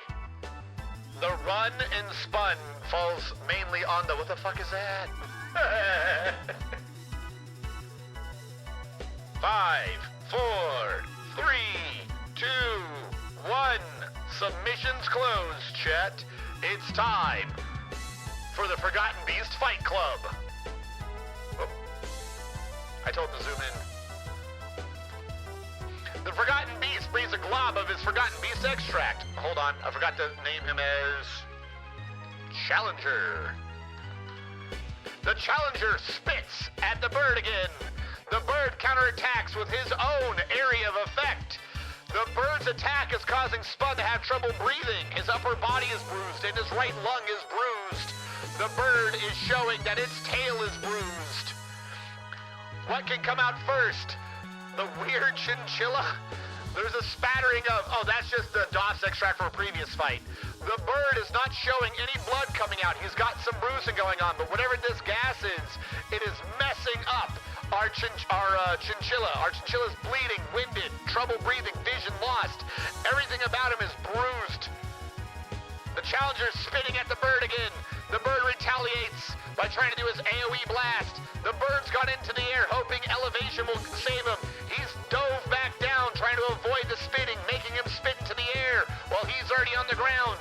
His AoE has launched Spun up into the air. Can he handle the fall? It looks like he's grabbed onto the wall. He's just going to stay up here and use his ranged attack. If he can't get you on the ground through a grapple, he's going to become the turret, the liquid turret of eternal spitting. Body parts are falling off. That is E-Tech's tongue. The bird's falling apart. The bird's tongue is lying around. The Challenger's hanging onto the wall, blowing round after round of globule mucus at her bird.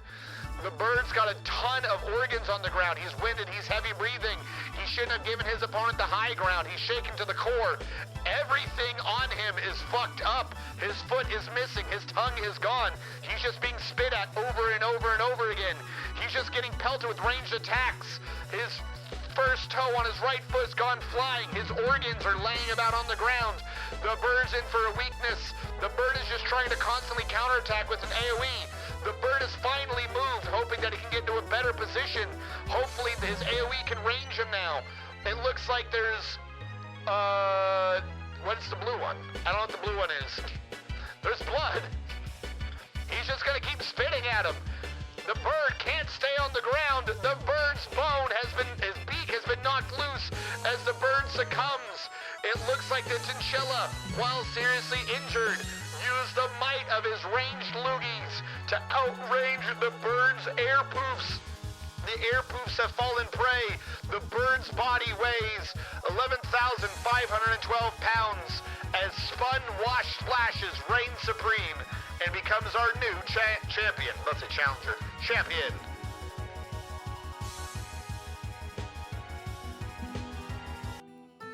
There we go, chat. Spun has become the new champion. What a weird Pokemon battle. Let's go, Slimy Bushed it. The bird lost it. The instant the bird was like, I'm gonna knock you in the air, and the chinchilla went and grabbed onto the wall, that bird was messed up. The bird won the other fight, I think 2 fights maybe, because of its elevation. The bird could not handle being constantly spit back into the ground. I will say though, Spun, he got a bunch of bruising. Whatever was happening with the AoE explosions was messing him up. But the problem is none of those were permanent damage. The bird lost his tongue, his foot, and his beak. That's gonna be kind of hard for a bird to come back from. The dust looks like a single level attack. If it was, that would be another not a great idea to put someone in the air. Prediction. Choose outcome. Who won? Spun the Spitting Chinchilla. Are you sure Spun the Spinning Chinchilla won? Yes. There you go. 46,134 points go to N9103 and 2 others. The chinchilla took the high ground. He should have known. The chinchilla, the bird should have known. Never give up the high ground. I didn't do the thing correctly, did I? Copy image. Hold on. Here. Where is Forgotten Beasts? I didn't. Give me a sec. It's a good thing he won because I didn't ever get his description like I was supposed to. I think I did. It might just be in a different area. But let me write down his description first. I gotta do it with his name too. Spun, washed, splashes. There we go. A huge eyeless chinchilla twisted into humanoid form. It has a bloated body. Its dark indigo hair is unkempt. Beware its deadly spittle.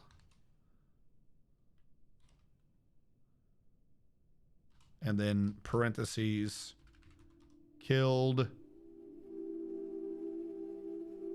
See, I didn't write the bush tit's name. Fuck. I knew I messed something up. Bush tit. E-tag. Killed. E-tag. Close parentheses. Enter. That has him in there. Edit. E-tag. And I should have at some point had his full name. So you are now a rip. You no more crown.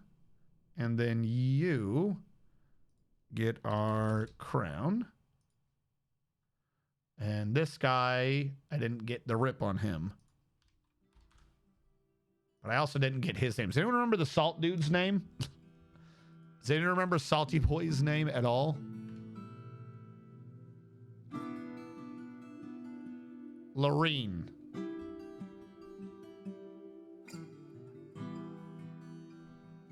I'm trying to fix the Discord here. Lorene. There we go.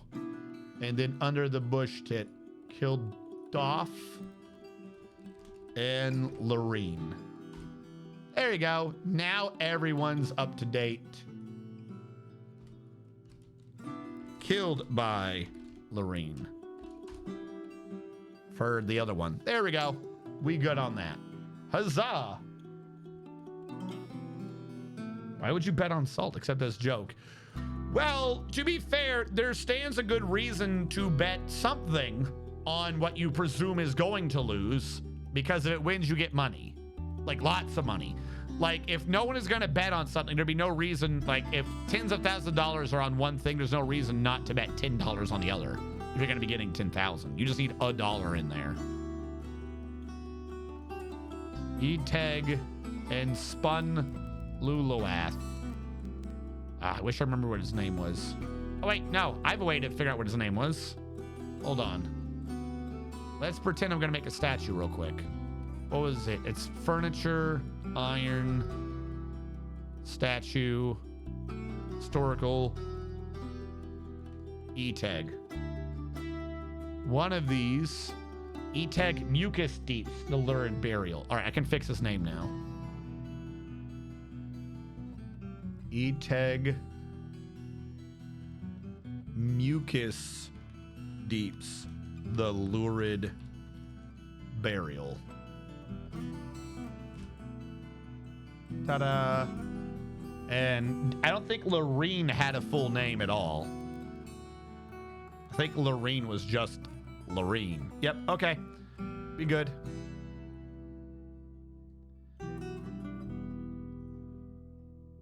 They bet over what the bird had for anyone else bet. I don't know who else bet on salt, but I wasn't the biggest bet. No clue.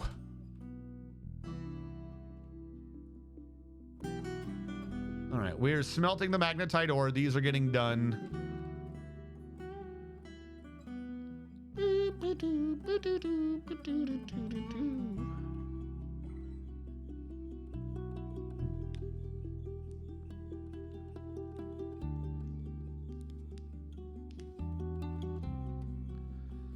We're just gonna have them smelting through the ores real quick.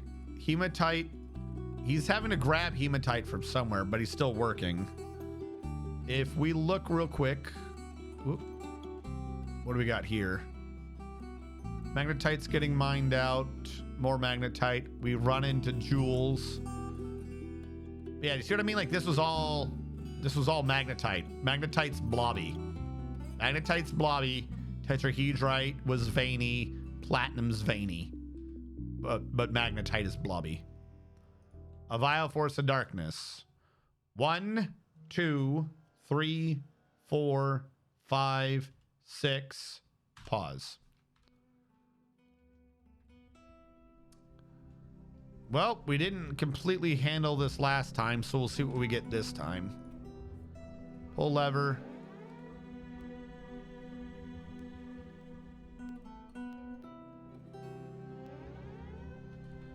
All right, there's usually a sneaky boy who gets in. Pull lever. Close. 1, 2. Pull lever. Open. 1, 2. Game will freeze as the bridge is filling. Bridge has now been filled. 1, 2, 3. Dead goblin for me.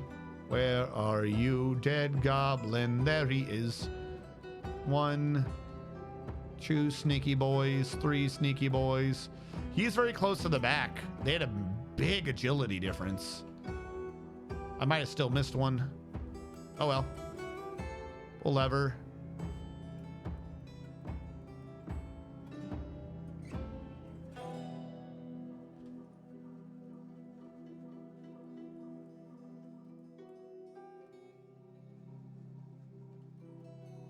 All right, go back.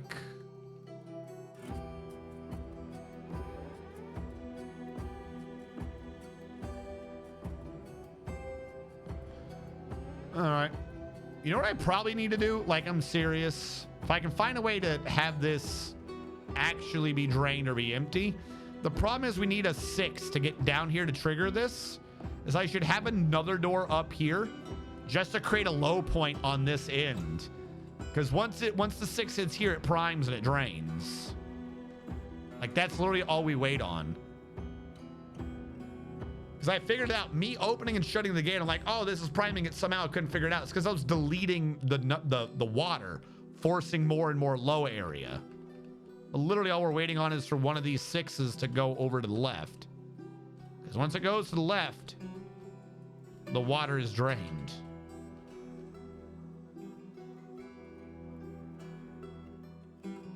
Which is very weird. So when it's not working, it's because the 6s are running against me.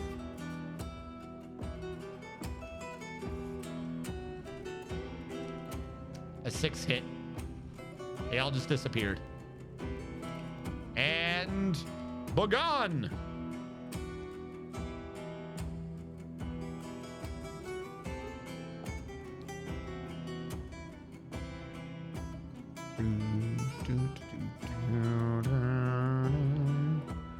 All right, pull the lever.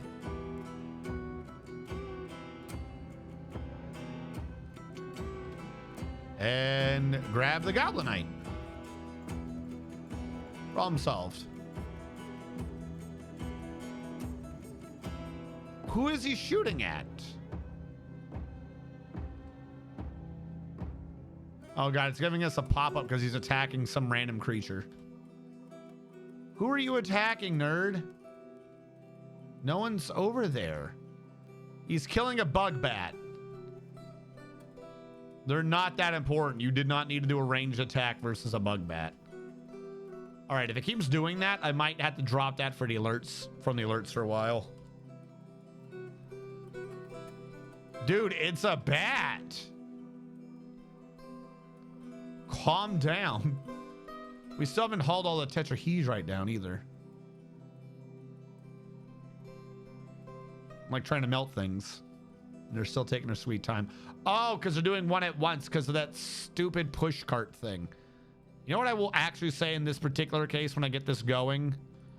Probably in that regard for wheelbarrows, I want 3. Maybe 5. We'll even give up 5 wheelbarrows for that one. Problem is, I don't think I have 5 wheelbarrows right now, do I? No. I want to do light wheelbarrows, not heavy ones. That copper one makes no sense. What is a light wood? Is it acacia? I always forget. 30 pounds on you, 22 on cashew. Probably cashew. Feel like it's going to be cashew. 29, 29, 41, 27. Cashew's our light one. All right. Unforbid cashew. Re-forbid everything else. Because hold on. Just forbid fucking everything. And then unforbid cashew. Because I've been taking a lot of woods lately. Do you make the wheelbarrows? 1, 2, 3, 4, 5, 6. Yeah, all right. Okay. Breeze a glob. How do I drop this?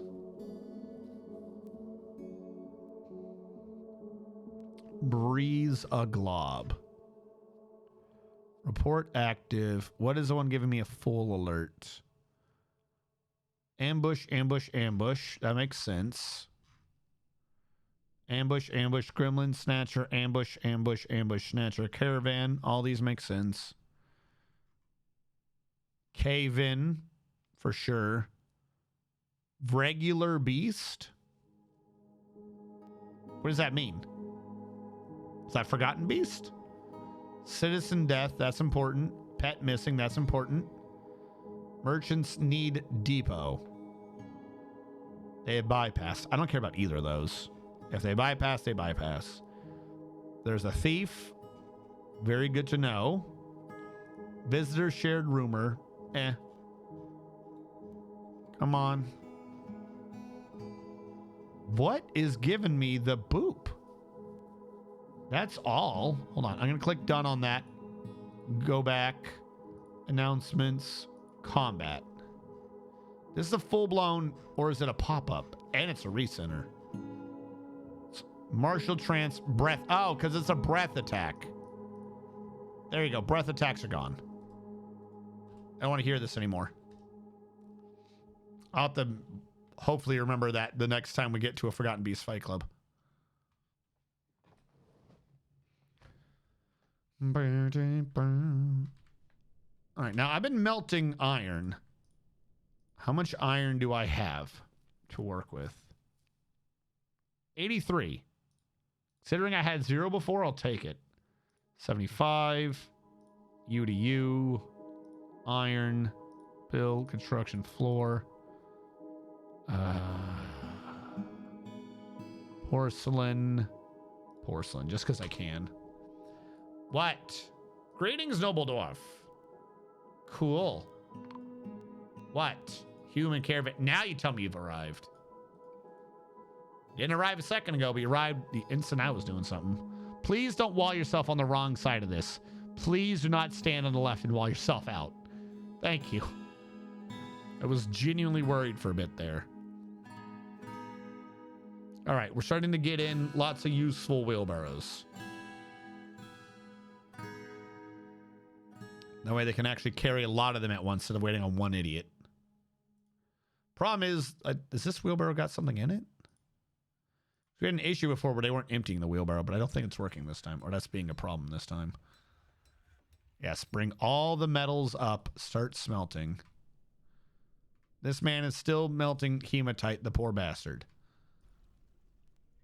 Stop that. Start smelting the magnetite ore. The hematite will get brought up eventually. You keep walking down for no damn reason. It's pissing me off.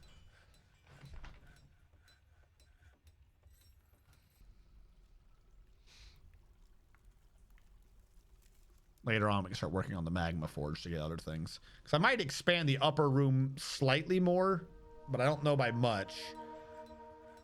The problem is how much space I have to give up for the, you know, magma stuff.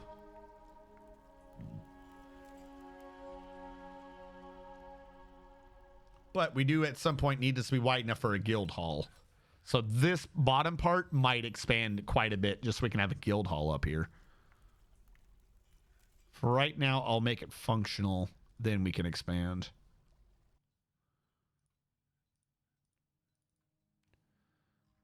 Definitely has to be expanded anyway so we can squish. We need to squish ores and... Or no, we don't need to squish ores necessarily. We do need to squish bars. We need to get all the bars down here and squished. Starting to wonder if I should have somehow moved all these back to the far edge and then like all the way. Then I would have had everything in the middle. But to be fair, I don't have a lot of iron to work with either. That provides a problem. If we don't have these up here anymore, I could probably squish more of these. Hell, I don't even need a coke anymore. Rose gold.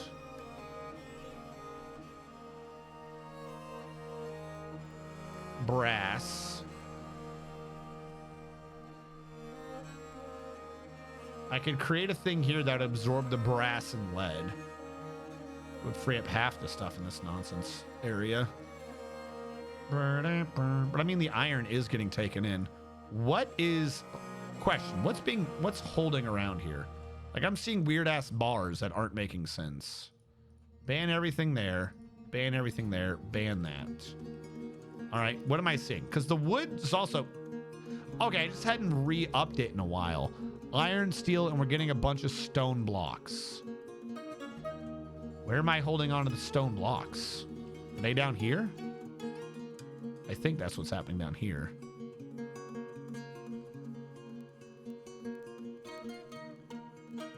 All right, microcline, bauxite, diorite. That's just stones I didn't keep up with because I'm a bad person. Microcline, bauxite. Span them all. There we go. So much better. I have a close of an idea. Ban out the cashew wood, because I believe we built the thing. We have. And thus, were we down to iron, steel, and pig. So now I can see how much iron we have. What does lead bar get made into? Lay pewter. Okay. Brass doesn't get made into anything. Electrum doesn't get made into anything. Rose gold. Lead just becomes lay pewter. Okay. Makes sense, I suppose. So you are all smelting magnetite right now? All right, keep at it. Nope, things that are forbidden are just forbidden. Which means you can't end up in a position where you think you have something, but the dwarf won't use it, so he just doesn't fulfill his mood. But it also means that if you end up in that position, you can specifically unforbid the one thing you definitely want him to use. Make that be his only decision. Which is kind of one of the issues here with this. If someone goes into a mood for a stone, and I've got everything, all the stones forbidden, except for these economic ones down here like iron, he'll just use raw iron. Which is an issue we've run into quite a few times before. Because they'll ignore, or they won't ignore the forbidding thing, but they will ignore the economic use restriction.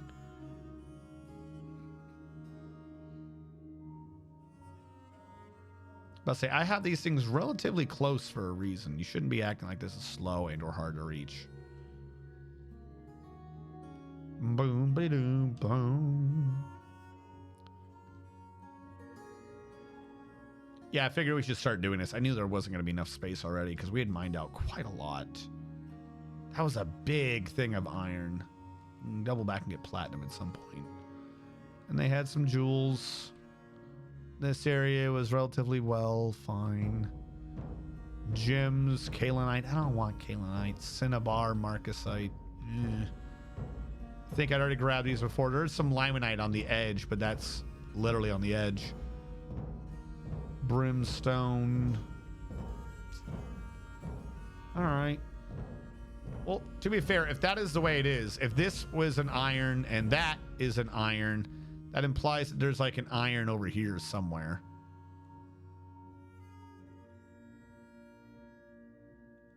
That was some weird vein metal. Not that rare.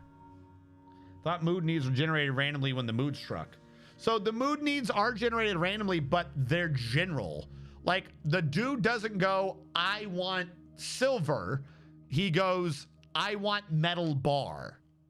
So if the only metal bar is silver, he'll use silver. If the only metal bar is copper, he'll use copper.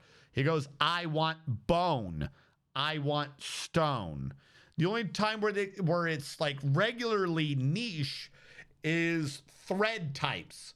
He will say, I want yarn, not I want string. I want silk. Silk, yarn, and thread, or whatever the plant one's called, are the ones where they get unnecessarily niche on. Other than that, it's silk, yarn, thread, raw gem, cut gem, stone, bar, wood. And that's basically it. As long as you meet that category, you're fine.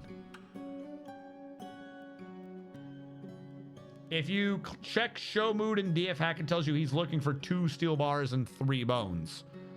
There is one mood where I think they ask for some stuff specifically. But other than that, no, they just check for a category. Yeah, bones just means like a stack of bones. It doesn't need to be a cat or an emu or anything. Yeah, hold on. There is one where they can get meticulous on the metals. But for the most part, no. Definitely not possessions and fey moods. Strange mood.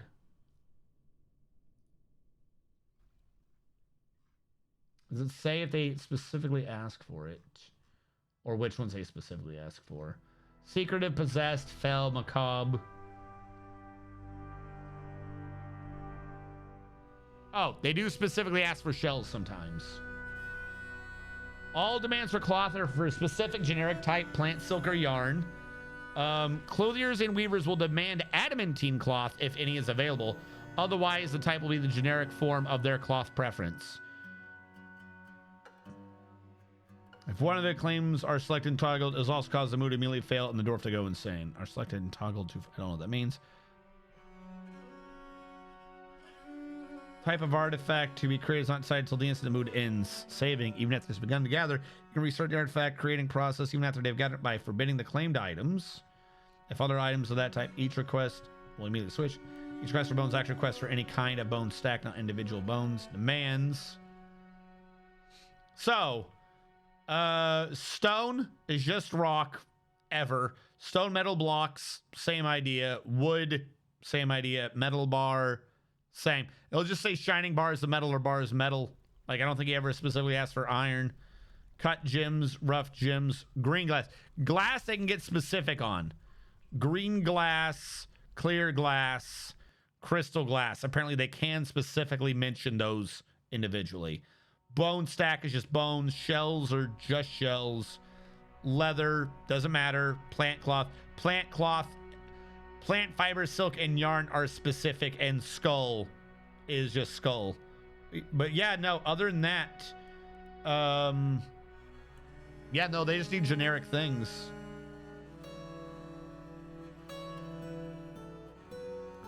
The only time they get iffy, it can be adamantine wafers. I guess they count as slightly different things.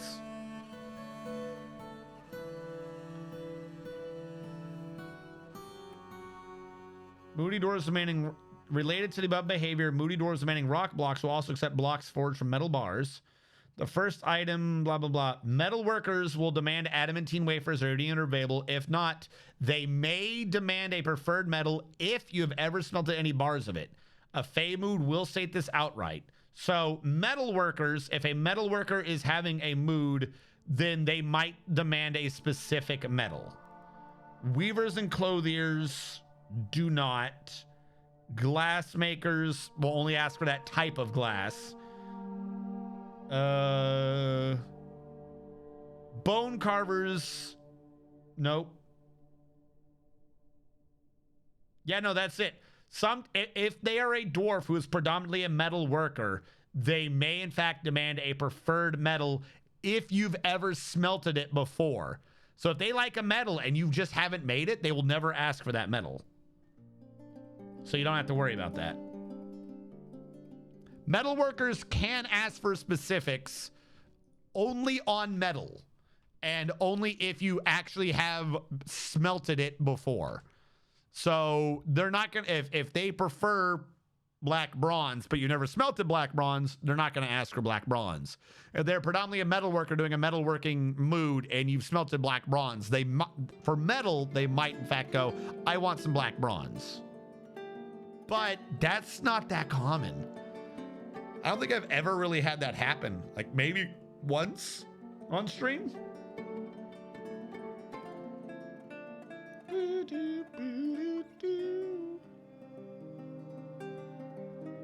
Yeah, no, because I routinely try to switch my metalsmiths from copper to iron and steel. I've done that regularly.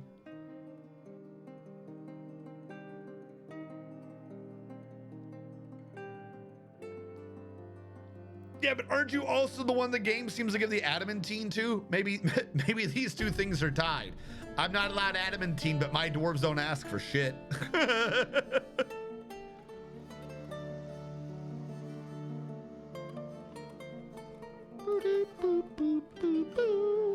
All right, so we were a bit slow today. We still got a few minutes, but I don't think we have enough time to start a new project. We were a bit slow today, though. To be fair, we lost like the first hour or so, having to discuss the event, the Konami event. I feel like that wasn't wasted. Next weekend, I don't know if Verdu's back. As a side thing, I don't know what's happening Wednesday right now. But next weekend, Friday, Saturday, and Sunday are the rest of the Summer Game Jam stuff. The ones on Saturday happen before stream. So we're probably going to lose the first bit of Next Door Fortress stream as well, because we will have most all the information on Friday and Saturday to discuss.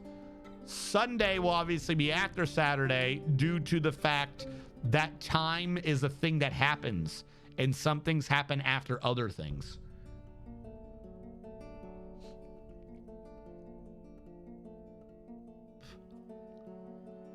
Got a little mustache here trying to tickle my mouth. So that will probably be discussed on Tuesday, but heads up for that. I don't know how many of you are wanting to follow it on your own. None of them are happening during stream. So we're not going to be doing any of those live unless I would like start streaming early. I could just do it as a quick separate stream, but I know some of y'all get like kind of messed up with the watch with the watch streaks. I don't want to mess any of you up because I would probably want to bring the stream down between the two things. So no, I won't do it on stream. But be aware that is coming up soon. We had a lot of Forgotten Beast fight clubs. I'm actually surprised we got 3 in. And our big thing was to get the magma thing working, which it's not working well, or I should say it's not working pretty. It's working functionally. It is working. We haven't made this a full guild yet, but we did get this. Speaking of which, watch streak reached. Admiral Wiley is currently on a 25 stream streak. You coming in late, Admiral. Where you been? Hopefully it was for good. I say good reason. Better have a good reason. Better have good. No. I was trying to say like, hopefully it was for happy reasons. We'll go with that. Happy good, not better be good.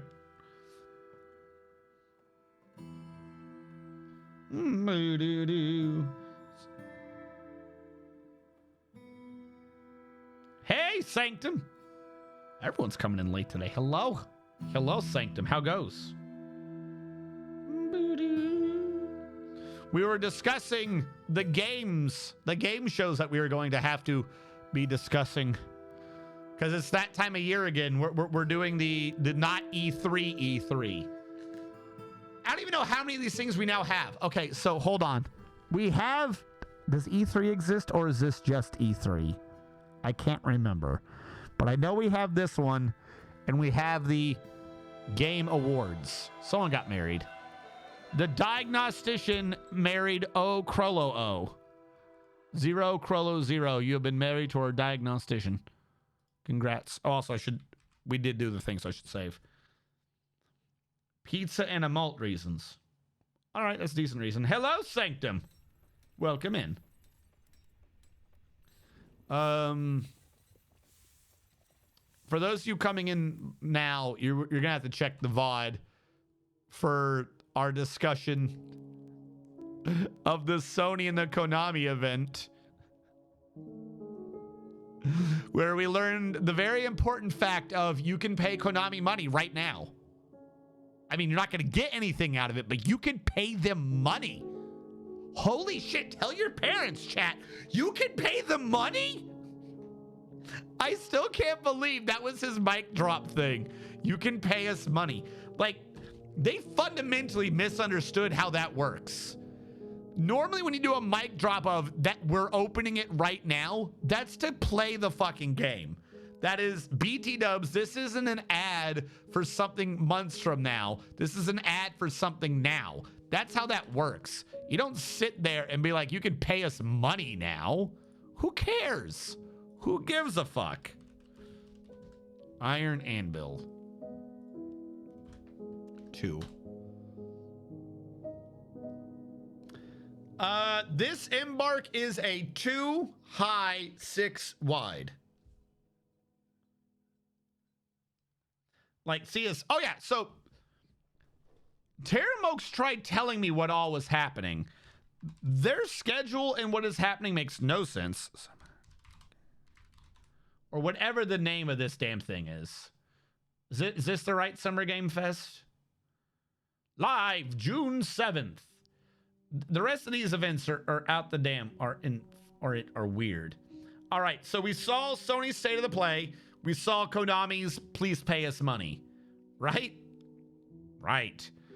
June 7th, that Friday, at 2 is just Summer Game Fest. There's nothing specific listed there, but hey, new games, neato, nothing categorical, but there's gonna be things. Day of the Devs, which I think does independent games, so yay. Devolver, this is the one I was honestly wondering, like, if I should stream it or record it or something. Devolver Digital's doing their event, and Devolver Digital's events are always good. And that's what's on Friday, right? It's gonna be Summer Game Fest, Day of the Devs, so some game news, some indie game news, Devolver Digital making fun of everyone else. Apparently it's gonna be Volvy's 15th birthday. For any of you following the insanity that has been the Devolver Digital showcases, Volvy's older than 15, and we know this. Then before stream on Saturday, Future of Play, whatever the fuck that means, Wholesome Direct, Latin American Games Showcase, and oh fuck, and then what is that? Oh, Women Gaming. They don't have a little big pop-up to tell you what it is. Women Gaming, and apparently women only get 30 minutes. Just so you know, women only get 30 minutes. What? Future of Play is 11 to 12, 1 hour. Wholesome Direct is 12 to 1, 1 hour. Latin American Games is 1 to 2:30. They get an hour and a half, and then women only get 30 minutes to 3. All right. And then 3 p.m. is Future Summer Showcase. So right before... No, I might as well just do a really long stream on Saturday. That's just going to go straight into Dwarf Fortress if I'm actually keeping up with that. Fuck me. Am I just doing a soft marathon next Saturday? 11 a.m. my time, and that runs straight in the stream. Oof. I thought they were all in the morning. That goes straight into... Okay. Next Saturday is going to be fucked. Apparently, we're covering gaming news and then going into Dwarf Fortress. This is... gonna be a long day. If you really want to do all that marathon. Well, if nothing else, I genuinely like streaming those events. Not because I even think I'm gonna play most of the games. I just like making fun of them. Right? Like, fuck it. I wish I was doing Konami Live with you guys. Oh my God. Oh my God. Look at the picture, chat. Go to Discord. Look at the picture of the 8 dudes again. Just nothing. They looked ugly. Why? Why was he a different guy in every fucking picture? Why is the plot line different? Why did they keep being like, hey, we decided to keep it respectful to the original while also, you know, changing things to be modern? What? What do you, no. What the fuck are you talking about?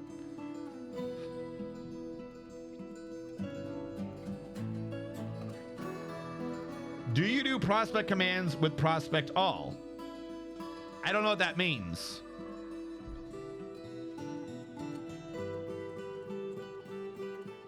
There's a different, no, I think my prospect is just what I'm seeing. Prospect all. Will that do anything bad if I do that? Hold on, I'm gonna save before I do prospect all. We will see what we have for adamantine. No, the prospect I run is the prospect of what I can see. That way I have a quick report. I'm not wasting hours looking at every Z level and every square. But if there's a prospect all, let us see. Prospect all.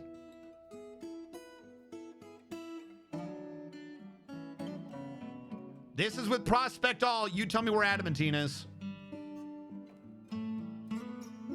Prospect all. Is adamantine not an ore? Am I stupid? I have no adamantine on this map. I don't get adamantine. Adamantine doesn't exist since the Steam version. I don't know what to tell you. Does it go under something else? Maybe I'm just looking wrong. It's an other vein stone? Maybe it's an other vein stone. I could be, don't get me wrong. Nope, it's not there. How? I don't know. This is what I'm saying. My fucking Dwarf Fortress, I've never liked the caves, and this is one of the reasons why. I feel like they just got rid of adamantine.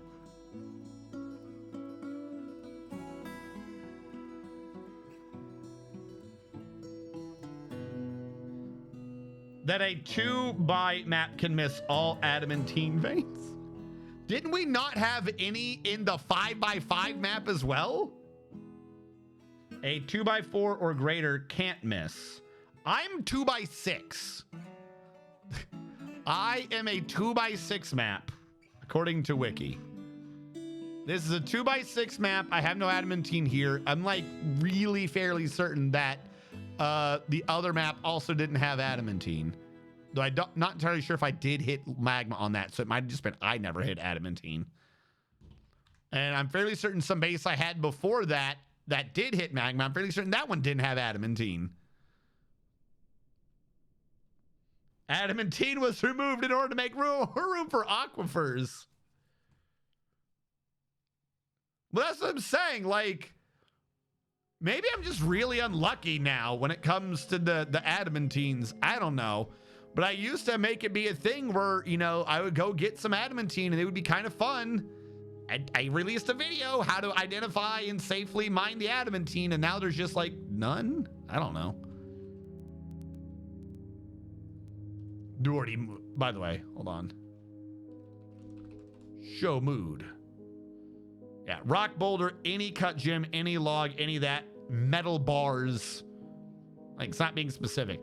See, so I think that's it. I don't get adamantine, but my guys are just fine with getting anything.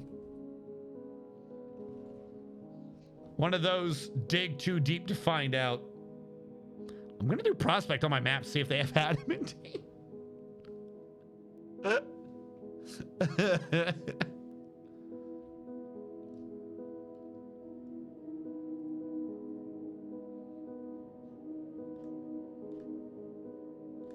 Whoop, didn't mean to zoom out. All right, I'm gonna take this stockpile real quick and just make it a little bigger.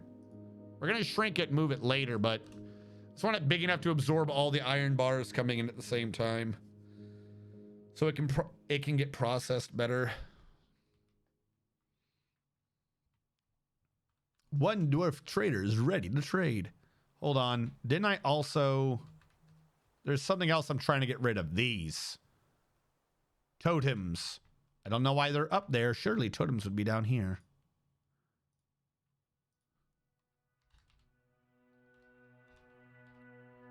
Totems. Those are a trade good. They should be down here.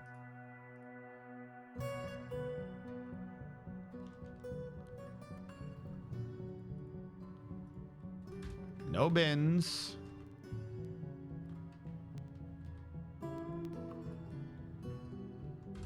No bins. Let those get brought down. Because this is just supposed to have the excess shit. And figurines are up here as well. Figurines.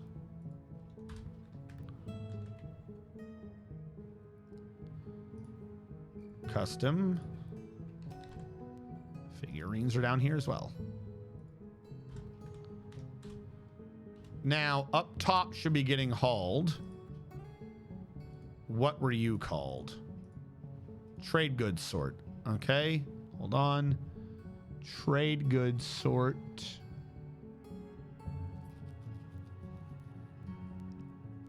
Do you get figurines and totems? You do now. Sweet. By default, Prospect All only shows discovered here. I thought that was Prospect. What is the point of Prospect if in Prospect All?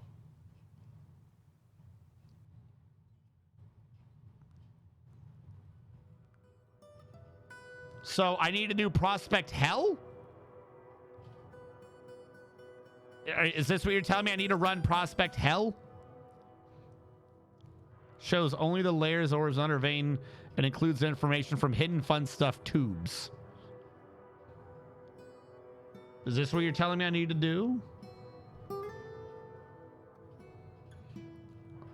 I'll do Prospect Hell. Let's do another save. I'll do Prospect Hell.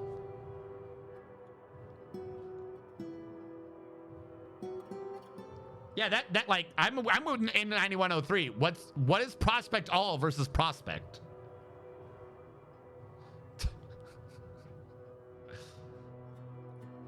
Because if that's what it is, then I'm going to say that's an issue with Prospect. Because I would have just presumed that all would be all.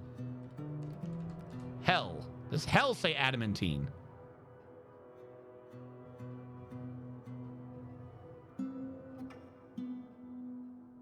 All right, chat. Come up with another Prospect command you want me to run.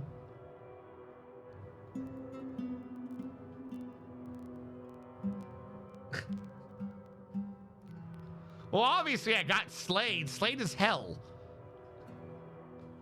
Prospect some. I prospected all. I prospected hell. There is no adamantine. Does it show up somewhere else, maybe? Is it a shrub? Is it a wood? I don't know. It ain't here. Prospect and find me the fucking adamantine.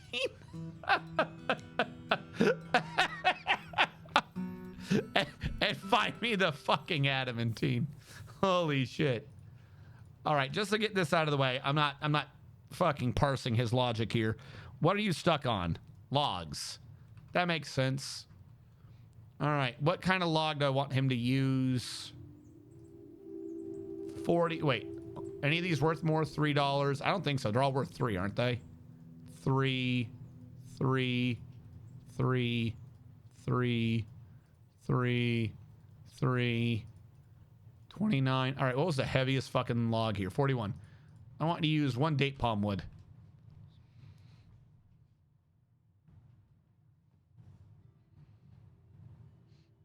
Well, we know adamant. I sent proof. Photoshopped, clearly. Clearly photo. I was always partial to Willow. Clearly it's photoshopped. Nobody trusts this man. Oh, yeah, we definitely want this mood to go well because it's opposable Tums.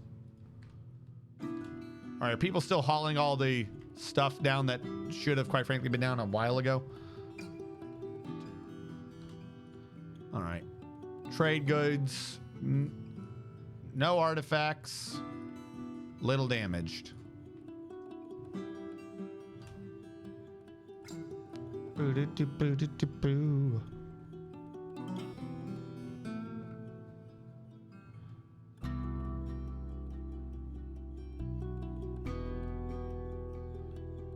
Two by two embark.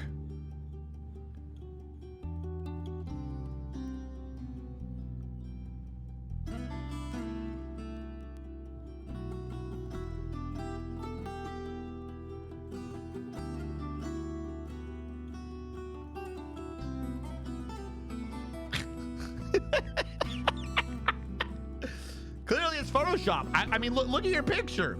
The lines are too straight. Looks like a bunch of blocks. Clearly that's Photoshop. Everyone knows Dwarf Fortress is all about the circles. No, we don't have any candy. This is what we're going over, because I think this is another base where I'm not finding or have found candy. We have now cheated to find the candy. Still no candy. We did Prospect. We did Prospect All. We did Prospect Hell. There is no candy to be reported.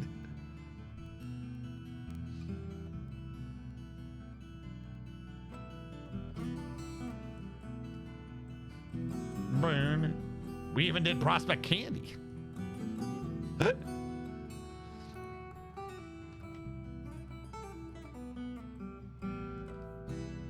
Ooh, we gotta clear that out at some point too now. All right, request a broker. Trade away this shit.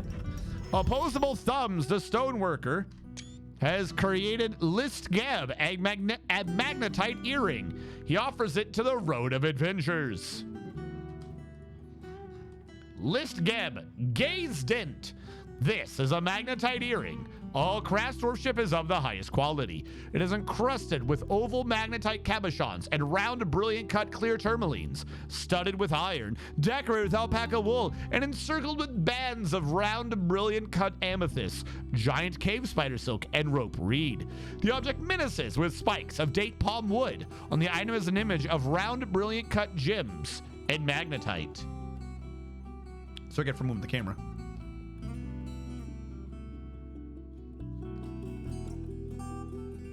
How are you this unlucky? Is it the ocean biome? Honestly, it should be, but it could be. Oh. Oh.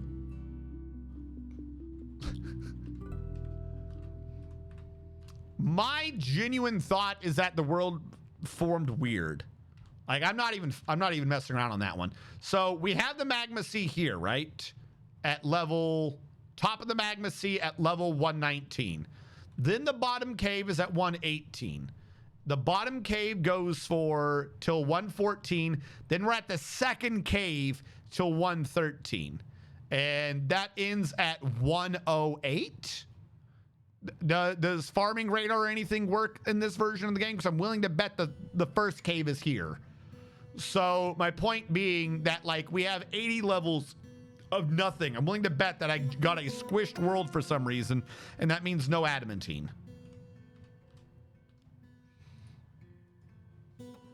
Because if I'm right and the other map didn't have it and it's on the same file, which it might not be, but if it is on the same file, it might have just been that this world generated bad. 80 levels of ground before cave one? I'm guessing, because it looks, you know what? Fuck it. We'll take a look real quick. I'm not going to look to try to parse out where things are, but yeah, fuck it. Let's do a quick reveal. What is this map? What is our fucking map? Now, this is probably going to have to be the end of save because I don't want it to cause any bad things, but reveal. So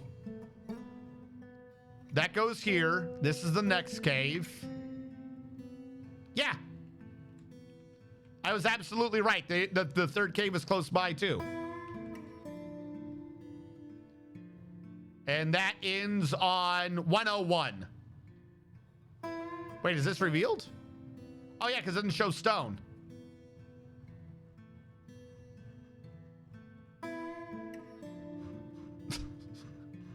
My world made fucky. I don't know what to tell you. I got bad world. Wait. Also, real quick, there's a third Forgotten Beast? Oh, because of the other caverns. Oh yeah, that first cavern probably getting a lot of death happening on it. That makes sense.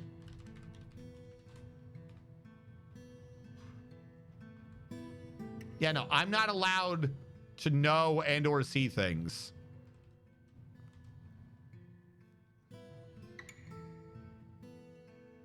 Prospect this fucking map.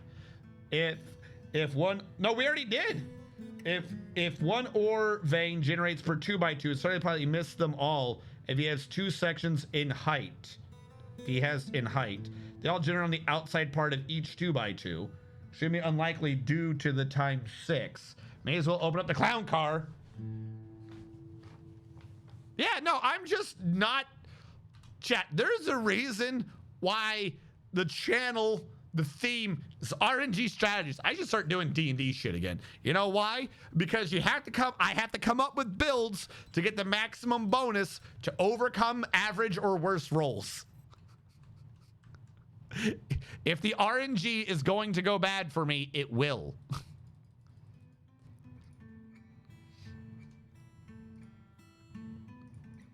Trade that, get rid of that, get rid of those, get rid of these, get rid of these, get rid of those, get rid of those, get rid of those, get rid of those, those. Basically, instead of 2x2 being nicely fit in your map, you think you have half of 2 2x2s stacked on top of each other. I recommend checking out the circus, which means you can miss the veins. Yeah, that sounds correct. Sure, that would be my luck. I'm just not allowed to get what I want.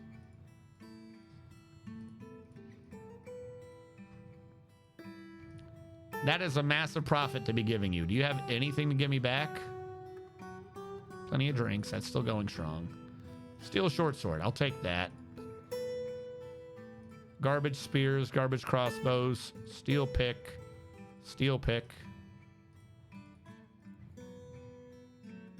I know you have access to steel.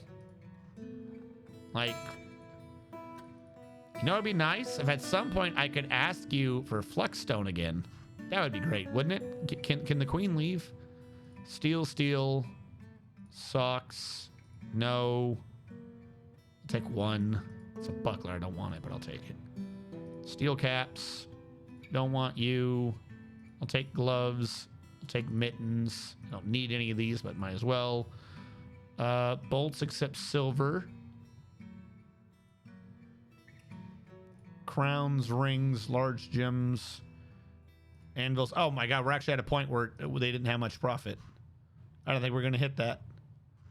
What did that, I wonder? Was it the mittens? Never trust a mitten. Trousers.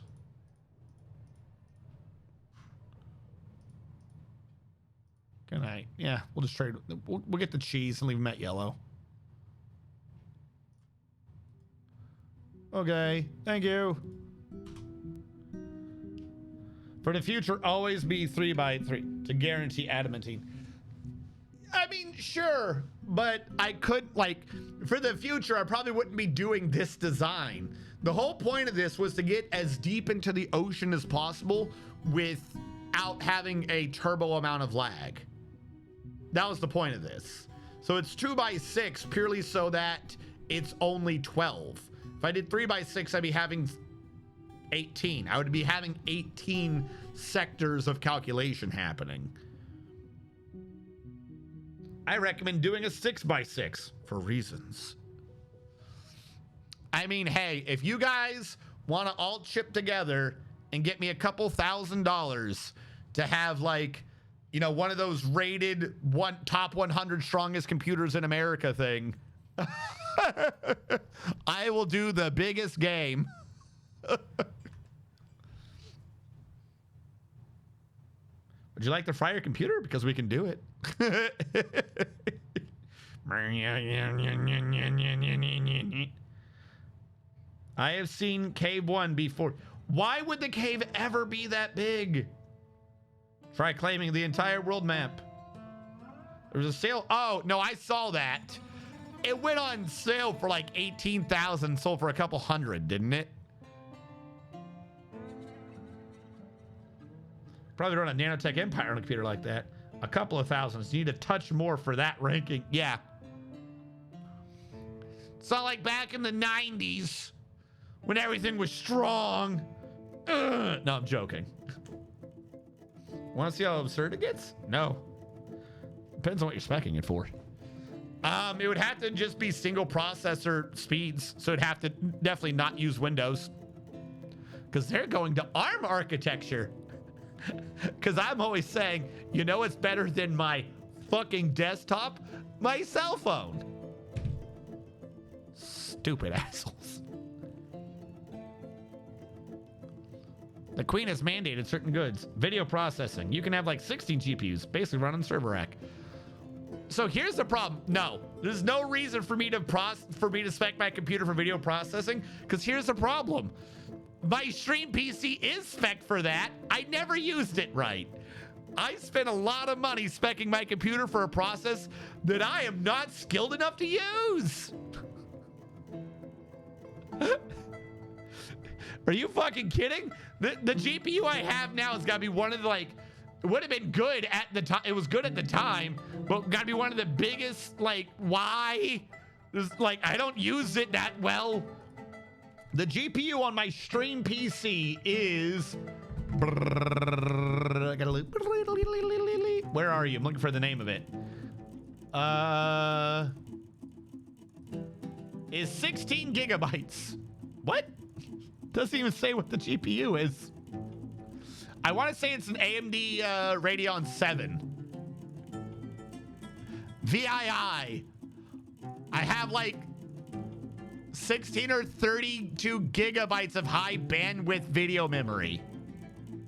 I have this special high bandwidth memory. I remember that. Those for video processing. I don't know enough about Premiere to make it use that stuff. Yeah. The Radeon V. Yeah, Dwarf Fortress just needs CPU. 480,000. Yeah. This computer was supposed to do multitasking and the video processing. Here's the problem. I'm not spec for video processing. I know how the hell to use any of that shit. I was like, yeah, I could do it. What am I doing? 3 anvils, 1 bag. Of course it's 3 anvils, 1 bag.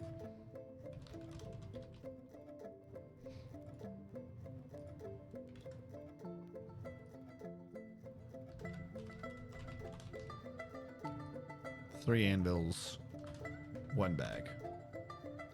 Yeah, straight up though. That's high bandwidth memory. Great.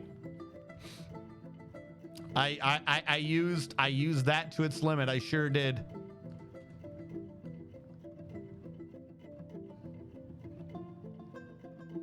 No, so in my defense, I was processing videos a lot because I was recording the video and then I would re-render them out to go to YouTube and stuff to change the audio a little bit.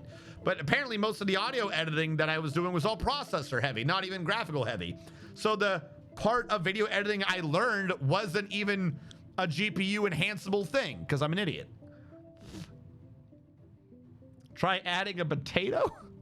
I gotta go potato. But that being said, though, it is 10:10, so this is end of stream June 1st. There we go. Next Saturday is going to be weird. I might be doing a marathon. We'll have to split up that video recording into 2 parts or something if I'm also covering the game events in the morning. That's going to be an odd day. It's going to be an odd day, chat. I don't know what I'm doing. Suffering. I'm going to be doing lots of suffering. Hold on, I see you. I don't think whatever that was cores maybe handles whatever AMD calls theirs. Would handle multi-threading on 145,152 cores. I'll make it work. I'll make it work. Ba-da-doo.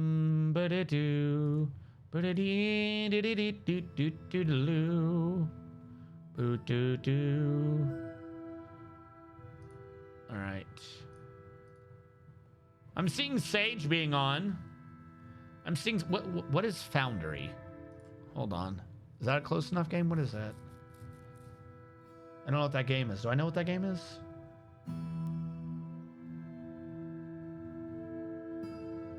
No, that's a different game entirely. All right, if we're going to be doing a different game entirely, then I would rather raid in the Sage. We're going to raid in the Sage. All right, everyone. I will see you on Tuesday.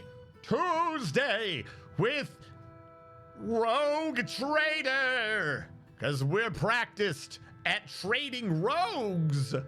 Wednesday might perhaps be more Metal Gear Solid, but I do not know if the people, I don't know if we have Radu back yet. I'd have to confirm with him first. So Wednesday might be up in the air. Saturday